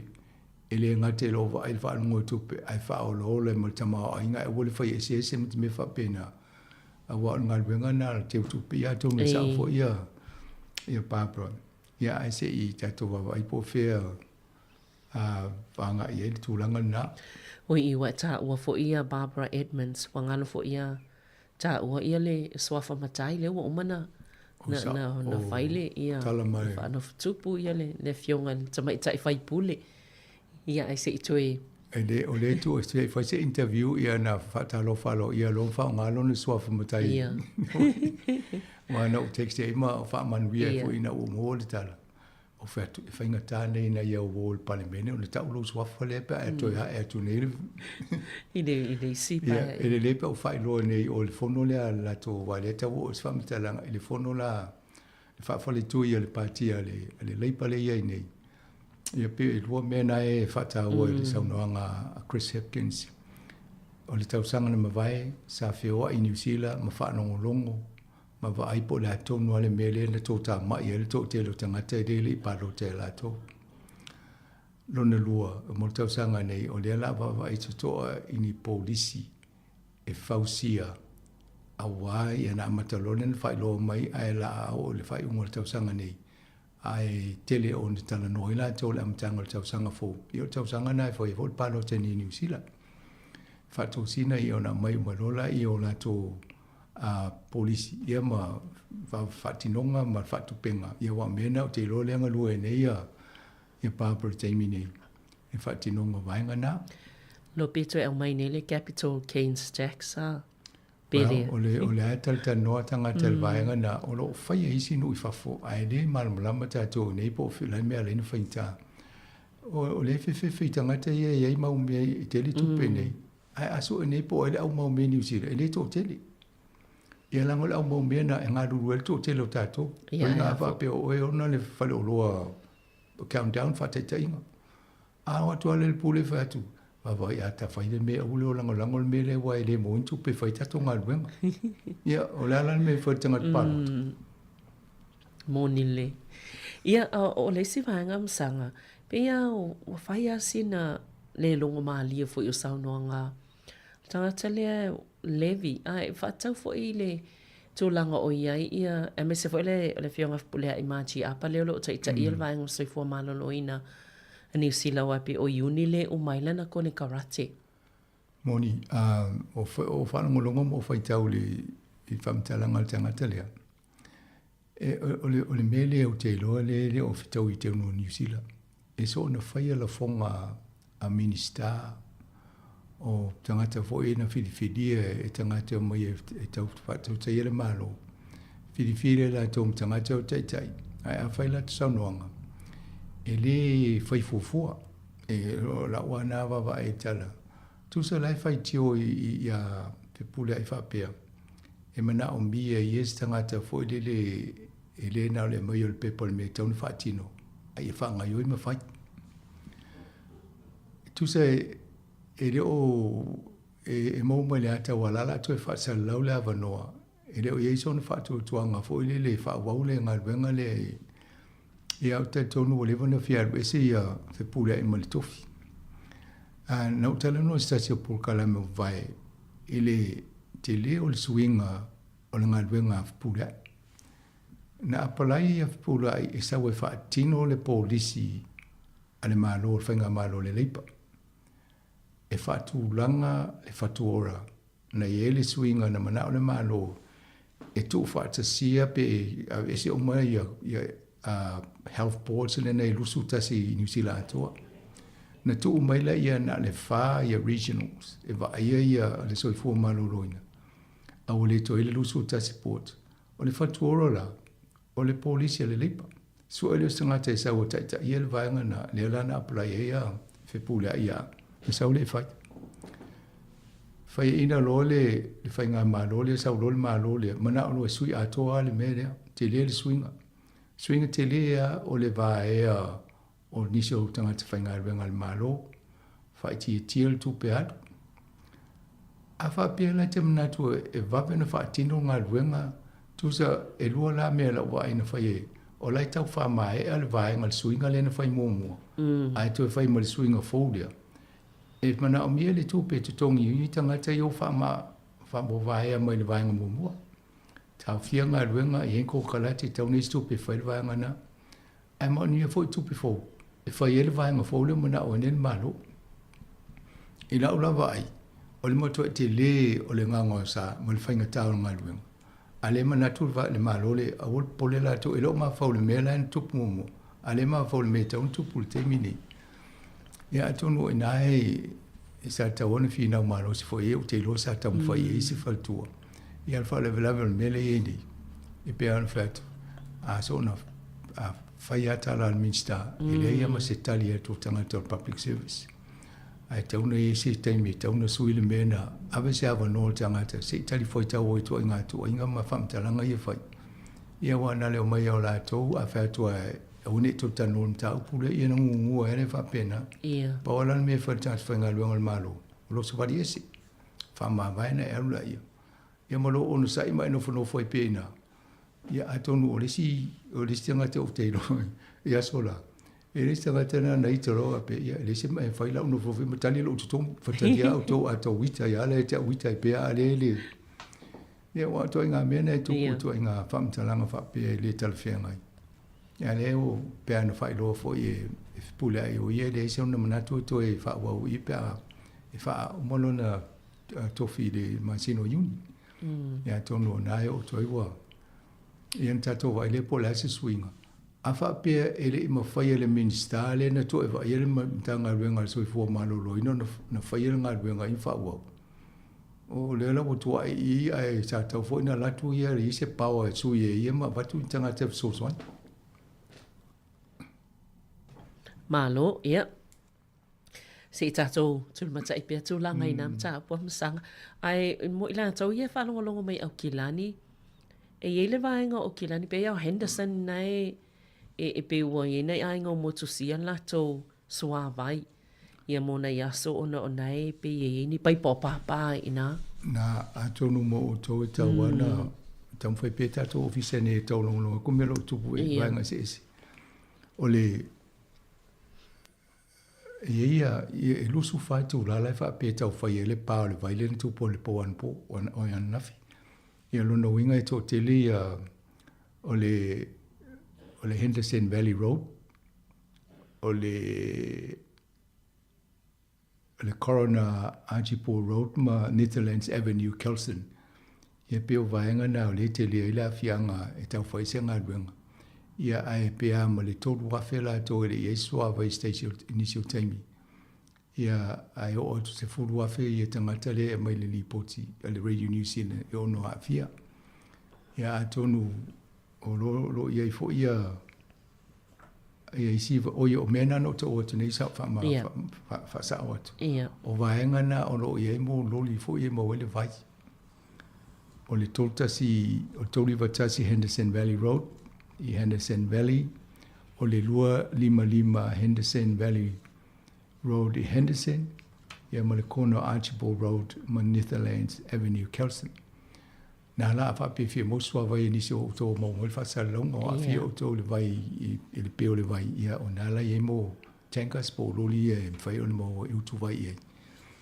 ia le tai o nei ai pe o tu langa na e te vo ta to no fo tai ia pe ia na fa ni to ta to pol kala me to sang o vai no fu sa uni va tu fang pa u tu vai e na te ula ia a fa pe la na ye ni so ai ngane na in la to fang vai e le politele le o la ye la to fang vai na ai a fa pe o bole ia le la to fa mana tu to ele te mini ia no sa uni ta pe na vai de lo me tu sa le ia malo ia se tava to le tala le to no swetena pe le i tala ia la to tamitia fa pe wa talon fa nga ia masini computer wa le to so simal fai tau o le lua fe maleiva sa ia o te mo amatana e male technology amata mai computers va pena fai lo le tono le malo swetena la le to e fa nga ia tu sima ai o le tetu so fai tau tu si lungo le computer me uma va pena sa tu so New Zealand la mai sinu o va vai de melo fai swetena va pe ta vonta to muri ai ia wa foi a o fa tasi de fa nga fa nga technology e ata mai fa tasi ma mai lo fa nga ena o ma o le mela le utu su lima tau sanga talu ona la to va ia le awala le o ia tu pulanga a o ngai le o fa di tonu la sui to e fo i fa tau mo tusi o mo wan o le lo tusi tangata o le e wa foi ma sai na ale adu le lima omi fa ma voi o le to o le pedi ma tusi no fo tanga tele a onga ya sola e lo u se lo pale au ro pese na uso fo le to tusi ma tai tusi le a e i o i ta to na fa samu ya ilan mele e o le lope fa fe na o le tulanga le la o il tu nunga la to foi vai de malo e sili al tato e fo i tua. E se lau mone wha miliona euro se leo wha nganga nei. Ina ia to e lo mia le lei tusi. Tufa tusi, wha ngā tusi tama mtaini a onga. To e o ia la to i la to ta i tono a onga. E malesi vaianga. Ina ia to e au le lei tusi a tamaiti. Mua ule anga te lei tusi a. Ia a fa pe o fa ile no le te lo fo ila to va ine isi no ina mu le fa pe oi a tai ma to o to ese e lo ngala to tai e to fo ma to ya to no e me fo le o levanta no ya fa ma va ai tu si a me sia tu si tama mtene wa ai alo fo fa ngal venga e tau nei lo sai ni lo ngo ai langa lo tu se le x tu se le t o e te o fa mai sai ne tu lo paycheck ai le ro po lo tu si lo tongia a pe o mena tau na moni fa menino te lo e fie nei e fa ya onga e le to e po le wai o le si me o mo wela to a luta me te fa lan su engala na me onga computer Ia, o aso nei, e oso ailea e, oso ailea wha tōsina. E uma ele po, o tele isi mea umatamata le Facebook ma le YouTube. Ai e whaina mea oma. Ai awa tūlau tu se whaitau, ia nā le tu se te lua whenga, e uma awa whaitau umai tūlau o le tu si le te whaitau. Ai awa tu ia o le computer. Ia uma e o tele tala e se la e tau moe, a moe au tala se, e nā le watu ale mita i o la o le tala se na. Sa o le lei, mō ni lea masang, ma nei a tele fufuanga lea tunu. Ia, ai ona o le tātaimi, o le ale tūlanga iei tātou a se singa hoi tuai le community po. Ioi, le satata noa atono le masina fo, se i tau uma foi malo longa la fai. Ia, toi fai fai lele o ngā fai ni, o ngā matalole na fai ala uloa atu, ma fai stato fai singa i nei Porua, Hunt Valley, ia ma ina i Wellingtoni. Ia, uma ina o Masterton le si vaenga le fofo, ia ma ale o le ven o Palmerston North. Ia ale uma le Samoa tau sanga nei, ia lo ina e tato pe o tua ia apelila, malolonga ia apelila o fa muta. Ia, malo whaftai. Ia, whaftai tele lawa masanga mol pukalame nei tai au, ia malo lau whafonga tato tala lau alunga nao nei fo i vai aso.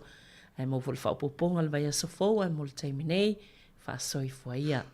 Whasoi fua.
Le whawhianga ma le sunga Richard Parker ma le pese ngalua le maumanga. Ia e whaafonga mai Sāmoa.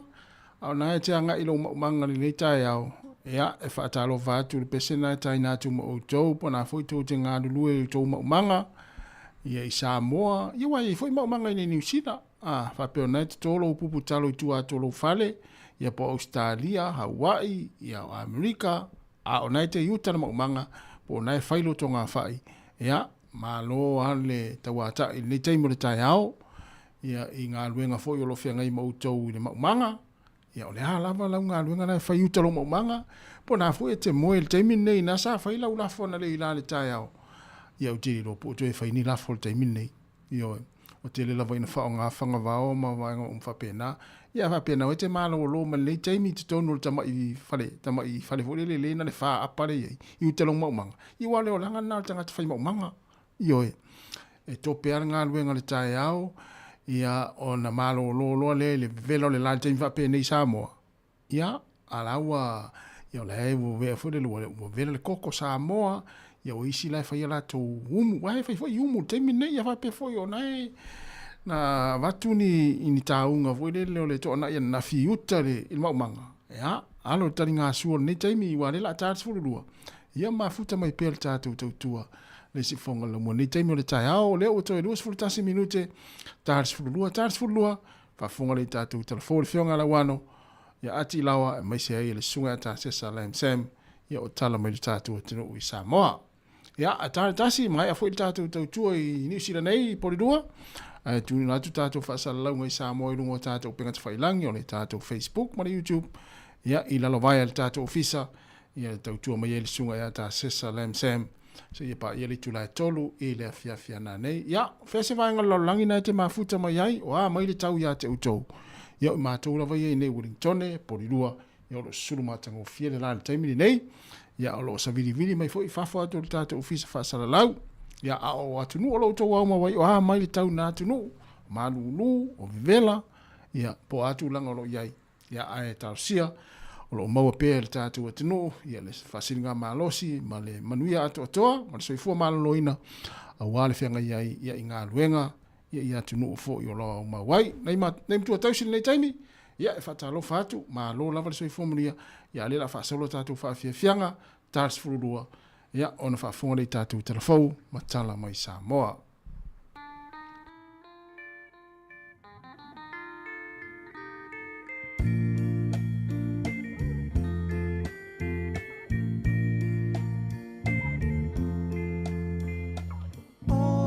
So ai le lawa o fia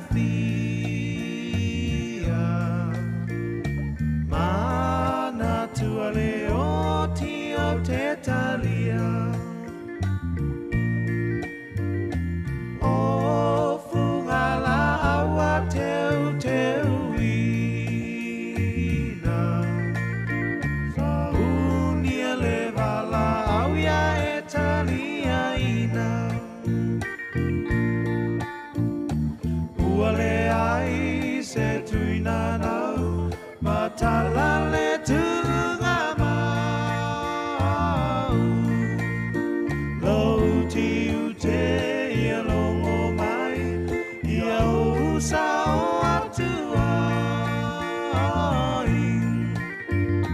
a pai ua o le lango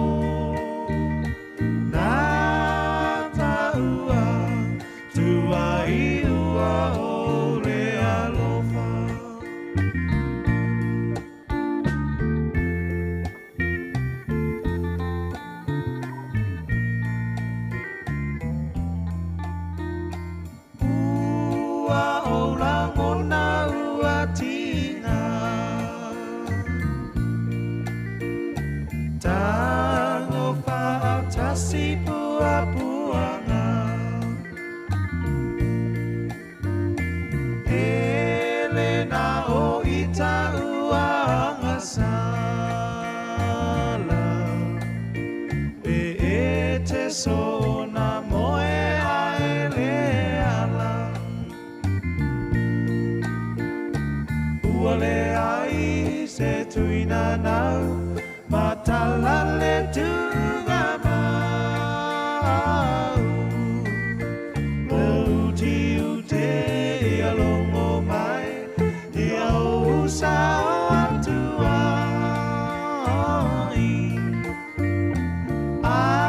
I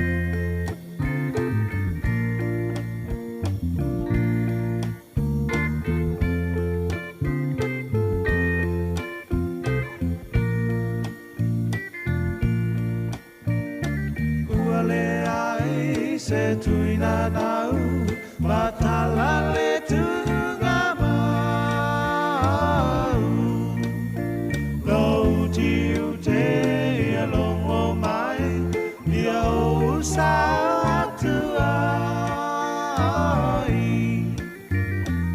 apai ua o le lango na taua tuai ua o le alofa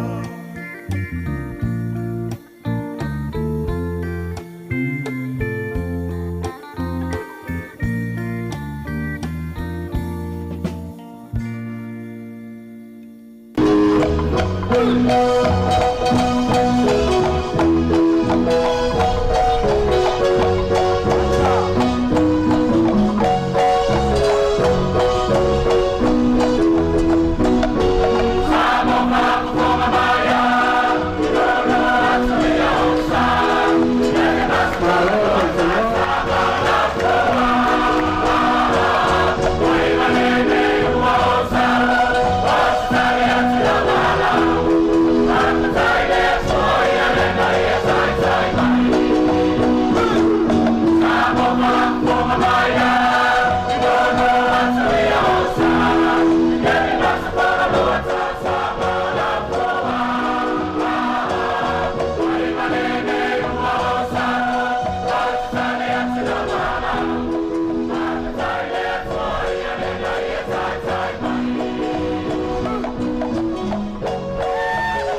Tēnā.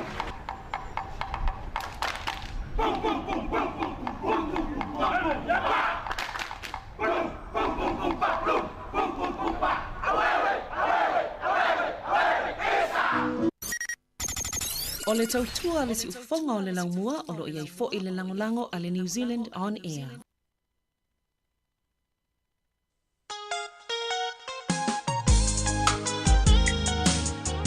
Ia lo fatu sunga Joseph Taurianti, ia me se fo le sunga Risati, Alisa Taurianti, ia sunga va le mati, ma lo lava fa te tele lava le mafta mai tatu tautua, ia le o to e 20 minuta na talia o le tu lais fun malelua.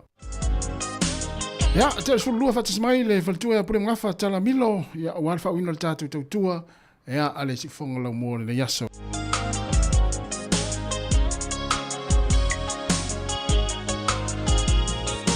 Tolo tolo ima tautu, ma le penisula mai molino, le taitu pito ia pia, si o utaulanga manaya,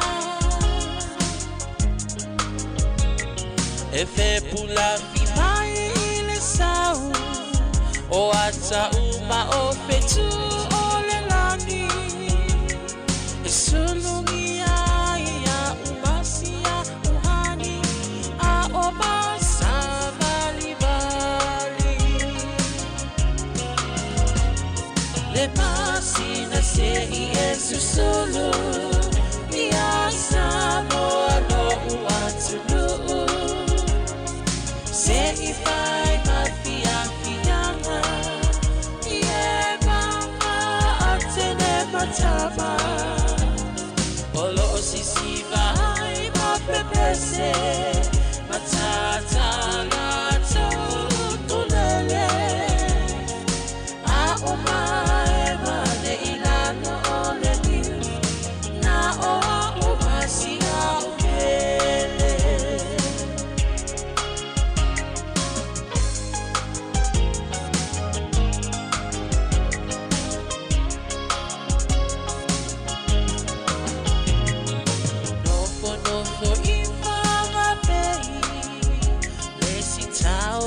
Sāmoa nei, ai mana tua pea o upolu, o le ingoa lea osu o motu. Ele mawhai hama o na ngalo, le tape tape mali o mai singano, o lo o nofo nofo ai tine matama Alona awala lau papa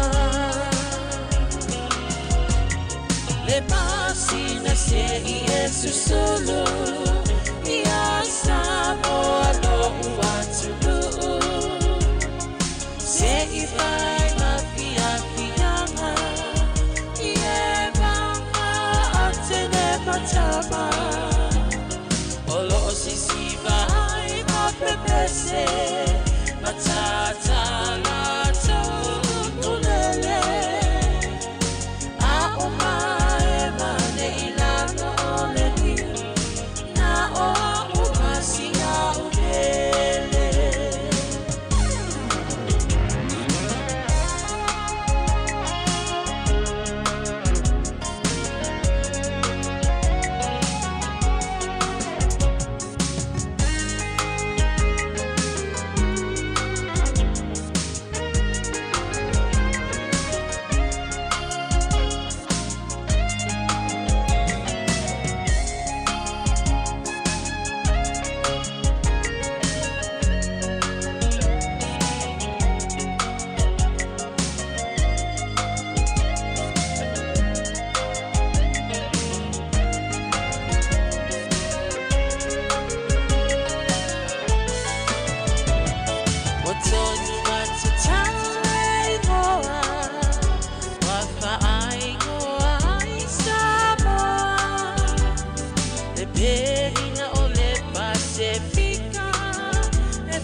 Talofa lava I le nei foi vaenga o telefou o le si ufonga o le lau mua I Wellington o le talo mua e mawae le tūlanga na iai le pau o le tamau ainga o New Zealand le tausanga na te nei pe ta aina wha alia e stasia o to mai wha abitoi ma ta aupu tau le tamau ainga o se tūlanga mau lunga sa iai le tamau ainga o New Zealand ona o le lei ma le malosi o tau mwhainga sa whaia I le tau whaayu I unga o le taimi o le wha mai COVID se fuluiva. Whailo mai e le li ofisa siri tau le mao ainga le whale tupe o le HSBS I Australia wa pe mo New Zealand o Paul Bloxham sa upito I te le pa una ia le tamau ainga o New Zealand le tau sanga te luai. Pe a whaatusa lea I isi atu nuu mau o loa o le laulangi. A mata mai I le maolunga le fua o tului o ai tā lafu ma le tau ngata sa iai ia le tau o le soifuanga whapea le fua o le tamau ainga o New Zealand. Tā ua fo ia le li ofisa au tu o le tamau ainga I le company o le Infometrics o Brad Olson wi lawa ia tūlanga wha le tonu ai tā ua o na manino ma mala malama I mafuanga ma le tūlanga anga iai le lumanai o le wha le tonu I le tausanga te ruai o se pa ua pito I mawa e lea ua o iai le tamau ainga o New Zealand taru mai la fe iwa se lau iwa se fulu ma wha solo mai iai ai o le nei wha le tonu o se so ma se tūlanga le lei ma le malosi sa iai I le tau wha iu iunga o le wha mai koviti le ana wha ina ai le tamau ainga o le lalolangi a toa. Ua wha mahania I se lipoti mai le wanes wha sa laua New Zealand le whanga solo I leo talanoanga I le vao Sāmoa ma New Zealand tu sai o se taui mai a fianga o le ngoto ai o le vaa o le malo New Zealand le mana wanui I ngata I whale o Sāwhata. Ta ua le nei ripoti le whaatonu o le mtanga ruenga o ngā ruenga ma awalo whela o inga le malo Sāmoa o fui tupa ai mau si manu e whapea.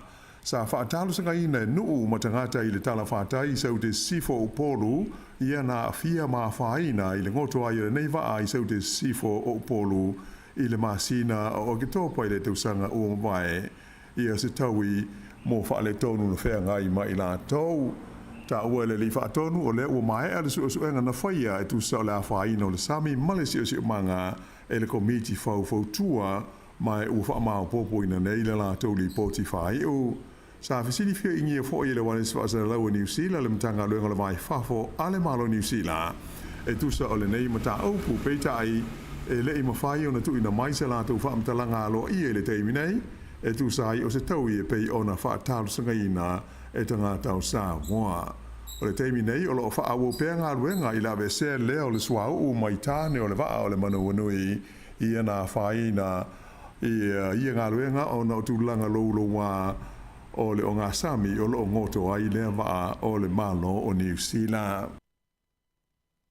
Sa I longa o na mawhatia I le nuu o manga whai I le tu malo Northland I le Paulist o na ai I se asio sio malosi na tai ai le vaenga o le tunuu le ana whaalenga I nai le tele o whale pa uai po moli ngau I lalo la au ma whele le solo ai tau o lunga o whale ma wholinga ai e pei o se taua na whaatama ia I se vaenga tele o le nei a ai. To lua tangata sa mana o mia o na tonga fitia I le whalemai o na o ni manuanga tinga ina na whaina ai. O le tasi o ia tangata sa awina ane I le whalemai tele I se vale le helikopter I le whalemai au kilani ai o le si na tau fia I le whalemai tele I North Shore. Whailo mai e le pule o whaaitu malo o le ofiso mu ma whaalabla whaafosei o I Pari Henwood pe tusa o le lima se fulu la whainga o whale o tangata na whaaleanga ina I le neimatangi malosi. Peita ai o lo whaawo peanga luenga fiso swani ia mai masalomia le ono tele atu nisi whale na whaina ona o la au na pa u iai I le malosi o le nei a sio. Whailo mai fo I le company e le tise le North Power tele vaenga au fia I le awala tuai le Old Waipu Road sa motu si ai le tise mai a tonu e whaato a mawhai na to e whaola ia nisi whale I se taimi o le so. O lo o fuafuaina e o tu lava I le lima afe le a whainga o whale na motu si ai le tise I le nuu le nei o manga whai whapea ai le Langs Beach ma le manga whai heads ona o le asio sio le nei. O le whai ngora vai aso sa ngā lue ai ngā sa whale ngā ina o lātou whale a toa I hoi maisi tangata o manga whai I le tau wha mamaina lea o le ala tele mano lātou ai mai whale tonu na mafua mai I lea matangi malosi. I le tumalo Canterbury le motu saute sa mawhai ona la vea ina au nanga fiso swani ia se tangata si lia I le lua I tu la le omi o tau mia ina ua pau I aise la au I lana taamale I le po le sa. O lea whalavelave na tupu le nuu o Balmoral I le po na po. Whailo mai ai se sui lo fiso mu whalavela whaafosei na whaongaina se masini e di palapala e ave se aile la au lea na pau I lunga o le taamale le nei tangata ma sa whaia ia te ia tongo fitinga ale au unanga o le St. John Ambulance a o whaia nei ngā luenga. E le I manino mai pēna mafua le whalavelave o na o winga whaale tonu o le tau. Ai na iai I la pata inga mo winga lolo wā le tau I lea fo I vaenga o le tunu I se taimi mua atu o le sa. O tau fia nei le whalamai le tangata na fia e tū ngā o na manuanga. E to fitu tangata ua whano le soifua o na ni whaalavelave tau ta vale na fia I tu SS o New Zealand taru mai le aso lua taluai. O nei whaalavelave sa tupu I le aso po o de tele lavo ia whaalavelave na tupu I le taimi le aso malo lo whaatu langa ina o le tu malo o au ki lani. Ai o whaalavelave le whae unga lavo le vai aso na mawai atu nei le ana marili waitangata na tupu dea I le Hawke's Bay whapea kalai stete o le Arthur's Pass ai whapea I fo I male ai o Palmerston North. E le ngata I lea, ai to lua iste ngata na mari liu, I nisi fo I whaalavelave sa tupu I lungo le tele I le amatanga o le vai aso na mawai atu nei. A o iai I le ai o Washington le minsta le vai fafo New Zealand ia wawasa manai o Winston Peters mo ni whailo inga ma le whailo tusi fau o iai nei o le malo tele o Amerika ai o le ua whailo mai le li Palestine o Donald Trump le tofia I lea o le tangata o le avea ma ampasa fau o le United States I le tonu o New Zealand. O se whaalinga al Palestine o Trump, sa ia whailo mai ai, o le ua tofia whai ma ampasa fau o Amerika I le tonu o New Zealand, whape ai fo I ma Sāmoa, o le li ingo ia Jared Novely. Ta ua Trump, o le li ua tofia o se whai bisinisi longa o Amerika, mai o ia le teitei whono le kompania ingo o le Crest Sports and Entertainment, whapea ma le Crest Management. O le li nei o Novely o ia lea e ona ia le au basketball a le Illawarra Hawks mai o stasi o le au whaisea o le kompani o le East Asia Super League. O lana kompani le Crest Sports and Entertainment e whaamtalaina whapea o se kompani Australia ma Amerika e universia I tupe pe o se investment company. Lipotia mai le whaafia ina o lau whai biznisi le nuu lai titi o Hakune ona o le tapuni ai o le tele le Desert Road I le nei vai taimi. E tu sa mo le lua masina le umi le o lau tapuni ai le au o le tele le nei numere tasi, State Highway 1, I le vale o Turangi ma Waiuru, lea e au fi ai le Desert Road, ona o ni ngā luenga o loo whai ai le taimi nei.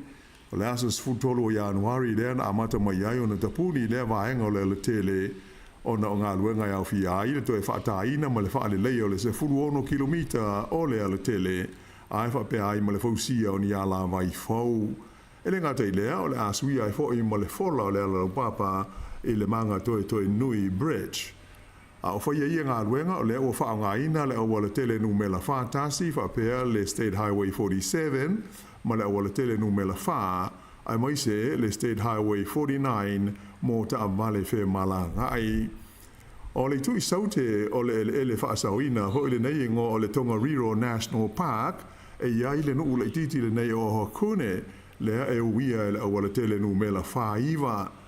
E ui ina whaato a lua vai aso talu ona tapuni le Desert Road ai lipotia mai e le au whaifa le enga I o Hakune le matua le lei lava o la tau pisi nisi le nei taimi. O le whale ainga ingo o le Utopia Cafe sa la tau whaalia o o tu nei le iwa se furu la whainga o la tau ainga e tau dia I la so dasi ona o le tele o taavale e uia ma malo loa tu iai. Whapena fo I Malaysia whale ainga la tau te whaafsanga ai e ingo o le Mountain Rocks e talu ona tapuni le Desert Road ui longa lava ona pisi ma toa tele I la tau e a whea e malo loa ai. O le whaiunga le vai aso, sa whailonga I nai, le taurus furulima tau sanga, talu ona amata le tau tua, ale wales whaasara laua New Zealand, moa tu motu o le Pasifika.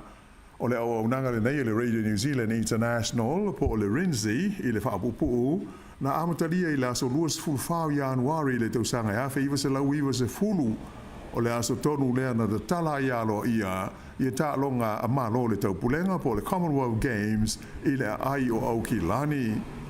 O le masini whaasara lau po le transmitter i se lau kilomita ia le kilowati ia le malosi le sa whaonga ina e whaasara lau ina ai po le kalame a maise lama o telefou o le RNZ e anga i atu motu le Pasifika. Sa to e whaingoa ina le nei au nanga le malo New Zealand o le RNZ Pacific i le tausanga i luafe se fulfitu ai e le isui ai lo na wha moe au tu ina ia tape na ina telefou o pito i silio na le lei ma ia vea o se wane isi whaasara lau wha moe ina ma wha tua ina le Pasifika ai pei o na sila fia o le tausanga ia whi se lau wha valu le ana mua ai amata ai whaasara lau nga nei le wane isi whaasara lau New Zealand a nga ai ia tu motu le Pasifika ai audia mai la whi se lau iwa se fulu lea na manatu ai le malo New Zealand e te tau na sanga whaale le ia tili lea au o nanga ma i e whapeo na wha malo sia o na o le taua male au ngā i le Pasifika mo na ta ngata la lea na mafuai na whaavaina lea au nanga lea ua iei nei le Radio New Zealand International. O le teimi nei e tu sa male lua se furu la wha inga wales whaasara lau i le tonu o le Pasifika lo la tu e whaasara lauina por kalame male au nanga le nei la RNZ mai o le whapeo na ngā ruru ai le nei au nanga i le tono New Zealand i nisi o alo le Pasifika ai mai se lava o le tātou o tunu o Sāmoa. Ina i tala mai whafo i Amerika o le pola sto na ai na whaatoa whaamauni ai le Senate le United States le filifilinga o le liingo i a Pete Hegseth e a vea ma whailau tūsi fau o le puipuinga po le Secretary of Defense a lea fo i malo tele. Whailo mai se ripoti le newspaper le Washington Post e whapea sa tutusa le taunu unga o le palota le Senate i lea tuwhinga. Lea na whao ngai na ai le sui Palestine o J.D. Vance i e lana palota na te lango i nai le tuwhinga o le tangata nei o Hegseth e a vea ma whailo tusi fau o le puipuinga le United States. Ua i oe le malo i Apani e wha amatu atu i le malo Indonesia i e seisi ai talafu wha ao popo e valu se fultoru tesi wha piliona yen po tupe i Apani. Pe tusa lea o le lima se lau toru se furu miliona tā la mo le ngā ruenga o lo whaia i le fausia o se wafu ma se tau langa fau wha le vao malo i se sae o le ai o Jakarta le lau mua o Indonesia. Whailo mai e whapea o le ai talafu wha ao popo a Indonesia ua whaamatu ina atu e le malo i Apani, ini tuutuunga mani aia inga e maua lalo le fua o lona ulua ai vaenga o le tului po o lona interest. O le whaiunga le vai aso le ana whaailoa ai se tūlanga aloa ia, e le minstalo se fua malolo ina le malo fiti, le matua pepesi ai o le whaamai whainga tā, le HIV/AIDS, i le tonu o le fo i atunu tele o le Pasifika. Ta ua ele minstale nei Dr. Ratu Antonio Rampithi Lala Palavo e afe ma le iwas fultolu le a whainga o mai fau o le AIDS sa wha mawina i fiti i le vau Januari ma se te ma le tausanga na tua na i tu nei lua afe luas fuluma le wha ai o le wha ilo mai alo ia o le tūlanga o iai lea ma i whainga tai le tono fiti e atangi ai le tūlanga sawa o lo mai tawina i le wha tupula ia o te ngata e mawai i la lea mai e na ia whapea o na tāla whengai ma whai iei fuafuanga ma au nanga e te te atu i ai. I tā alonga soka le A-League au se tālia o lo whaanga solo o le toi minute lava le na mawai le sikoa la au soka au Kilani ma manu malo ai le la tā alonga na pō ma le au le Western Sydney Wanderers. O lea malo ua whaatu mawina ai le tūlanga mua o le au le nei le Auckland FC i le A-League au Italia e pei ona iai. Ai o le taalonga le au le Phoenix a Wellington ma le Central Coast Mariners na tutusa e uma le taimi whaatulanga ina iwa se 4 minute e le aini ai. I taalonga te nisi whaalewao malo ua whaamuta e le tamaitai a Amerika i ngoa ia Madison Keys i le taunga whai o le numele tasi le lalolangi le tamaitai o Arena Sabalenka e ave ai maurua i tamaitai e so o sanga toru o siampini le taalonga te nisi o le Australian Open i Melbourne i le vaenga o tamaitai. Pe ona sila fia o le tamaitai le nei o Arena Sabalenka mai le tenu o Belarus ua lua te usanga so o manu malo pe le siampini o le tausaga lea le Australian Open. O le tamaitai o siampini nei o Madison Keys e lua sefuluiva tausaga o le soifua e tulaga sefuluiva i le fa'asalonga o tamaitai tenisi o le lalolagi i le nei fa'aga tama. Ai i le vaenga o li'i e pei ona sisila mamai mo ia i le TV ua toe siampini ai le li'i Italia o Yannick Sinner i le Australian Open na su e fusi o ia ma le li'i siamani o Alexander Zverev ma manu malo ai e ono tolu fitu i le ono ma le ono i le tolu o le li'i Sinner o le Italia mua le nei o manu malo ni siampini se tolu po ni Grand Slam so e tolu i ta'alonga tenisi fa'aleva o malo.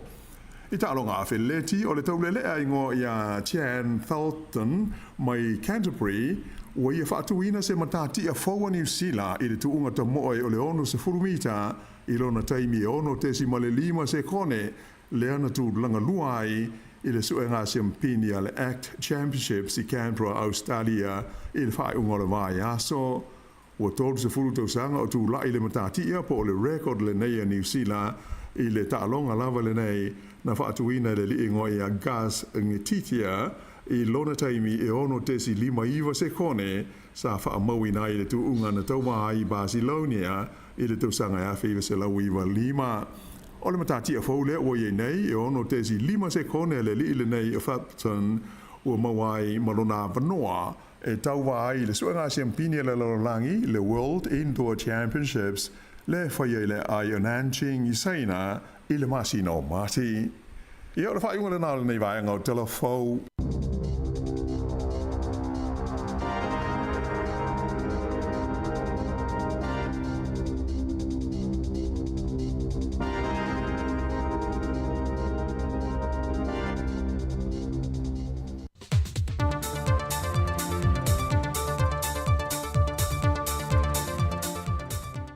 Le nganga fia o te toe whaatalo whātua i le whaafonga angalo tātua te noo, e le isi fo i le nei whaopoponga o tala fau mai Sāmoa e mena tutupu le whaai unga le vai aso. O a whaamautino mai e le whionga le minista o tupe, na whionga lautimu ia a fōwele se vā ai. O le whaai unga le vai aso le nei, e te tau o na tau nua tuai loa lona ofisa, reporti le vaianga mua a le kompanisu e tusi a New Zealand lea o lo ngā lulue le vā ili no ati nae na whaatau teia e le whainga malo te rua i le HRPP.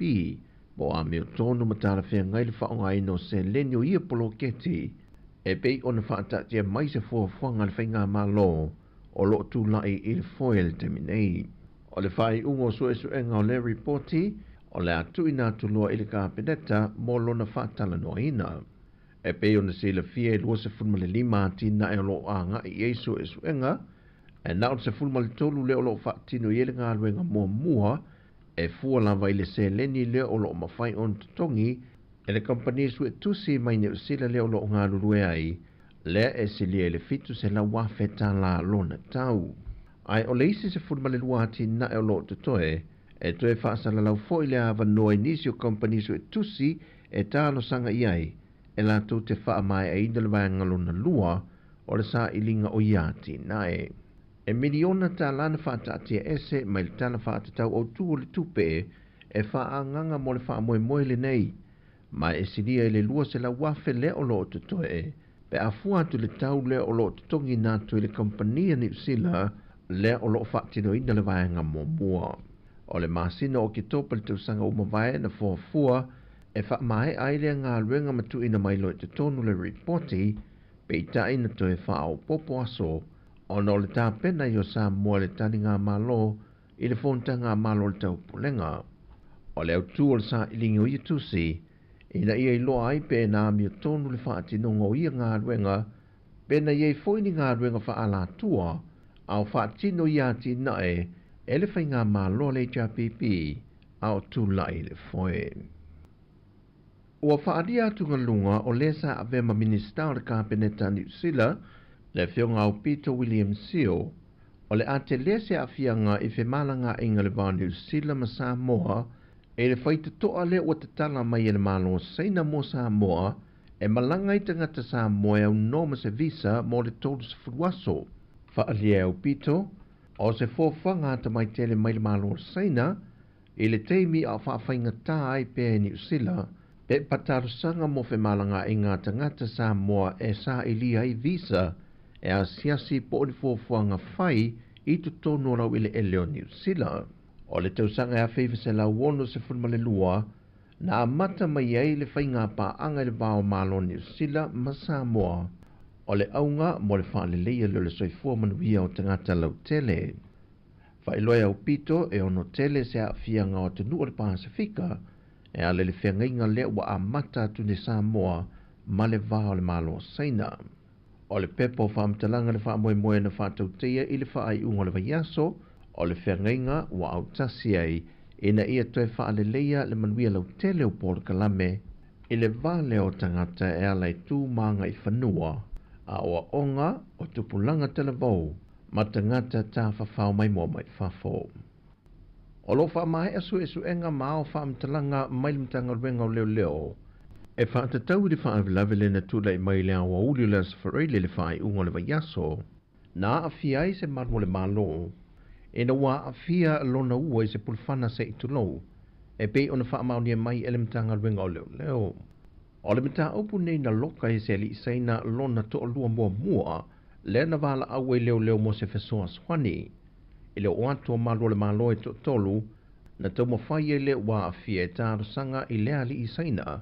Mo le wha matu mai ei whafo le whale o lea tina o lo ia loka i nei te tonu, pei ta ina fola e lea li isaina, o le temi la veu whale e se tasi te tonu o lo na whale, o le a ia whana ina lo se i tu nou. Ma o ia tau mawhainga uma, nei ua nei lava ina whana e lea li isaina, le malo le malo ma a fiai. Na wala awe le isi to olua i lantou le ofisa i tuana i mato, man tau mawhaia nei lole fisoaswani i le wha au penga ina leo malo le malo, mo le pui ngalo lantou saunga le mo. Mai le tu lai lua i le awa uli sa tu lai mai ei le wha velave, na vato a ioe ei lea li isaina o le alua e whafo le fale, ma tu ina sa o atu o ia i malo le malo, ai walata le tu lai fitu le a fiafi. E o mai le tae au nei na wha maulia au telefou, o loo iei pele mautanga se ngase i le malo mo tong fitinga, le na wha maulia mai e se tansi o fō mai sinia, mai le vaenga o le fō mai tipi, o se tau tonga sa tau mawhai ave ese mai e le pulufana, lea sa nofo i se vaenga o lona tau au. Mai wā mata o na wha solo manuia, e u whaatulanga mai o le aso se fulmalitasi o le masina fō, e tūla i e lea li i lumo le whaamasinonga e tali i ona mō lianga. O le fitu ele nei o aso talu o na sola i tuala ui titi tua lima, le pango tā le na sola ese mai i le whalepui tan malala, e le i maua lava, ma u fautu e ina i malu le malo le atu noo, ina ia wha ai tete o na umodia ngana modia ai lea pango tā. O lo wha mai asu enga malu le malo le au wala, pe wha pe fea foi o na sola e se mai le ali i mai le whalepui. O lau i titi e se fuma le valu tausanga o lo o wha whalepui nai, ma e le i mai au na wha asalanga, au lea foi watoe sola i tua e le mo se teimi mua, ma e tele mōrianga o lo mōri ai le ali. O le tausanga e lua fe se fuma le ono, na ia wha malo sia e se turisi ta mai tai mai au se tālia, sa hasia si mai lo tātou atu noo.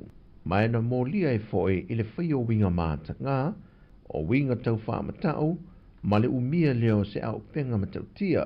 O fautua ine malo le malo le atu noo, ia wala au le ofisa o leo pe a whai e loa i se vaenga o le atu noo. Mai fautua ine foi ina ia awane o latu tau mo whai e pue, a e longo vave malo le malo. O tala fawia mo le ne aso, whamanuia le tuai fuafuanga o le awhenga iai.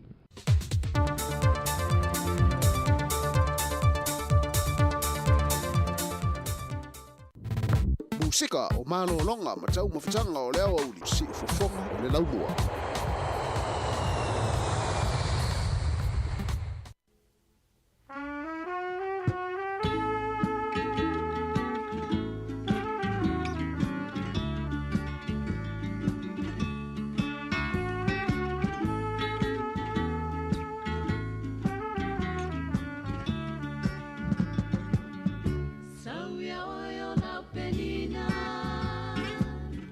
Liu liu mai au folinga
wacha le mafutanga ia soe lua e soe bala bala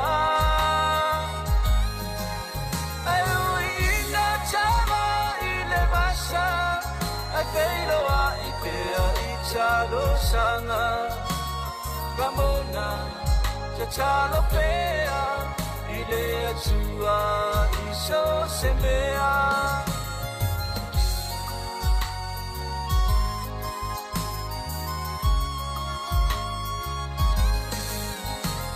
no masina lo machua ila chaua feio inga mua mua wa feio o se cheinele ini machua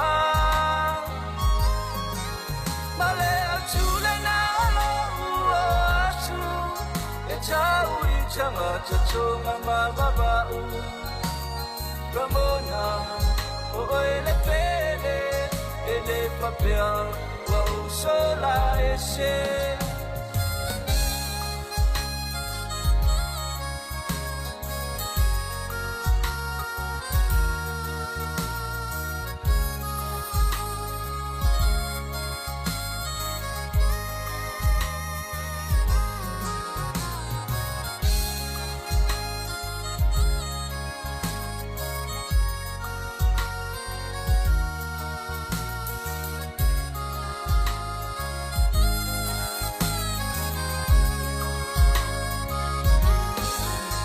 Sanga chela sa ya New Zealand Tawasi cheche we choni maukilani ai pechai ile chuma ura ura choi se chashi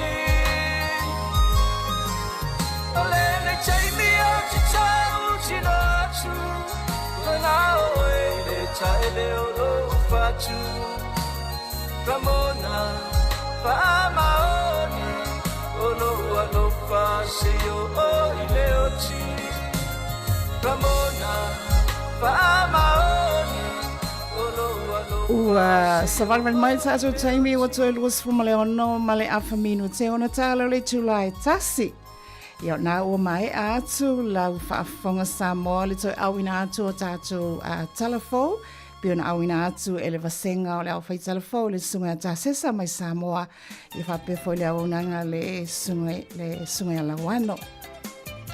Ia ma ele nganga whaaloalo e whaatalo whaatu ma le whiwhia tele lava I lau whaafonganga tāpua I Sāmoa I le nefo I vaenga le awa uli. Ua tautua atu I lau ala leo lamla nei o le si ufonga le lau moa. Ia manatu lo wapena ona malu ali ipea lau whaafonganga ma lau tāpua inga. Mai tono lo maota, mata tono lo lawa.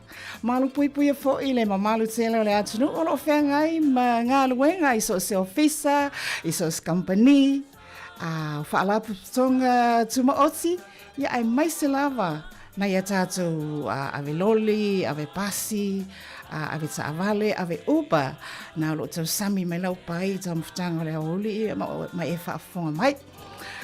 Ai o lea ua o se e mai. E fwina le taumwhai e so ula, I le tautua, a le sunga ia tufue, ma le sunga ia tasi.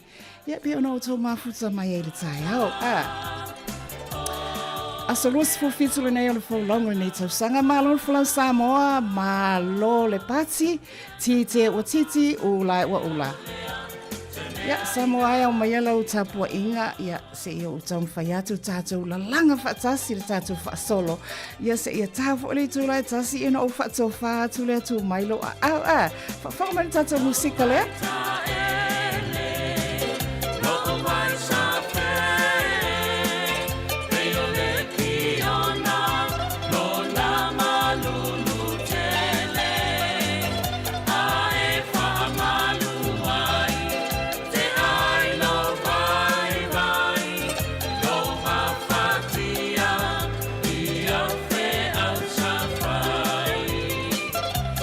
Sili lo fina minea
Io nā sao tu whaafonga mai I pespesianga nā ale kolisi ale puna oa. Kolisi ale puna oa mai whale ula. Ai wa mai fo I le vai tau ma le vai taimi fo I le nei. Ia wa uma tā whaonga a whanau.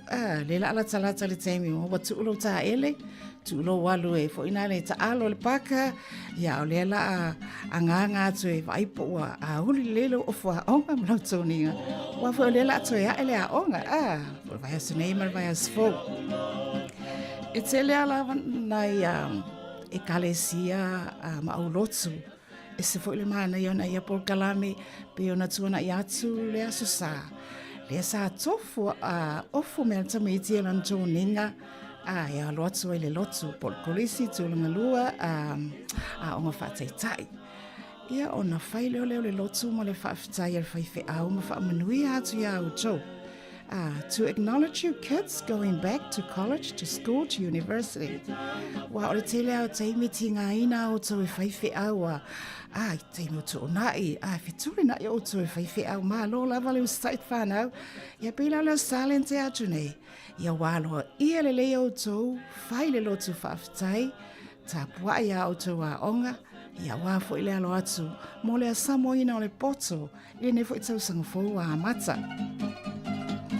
Ai masani ala tatou por kalame, ale si ufonga le lau moa, e a vatu al whaata hua mo tau le whanau. Ia le ngata fo I lea o le whaamanuia, ia o whautuanga fo I lo walu le aonga malau toe fo I mai, ia ai maise fo le no whatatalo anai mātua. I tapo inga tonu whale, ai mai se fo ole sport a mama tina mo mole le ole a onga o le ala le whanau sina meta o mafa mo le mafau ia o sina fautuanga po sina tu musu atu food for thoughts sina meta o mafa mo le whanau mai le tautua ma le onanga fatau va ale siufonga le lau moa ia o whaasauni atu tātou e hae le a onga e whaapea la se sina tala, sina mea tau sami o le mawhauwhau. Le whanau a onga, ta tala atu, pe fofola atu o lima I suinga. Ai aua lava ni I la fo ia a wanga maua mionga tau sili. Ya? Ta tala atu, pe fofola atu o lima I suinga, the changes. Nowadays, ai aua lava ni I la fo ia a wanga tau sili. Winga a whape tu le ngana whapretania tu lo fo ia lenga ngana. Open your arms, students, our lovely kids, to changes that's happening nowadays. But don't let go of your values. Never let go of your values. Being flexible and taking opportunities when they come your way isn't the same as being mercenary with your principles. No winga le whanau au. Le whanau a onga. O le whetuutu nai, ma le ma le whaaonga o avanoa, using those opportunities that come your way. Leo o mai a te oe, i avanoa ia, e le tutusa, ma le whaatauina atu o a wanga tausili. Anga tausili are your values. Le iei le, o winga fo ia ustai, o a wanga whaatamali, o lo whaamahoni. E le whaatauina lo whaamahoni, e le whaatauina o values with the opportunities that keep coming in now and then. E whanau. Te tala atu, pe fofola atu o lima suinga, embrace them. Ai aua lava ne I lafua ia a tātou wanga tausili. Open your arms to changes, but don't let go of your values. Le na awa i oilu ta mamalo china. O le whaamaoni, o le whaaloalo, o le ustai, o le whaalongo I le aonga. Manuia telelo o tutoi fo I atu, whaamanuia le atua, ia o tu sa I le linga e a samo le poto.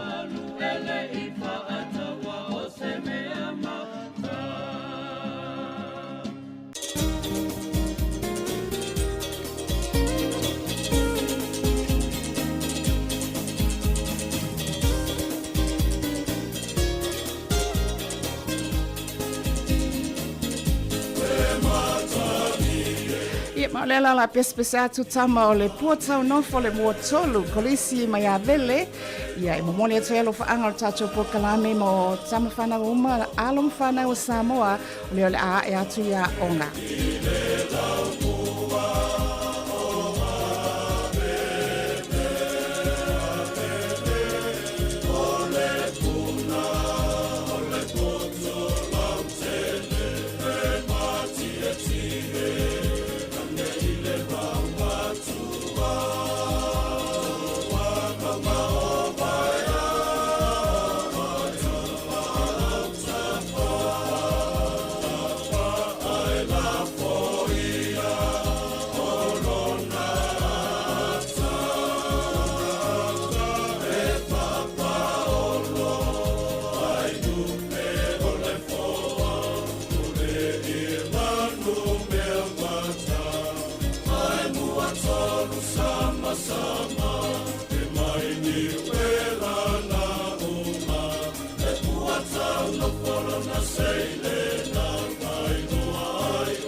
Polisia a vele, le mua tolu le puta no fole na lo whawhiti asu ni vaingo le awa uli, ia o whapena o e iai au malolonga, tau mfitanga le awa uli, ia mese fo ina I mātua, tu asina sina o lo whapena o na whaafonga mai.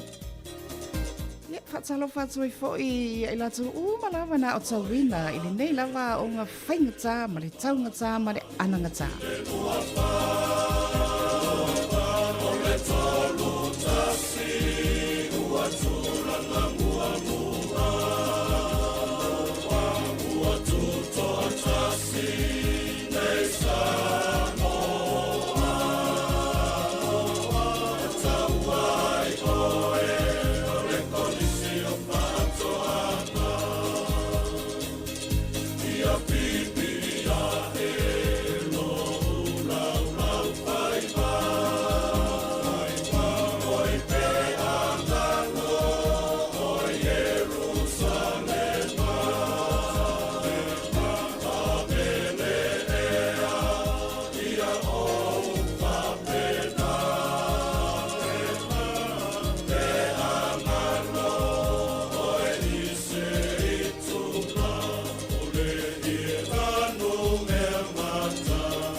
ele ngalo lava o a vele le nganga. Ia e mole fo elo fa anga o tamatua ia a vele le sunga tasi ma le sunga tufue. Fatalo fatu tama matina o fa pina ona e tapua I mapo mai le fala maula le ula I tono lo lo tui fale o mai oi. O mai oi le nei vai ngale sungfua. Ia o mau mali atu le sapasi manatu na tele ni fa alumanga. O le tala le lei mani matu pala pala sa toi na atu mai lea malu malu ma lea malu malu. Ia aini ngata fo I lea o le tele o le to na I lea sona nafi. Manatu o lalo ia tono pusa isa o lo ia tatou mea faafanga me tau sami faafanga mai lea sona nafi. Le nala o toi faavevela le taimi le nei Manutu na ina lau faafanga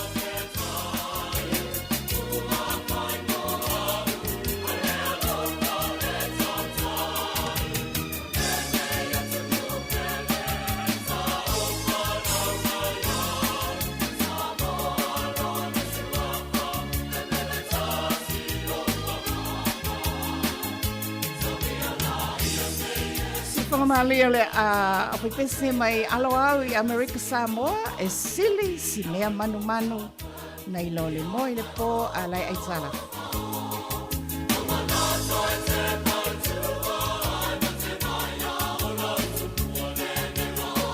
Alo atu mo la tolo whenga I mga luwenga ni vai leo uli patala atu.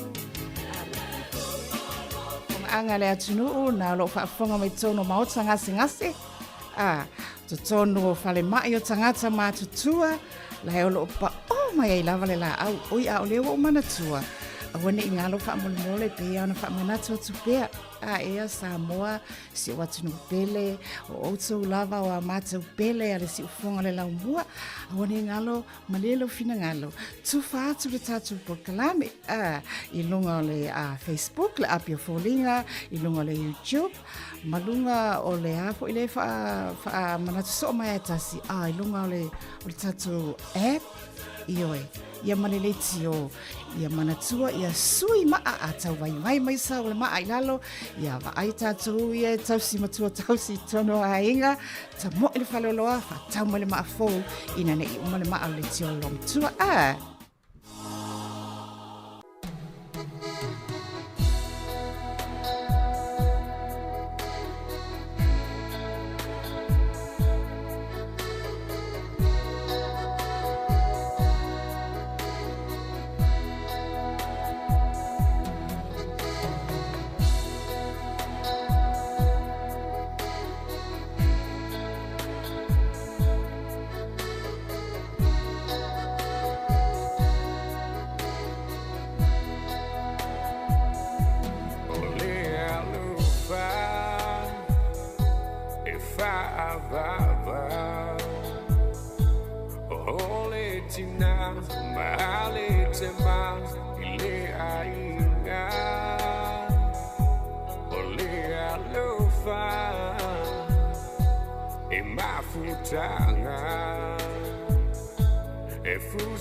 Fusi ai o e mau le neo langa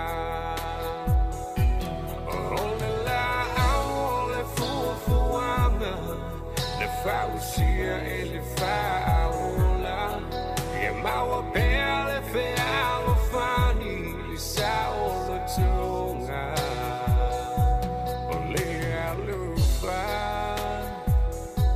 e o nu sa Au mai o vainga cha mapua punga o le alofa fa vai tua e le tupe o le o au le fia o le la au le fuanga le fausia e le faula e mau belle fe au fani le sao lo tonga o le alufa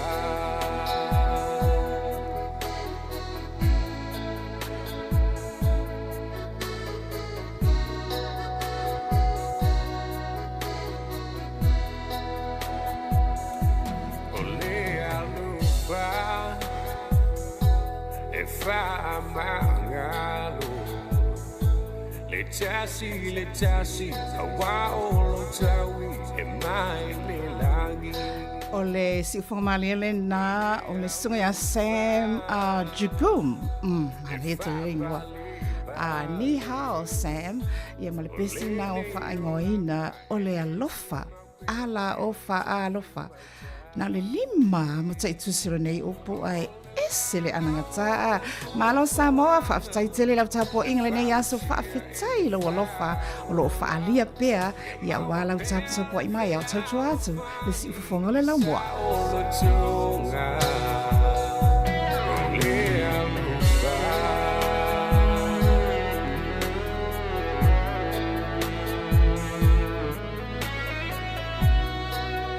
ai o sele i tu ua le nofoa ia mase e mai le sunga ya tase se ilonga peau manganungalu o interneti ma upenga fsotai na o se tope to ala o mino tele tasi ona o sfia e fasoa tu lau ori lea manatu fo ina usila fia o jo ia alfa manatu wai esele nga na o feitau le situsi ale ofisa so fo maloloina le fa manatu tu lava ia fautuanga ia e prokalame fo ele la moa ele pe faila tu prokalame lo se fo maloloina e ila si fasi ori no tawane ai o alofa tai Famele ori leo. Famele le tala lea le sui maloloina le li potso fo I no health.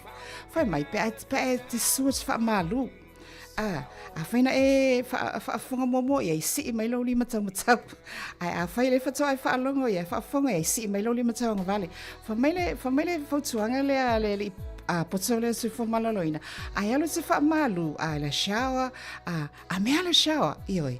Pai pa fole pasi mai ioi ele tata ele te fa malu le vai ma fanfana fia ta ele nice ya vai fo ia shampoo mana mo me uma lona fa malu ile vai le ma fanfana iona e tangolo e o le ki o la shower ile vai malulu pe sina minute ono sa ilo maalili na tanglo le vai malulu to spray ato ilo lo tino ato to lo mau folinga e te fa longo to se maalili ai fesidi ai se awo to ki fa va vele vai malulu le lo tino se anta fa longo te maalili ai fai ato fia ilo ape mo ai fa mele tala ale professor fo mai o le anga le vai malulu le to spray ai le to fanga ai ia o pe umana e fa malu to no ale shower e toi whaaola mai ei musele o tino.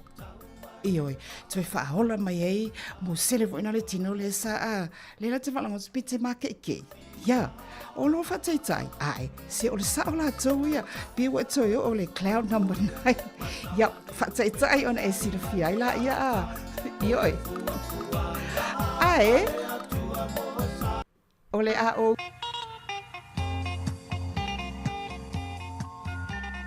ua no fo nei I le pesi lea ina ua tātonu le tulai tasi al punia lava mana o nao whaateine tausala ma whaatama mānaia.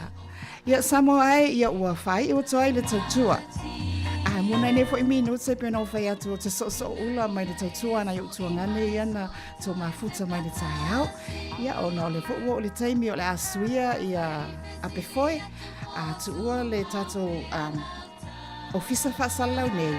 Ia ai kolosi atu I lunga o le internet, ma peau ngalo le ea, I lunga o pengo sota inga la whaapea na tautua mai ai le sunga ia ta sesa. I lunga o le tato Facebook.